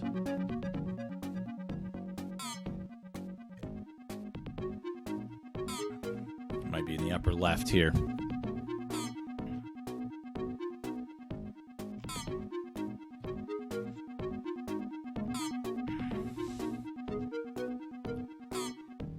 Here we go. Here we go. Here's the ring.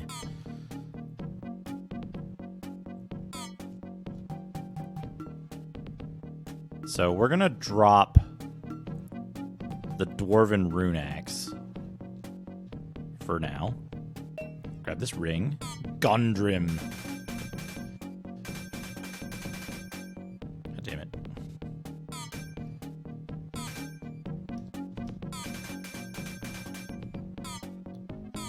Deal with you in a second. Fucking superpower dwarf.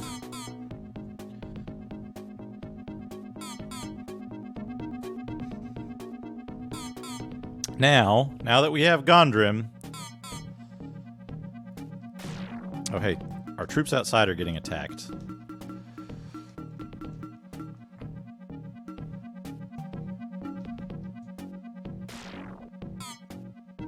Now that we have Gondrim, we can walk right over pits. Okay. Lead from the front. Okay, now they'll fight back properly. Now we can just murder everybody properly and not have to worry about pits. If a pit shows up, it will be purely beneficial to us. So.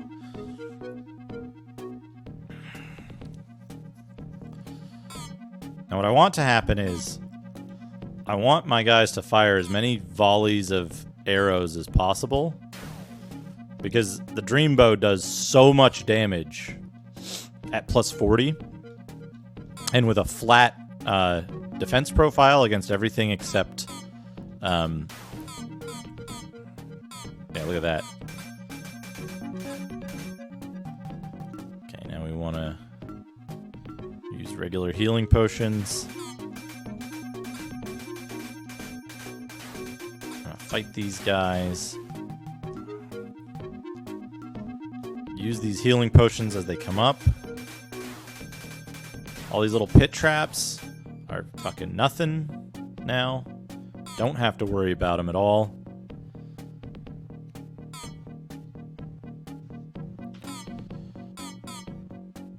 Alright, so I want these guys to like shoot as much as possible because our arrows do more to them than their arrows do to us.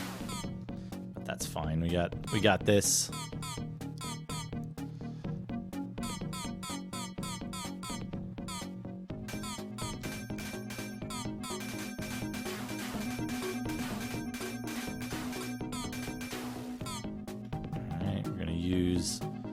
Last healing potion.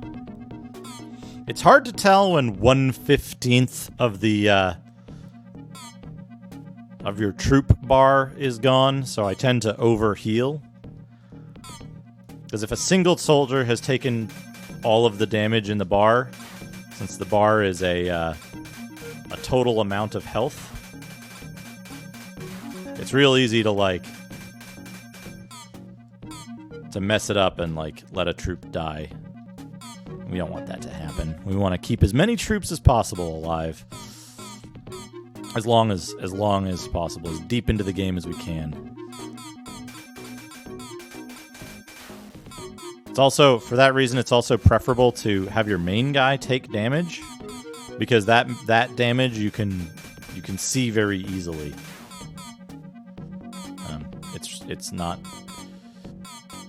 It's more rare for your dude to get in danger without you knowing it, compared to your troops. Okay, got all those guys. There's a bunch straight to the west. But yeah, now we don't have. Now all we have to fear is just not healing soon enough when we're in a fight. Everything else is, there's nothing that can instant kill us. Except for scripted events. I think we've seen the last of those. So it's just a matter of keeping morale up.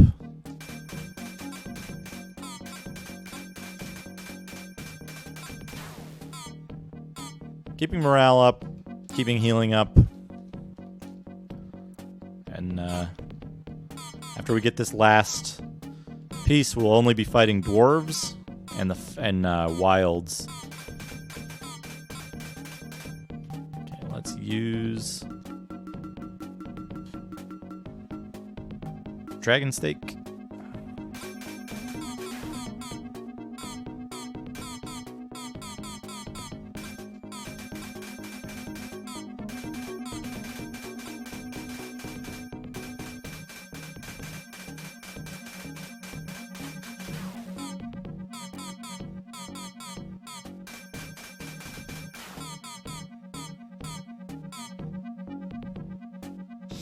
Okay, we've cleared out a large number of... there's like a cave entrance at the bottom. That's a little strange.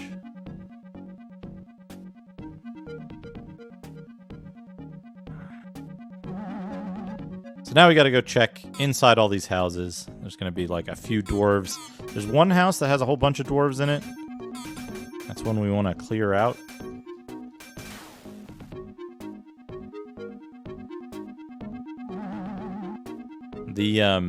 The back plane and the front plane of the game don't really correspond to one another, so we don't know where the house with all the dwarves in it is. We just know that it exists.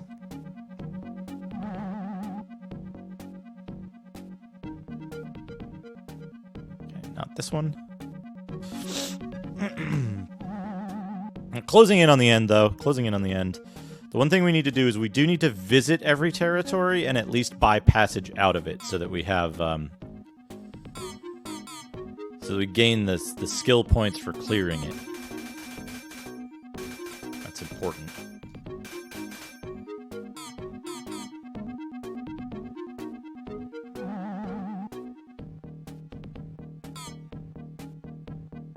Okay, let's get some of these orcs in here.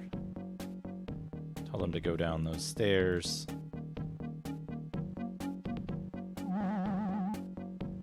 And go down the stairs ourselves. Okay, we got Well, there's nothing down here, huh?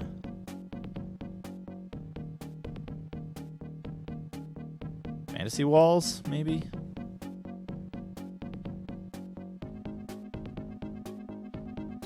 Nope, no fantasy walls either. How very strange.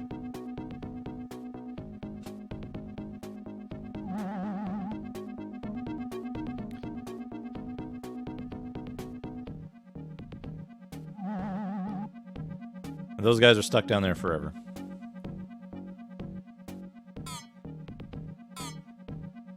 Oh, there's some...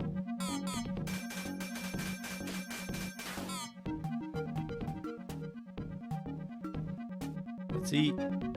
Okay. My troop bar was getting dangerously close to dead troops level. So you check all these little huts. Check all these little huts for a cluster of dwarves. Ooh, a melon.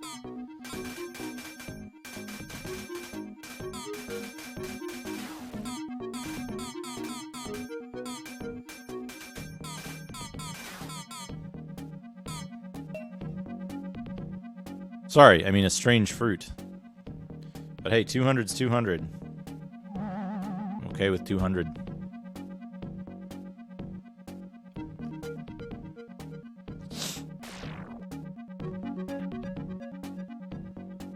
Pit Trap City. Doo, doo, doo.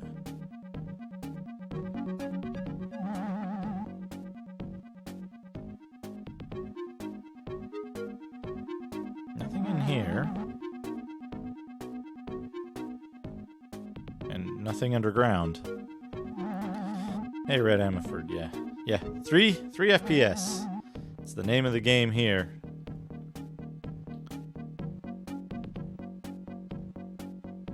This level has a lot of enemies in it, and the more enemies there are, the more pathfinding is going on. The pathfinding is definitely what slows this game down.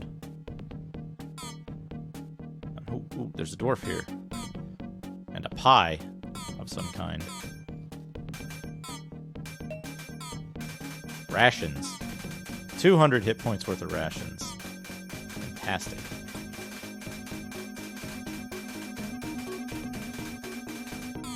Okay, we got him. Alright, we have travel unlocked, which means we just need to find the piece of the crown that's hidden here. And then we can go.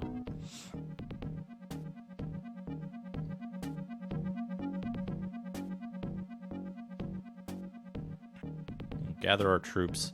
I want to say that the basement of this building is maybe the likely culprit. But we'll see.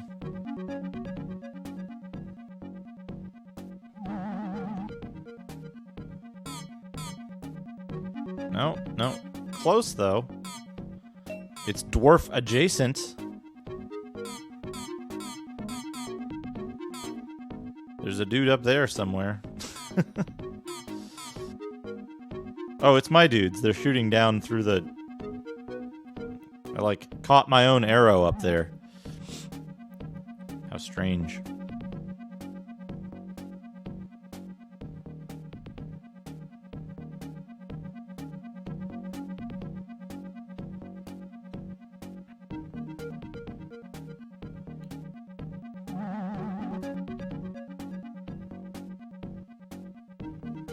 The good part is we have killed the majority of the enemies in the level, so we're able to travel. We've got the pit walking ring, which is arguably the most important item in the game.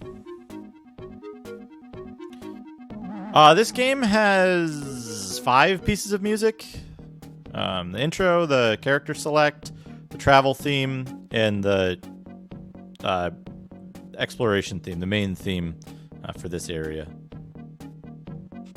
But when you're playing the game, there's one that you hear much more than the others, because it's the one where you're walking around in 3 FPS. It is a very long song, and it's very good. So.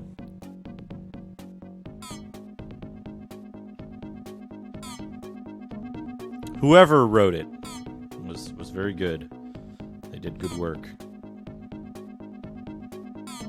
this the Great Hall? I need the key from the Great Hall, for sure.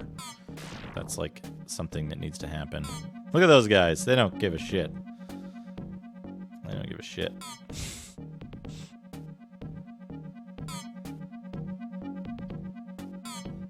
Here's the Great Hall.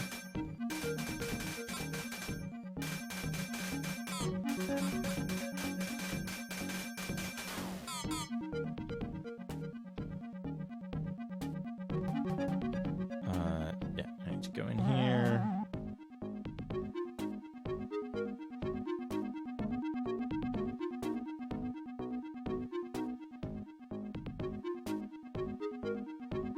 Got the ring out of the upper area there already. Lured all the dwarves out already. Now I need to get the key here.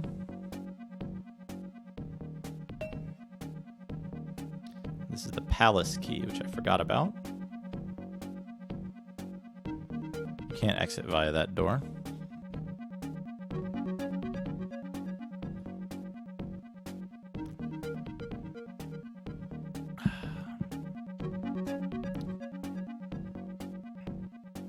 I assume the palace is going to be at the top of the map, so we'll go up there.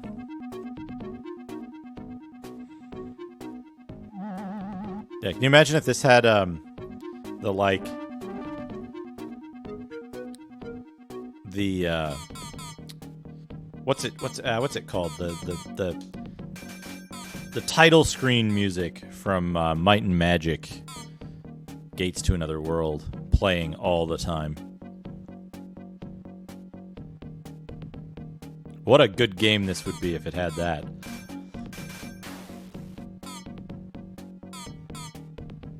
Okay, let's see if the palace is up here to the north somewhere. Oh, more pits, more random pits. I haven't been in this house. Let's check this house at least.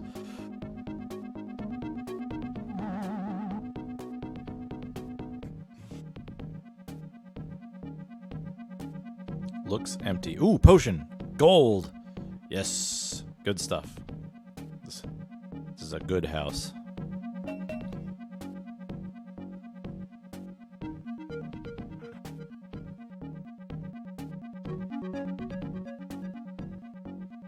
Oh, nice. There's something about the art in Heroes of Might and Magic 1 that I find really charming, because it's like, it's less polished and less like slick than the later ones, but it still looks, to me, I think it still looks really nice. Okay, there's a cave up here. What's in the cave? Is it more dwarves? No, it loops around.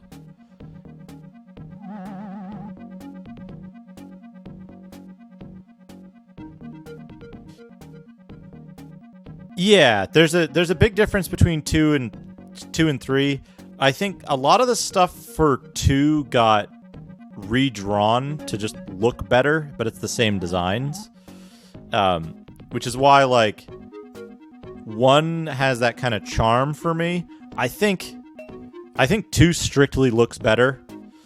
But there's a charm about 1 that I think 2 doesn't have. 2 looks like a very professional, slick game.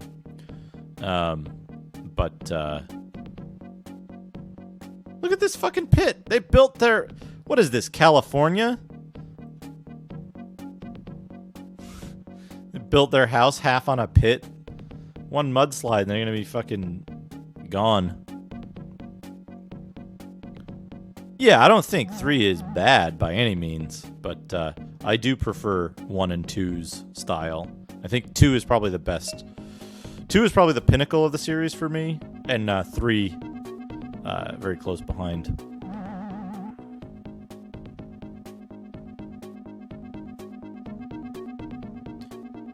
Where's the fucking palace? Is this the palace? The dwarves' palace, like a fucking wooden building? Yeah, not enough stuff on fire to be California, that's for sure.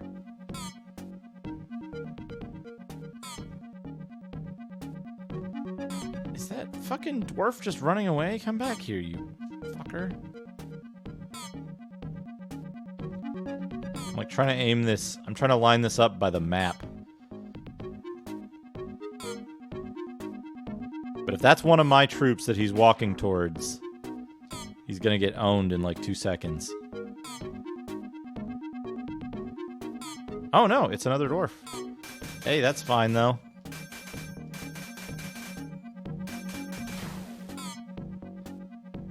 Got him.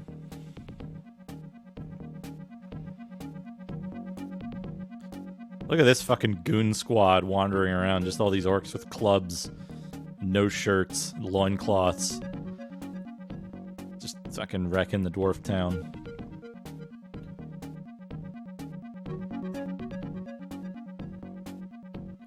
Alright, now, the question is this fucking stupid-ass wooden building over here the dwarf palace? Does the palace key unlock this? Not much of a palace.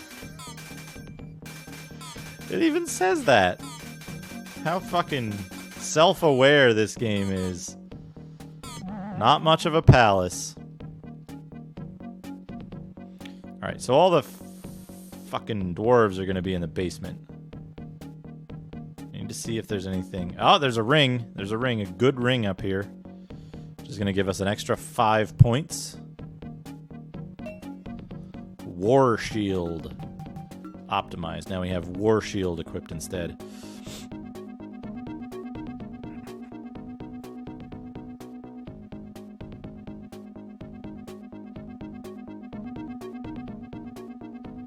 Come on down, fellas.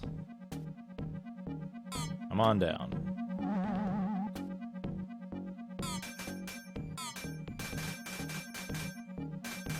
Dwarf, you're violating causality. Get back in here.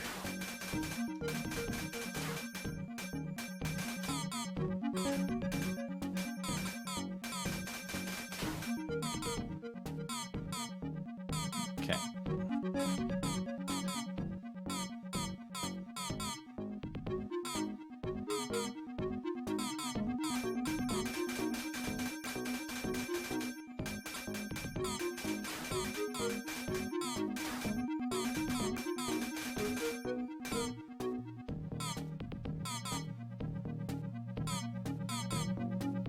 All right.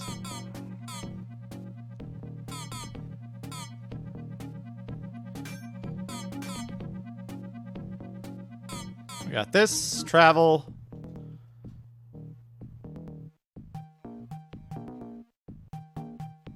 And we're done. But we have to do another dwarf area immediately next. So let's go back to Maleldil's hut. And get all of his ale. Yeah, that's a crown, by the way. That's what a crown looks like. So, just in case you didn't know.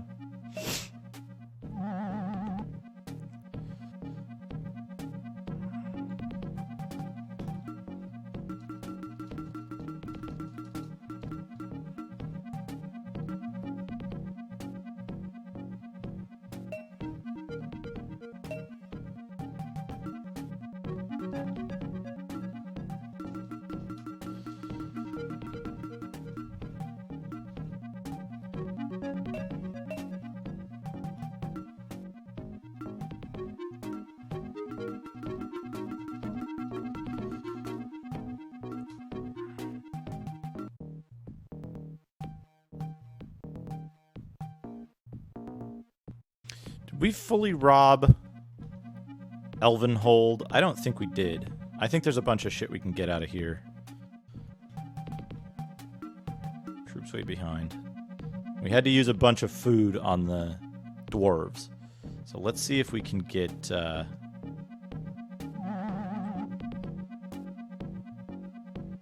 look at this. Look at this. Magic wine. If you drink enough, it'll teleport you to the dumpster behind Taco Bell. Here we go. Area 6.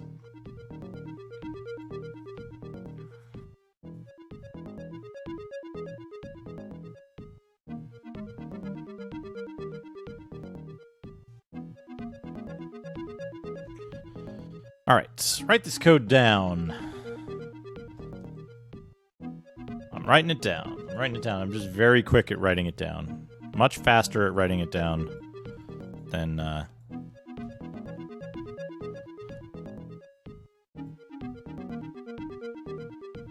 much faster at writing down the code than I am at entering it. But yeah, let's go. Rockhart Gorge. We can't. The tunnels are deadly. And we got a large money bag.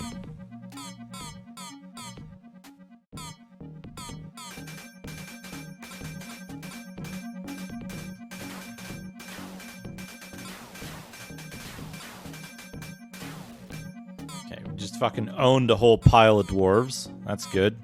There's more piles of dwarves to own to the west. They're in line formation too, which is bad. Bad for them. The tunnels are deadly. They're probably not deadly to me, though. You know? Oh. Let's see here. Rockhart Gorge.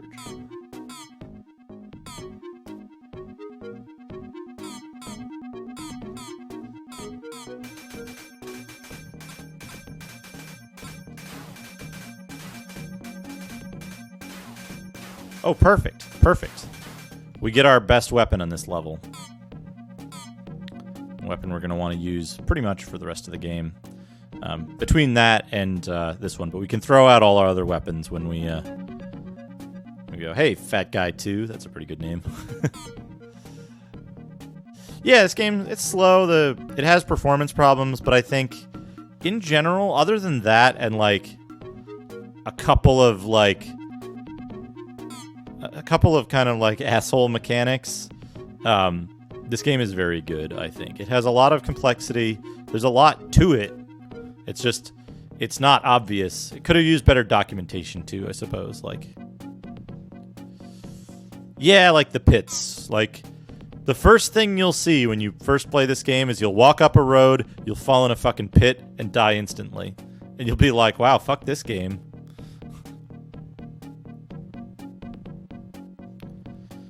See, that's the thing. That's the thing, Captain Clever. Working Designs never tried to do translation, so they don't really have translation problems. They have script writing problems.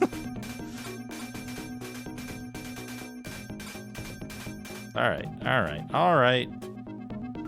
You got me. Drink some magic wine. Yeah, they have design problems.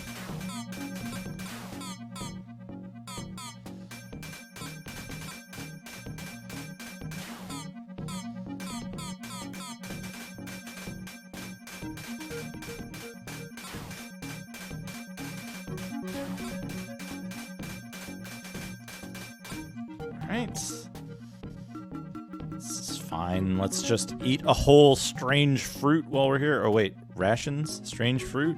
There we go. Oh, this was a quickie port job. There was like 2 guys working on it. At most. Like, and some unknown composer who did the music.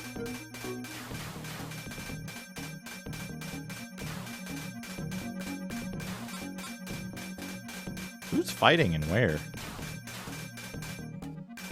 I think some of my troops are going ham on a random dude on the other side of the map. And I'm just winning. Dwarven Ale, 5.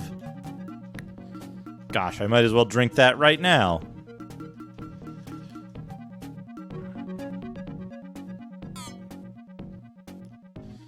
Yeah, is ST the original? It's either ST or Amiga is the original platform. But,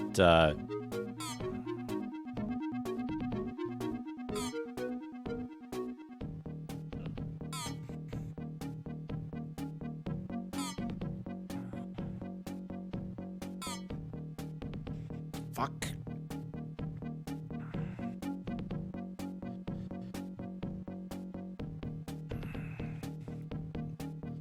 There's another little cluster of dwarves over here. What the fuck is this? Oh, that's just a spike. Just a spike, not a weapon, not a weird arrow, not a silver arrow or something weird like that I could make use of. Oh, come on, guys. Come on. Can I rally? Can I rally you over here? No. Can I lure the enemies over here? Yeah, here we go.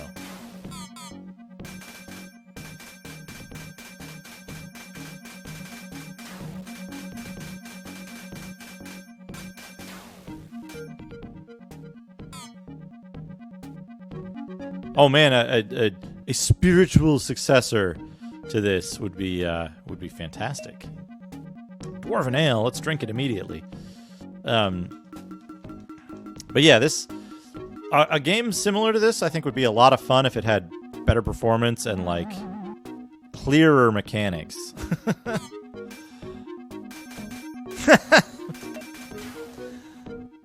Battlemaster Ascendant. God.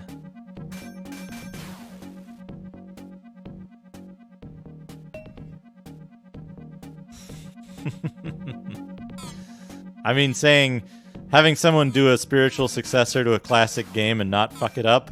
Oh, right, the tunnels are deadly, but not to me. Is pretty much jinxing it already.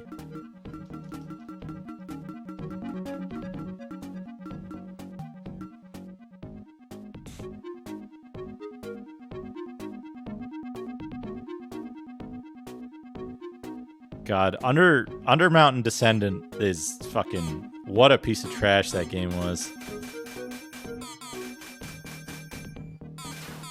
Oh, hey, you know what's really good against dwarves?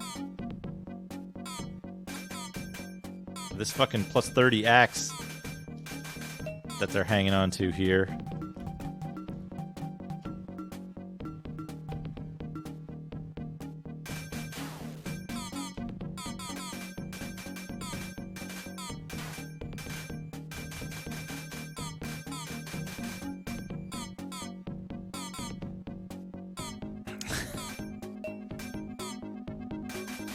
God, River City Girls. River City Girls kind of... Yeah. I just watching you play it, Mortis, it was clear to me that it was everything that annoyed me about every, like, modern 2D beat-em-up that I've played that's had stuff that annoyed me about it. Okay, what else is here? Arcruth, Bladebane. There's a bunch of dragon stakes. We want to get those.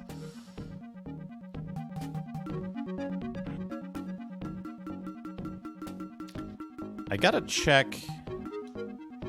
Okay, so we've got a plus 30 Orcruth, right?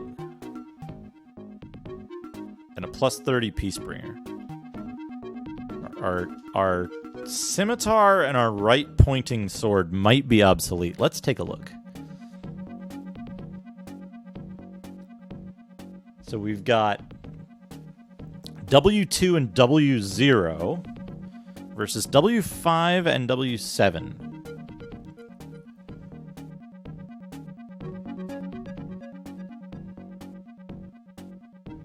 So W5 and W7.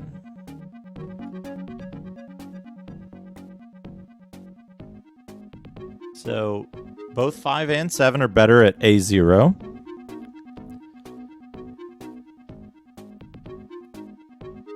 Seven is better at A3.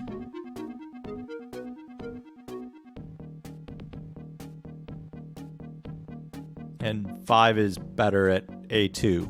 So yeah, both of our other weapons are obsolete now. So we can get rid of this.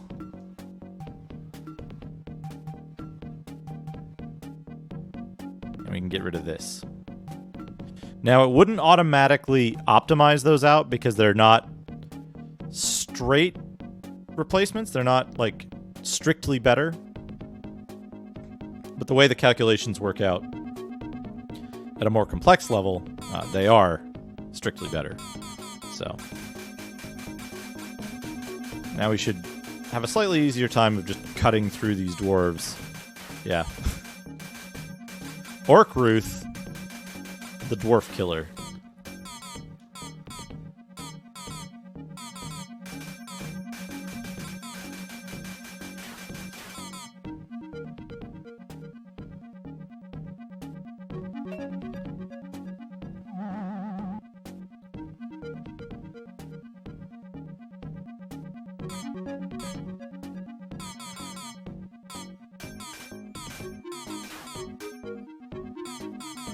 We can get Blade Bane plus 30 here. So Blade Bane is an A1, I think, right? Yeah, it's an A1 plus 30. And it is strictly worse in every way than our dragon armor.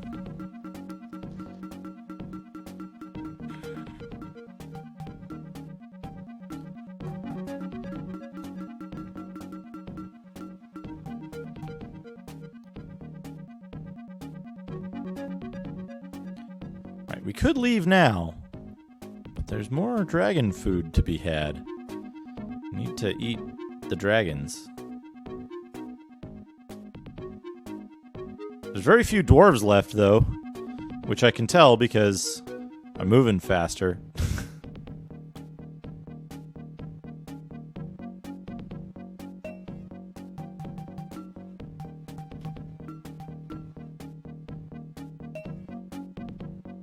Okay. Carrots suck. Healing potion. Okay, we're pretty well kitted out.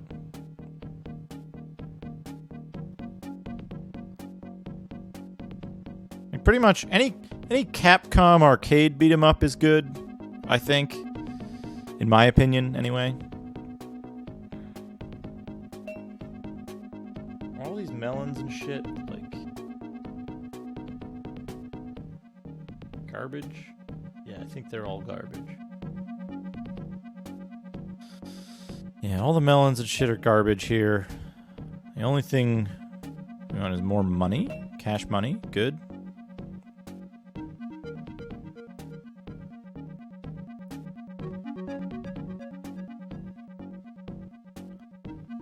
Smelly fish is not bad. We'll just grab a little money and then we'll go. Good thing we got our orcs the ability to phase through fucking walls somehow. Alright. Alright, Scorpimar or the Wastes. Both of these are places that we can't skip. So, let's have a look. Scorpimar is mostly scorpions. In fact, it's all scorpions.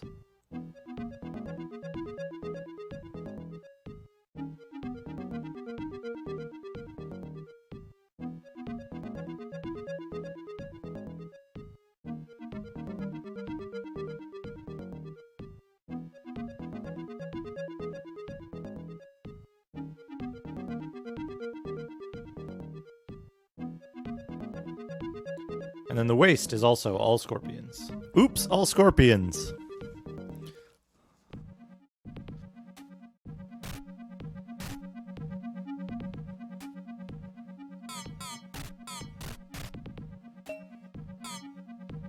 Dead man's chest.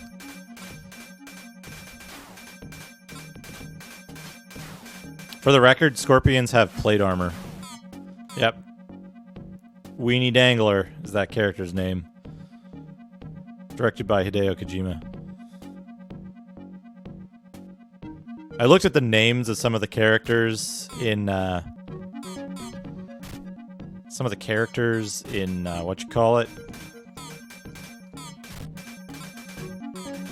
Death Stranding. And they're real they're really something. What a cast of characters.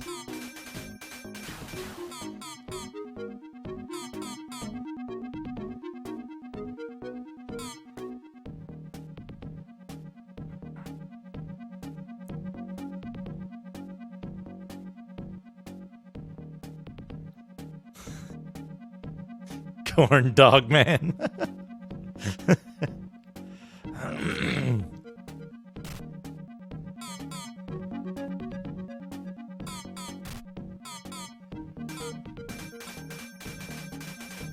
Shoot Gunner.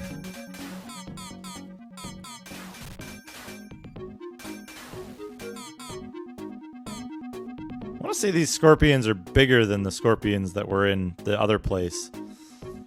That wasn't Scorpimar.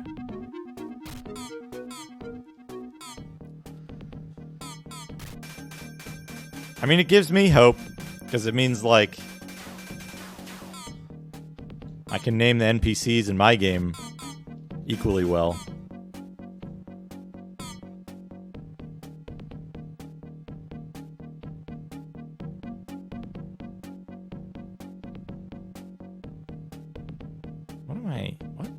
What is going on here? Green healing potion? Probably the least item. Are these dragon steaks? Yes, they are. Hell yeah. Raising the stakes.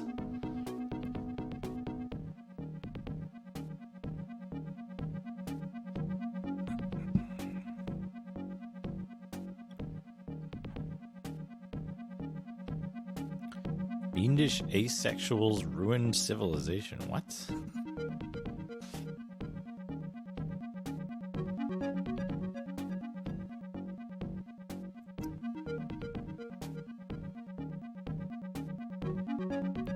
I was reading Final Techniques comment about a data entry in Death Stranding that apparently says fiendish asexuals ruined civilization.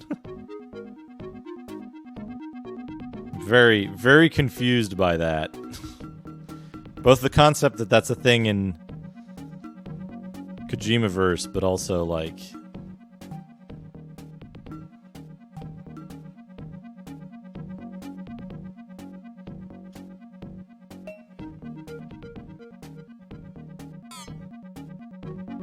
Where the fuck?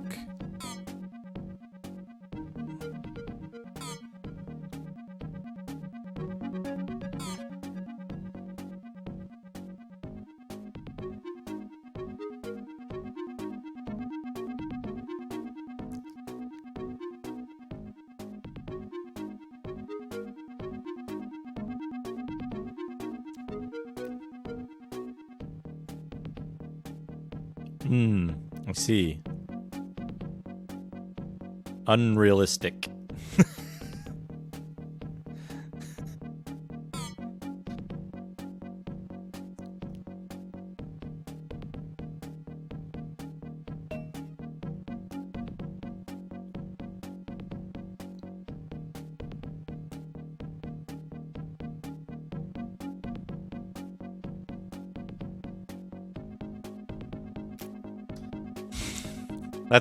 That's the joke. that's the extension of that joke. Memes didn't exist before. Can I, like, just exit here? No. What the fucking... What is it telling me to do? Scorpimar.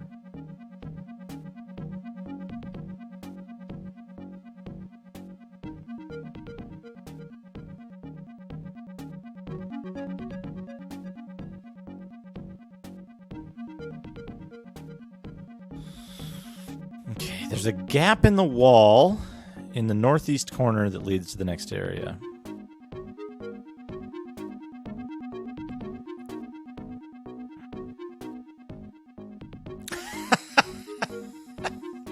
Like it's overlong cutscenes. Wonderful.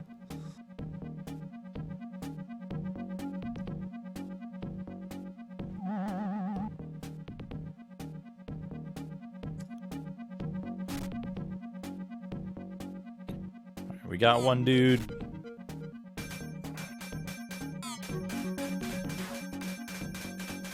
We can fight these dudes all fucking day. Look at this. Fuck you, scorpions.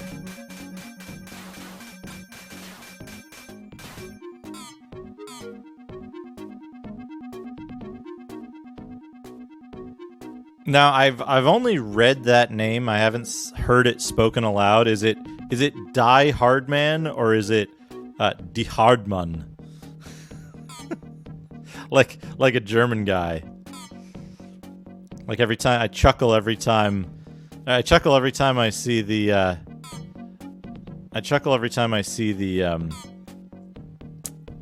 the cover to that German game, Die Fugger, or however it's pronounced properly. Oh, can't carry anymore. Rations, unknown healing potions, super healing potions. I'm pretty sure are full heals. Strange fruit. Yeah, we'll eat a strange fruit. Get the gold key. Oh, we gotta kill all these fuckers.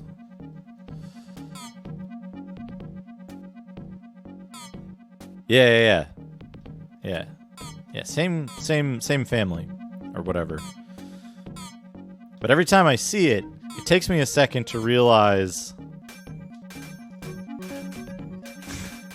Yep.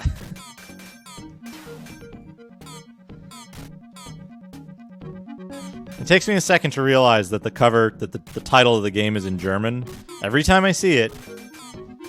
So I read Die Fugger. And then I chuckle a little bit. And I'm like, that's not how it's really pronounced.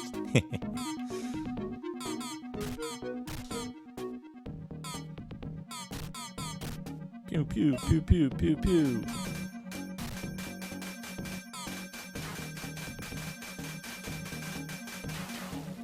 Hell yeah, we cleared it. And we've got full stuff, so we might as well just go. Can't drop the key, though.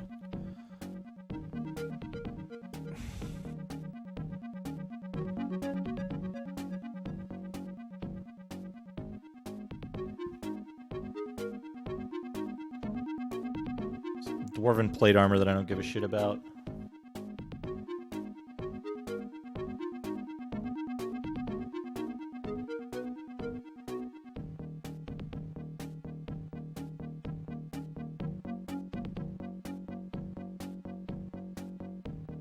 Something else I don't give a shit about.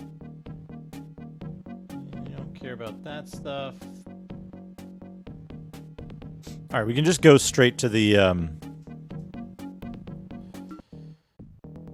we can go straight towards the fucking end. So we go to Death Swamp. Get your wellies! This might have been a British-developed game originally. Who knows?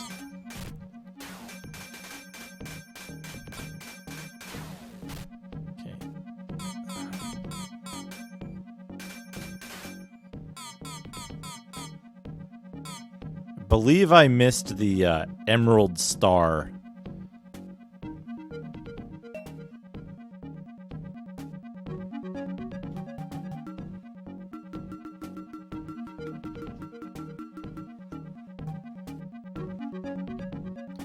Okay. Eat that apple. They give you a whole lot of gold, and I think you can't buy troops in the last area at all, so...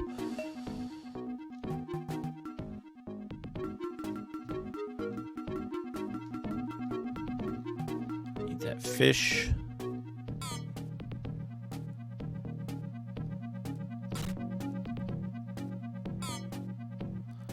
Get your wellies.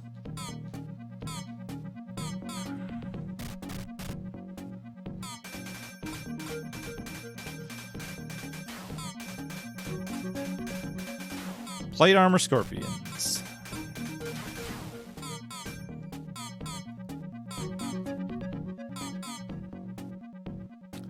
Yeah, like it gives you tons of gold, and you can't buy anything in the final zone, as far as I'm aware. Like you can't buy safe passage because they're all monster zones. You can't purchase anything, and it gives you just tons and tons of gold, which I don't really care about.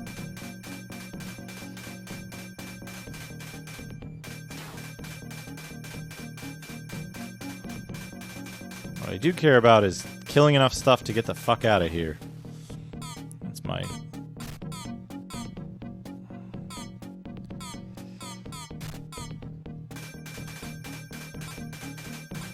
Farting fire elementals. What, Fireball. A3.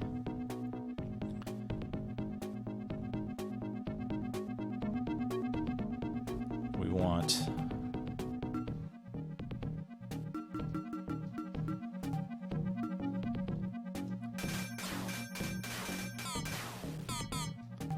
much faster. That few points difference is bigger than it seems.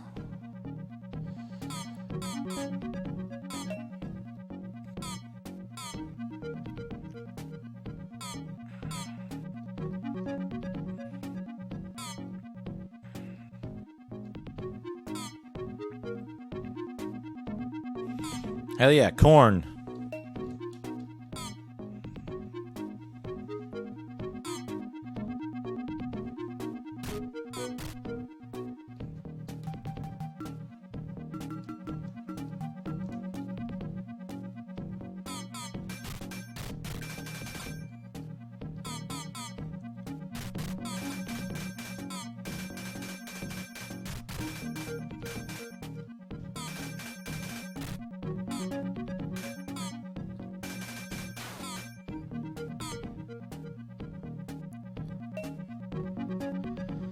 Where could they be hiding all the enemies if I've cleared out the entire, like, overworld map? Was there a cave here? Is there a cave? Is that what I'm looking at? We're looking at a cave scenario here.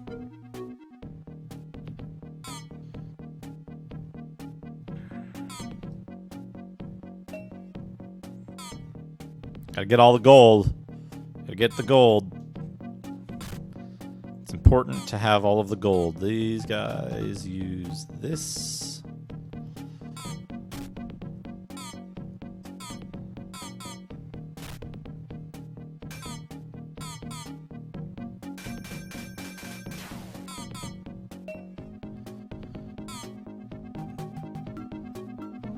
.45 melon, huh? Whoops. 40 points of corn. I think that was a political campaign during the late 1980s. 1,000 points of corn.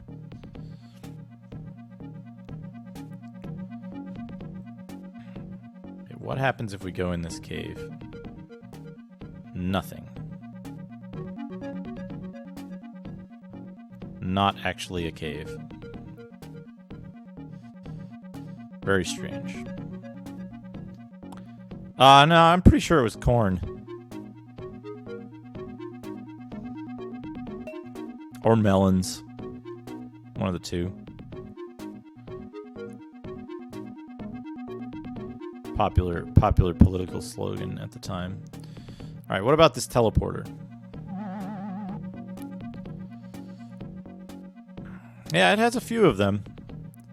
Okay, can we teleport back? Yeah, we can. Alright. So let's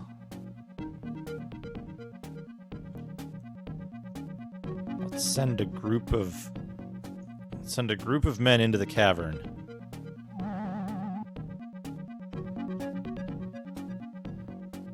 Here we go. Here we go. Our little squad. We're gonna go wreck some dudes. Kill everything.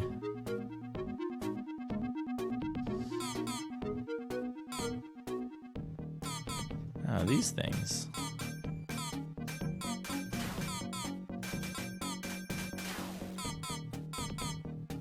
Yeah, they seem to be weak to this weapon anyway. I'm looking at the wrong fucking thing, though. Chompers, that's what they're called. They're called Chompers. And they have armor 3. So armor 3. Yeah, we want this one.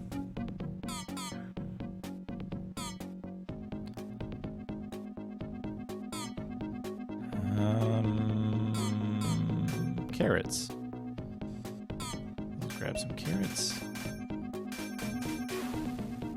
Okay, some of our troops just killed something. Off on their own.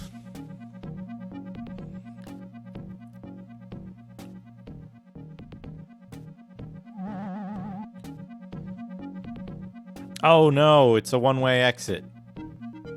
Shit.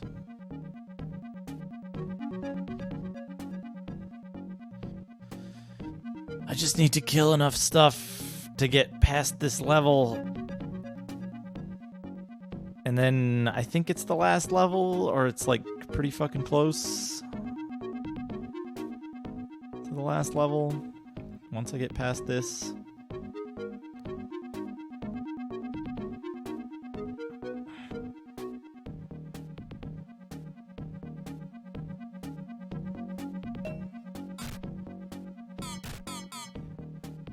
Scorpions. Let me break out my scorpion axe.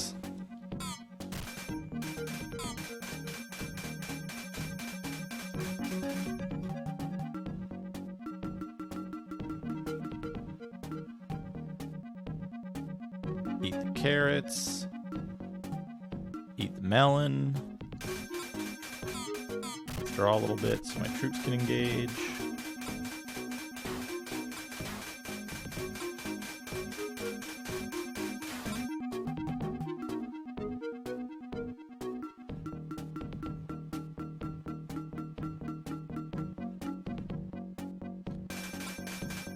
Should be fine. Yep. Good. We'll eat that fish.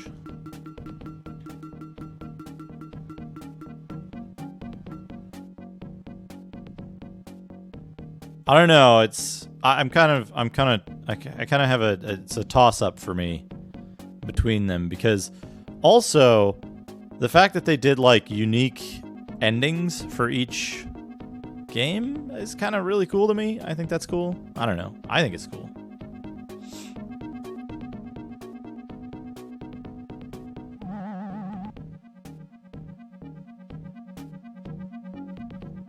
Alright, let's get some dudes out here.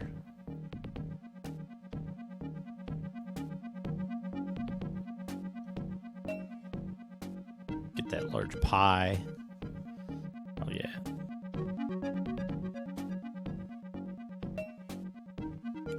The equilibrium effect of the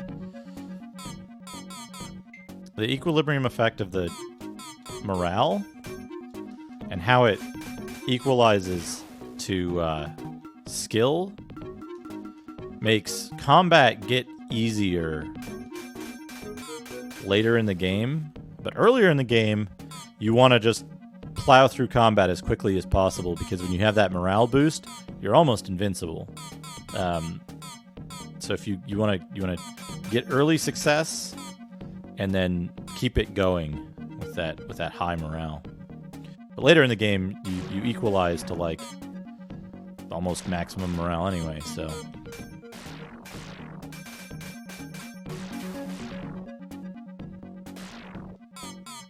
corn. Yeah, it's weird. Like, playing this game in reverse would be like almost easier, because you get a ton of money in the last area that you can't spend, and like bad food items, and then you get good food items like in the middle areas. It's very strange. Very strange.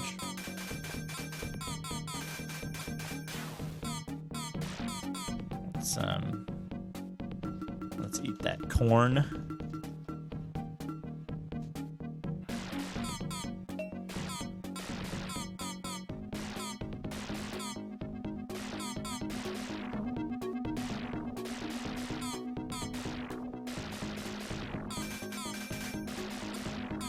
Travel unlocked. The Watcher's Tower. So this is the final area.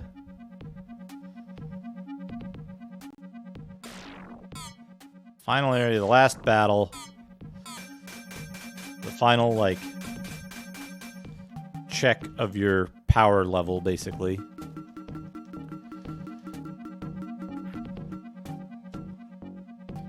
eat some carrots and eat a pie because I took a bunch of damage.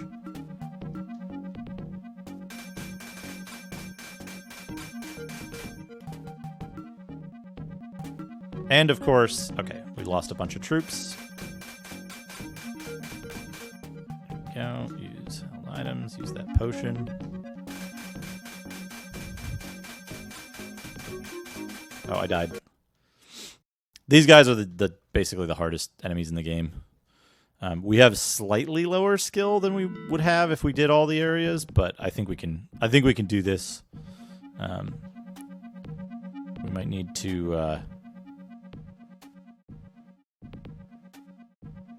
arrange a couple of things differently so that my troops don't get stuck on the, like, they start you in like a really shitty position where your troops are liable to get stuck easily. Look at these guys. They're just like stuck on this same rock. There we go. So now we might want to use wedge formation to get some extra damage.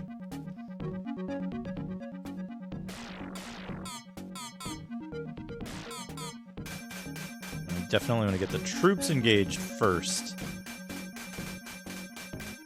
Holy shit, look how fast that morale goes down.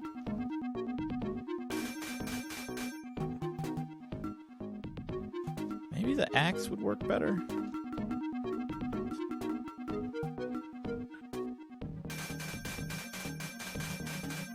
Oh, I died. Okay, I don't think they were...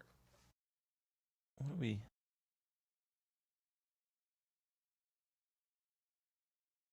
Giant eyes. They're in open formation, and they're on A2.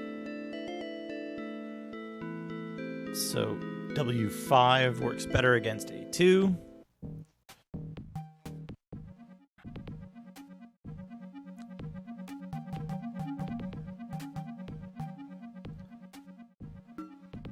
So we want the axe. And then column, they're in open formation.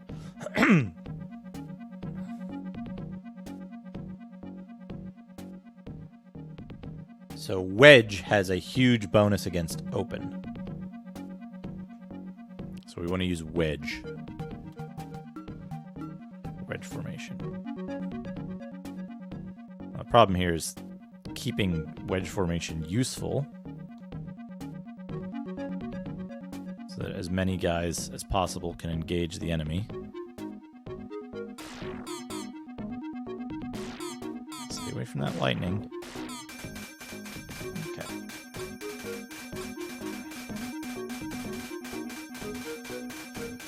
Oh. Just getting owned. Where's their 225 skill? Let's see if I can see my own skill level here. Okay, so skill is 130. How much skill do we get from clearing an area?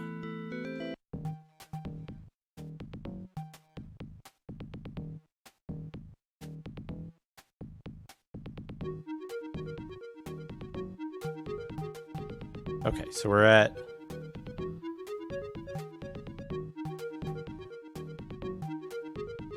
Scorpomar, Death Swamp, Watcher's Tower. Okay. So if we go to Death Swamp...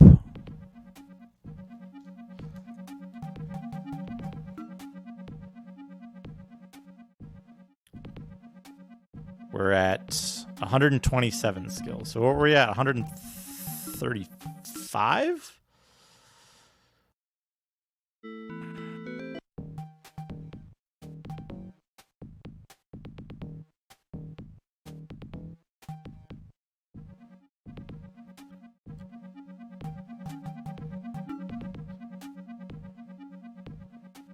Hey Matt, how's it going? 130. So we gained 3 skill. We wouldn't be able to gain very much skill from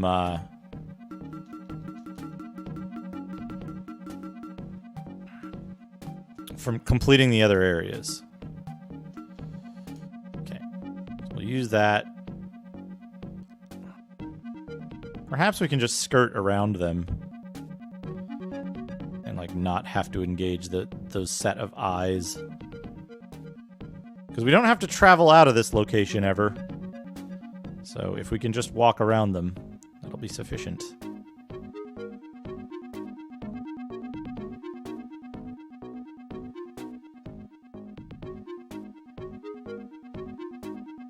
But if we do have to fight the eyes, we'll be in trouble. Okay, there they are.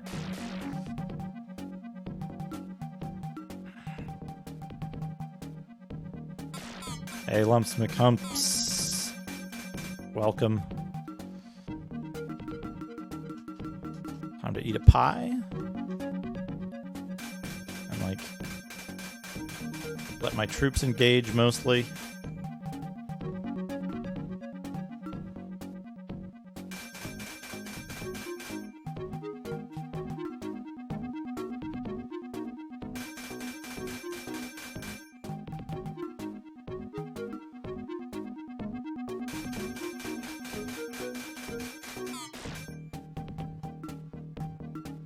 Oh, I'm down to 3 troops. I don't think I damaged them at all, so... Can I just go here? Yep. Can I just run away from these eyes? Use my troops as a distraction?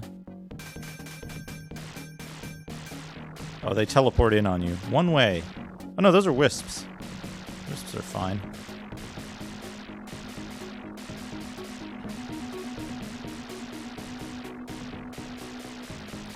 Ghosts.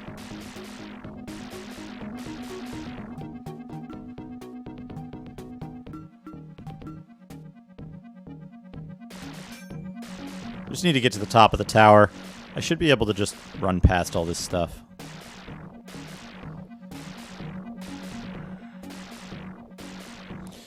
Extra gold.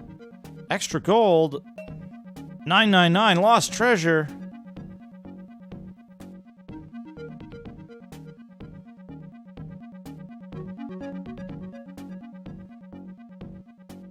Up the tower we go.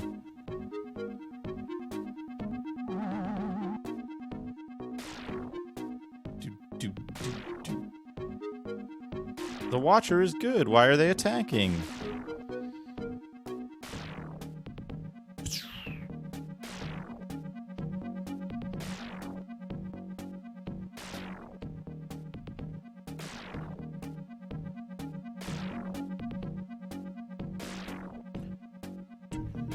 Extra gold. Giant purse. This is it, right? You just walk up to this thing? And here we go. Ancient fingers trembling, the Watcher takes the crown from your embattled hands. Holding it high, he cries, "Centuries I have waited. That waiting is done. Great and mighty warrior have fulfilled a dream, but your legends lied. When this world began, there were 4 peoples, but not as they are now. These were magical races in harmony with the world and with each other. I should know this. I am the last survivor of the world as it was then. Our 4 kings decided to cast a spell as heroes that submerged the world. Truly, it was madness. The gods did not allow such vanity and cast us out. Each race's soul was fixed with a fragment of the crown, and each was lost. Hatred and greed have kept the fragments apart, but the curse is now gone. I watch as the 4 true races return to the world, and then I die."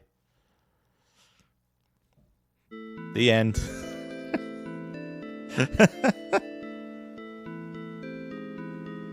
Incredible scaling.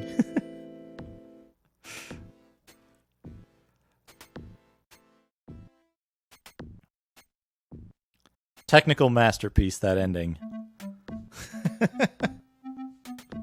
Text too fast to read. And incredible scaling.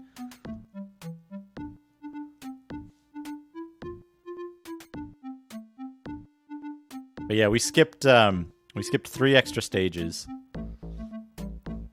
We didn't do a full clear, but yeah. That's it. That's Battlemaster. And that's time.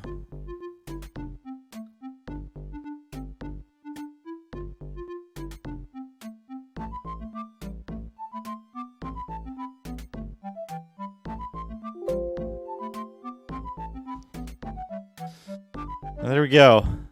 There's all of Battlemaster.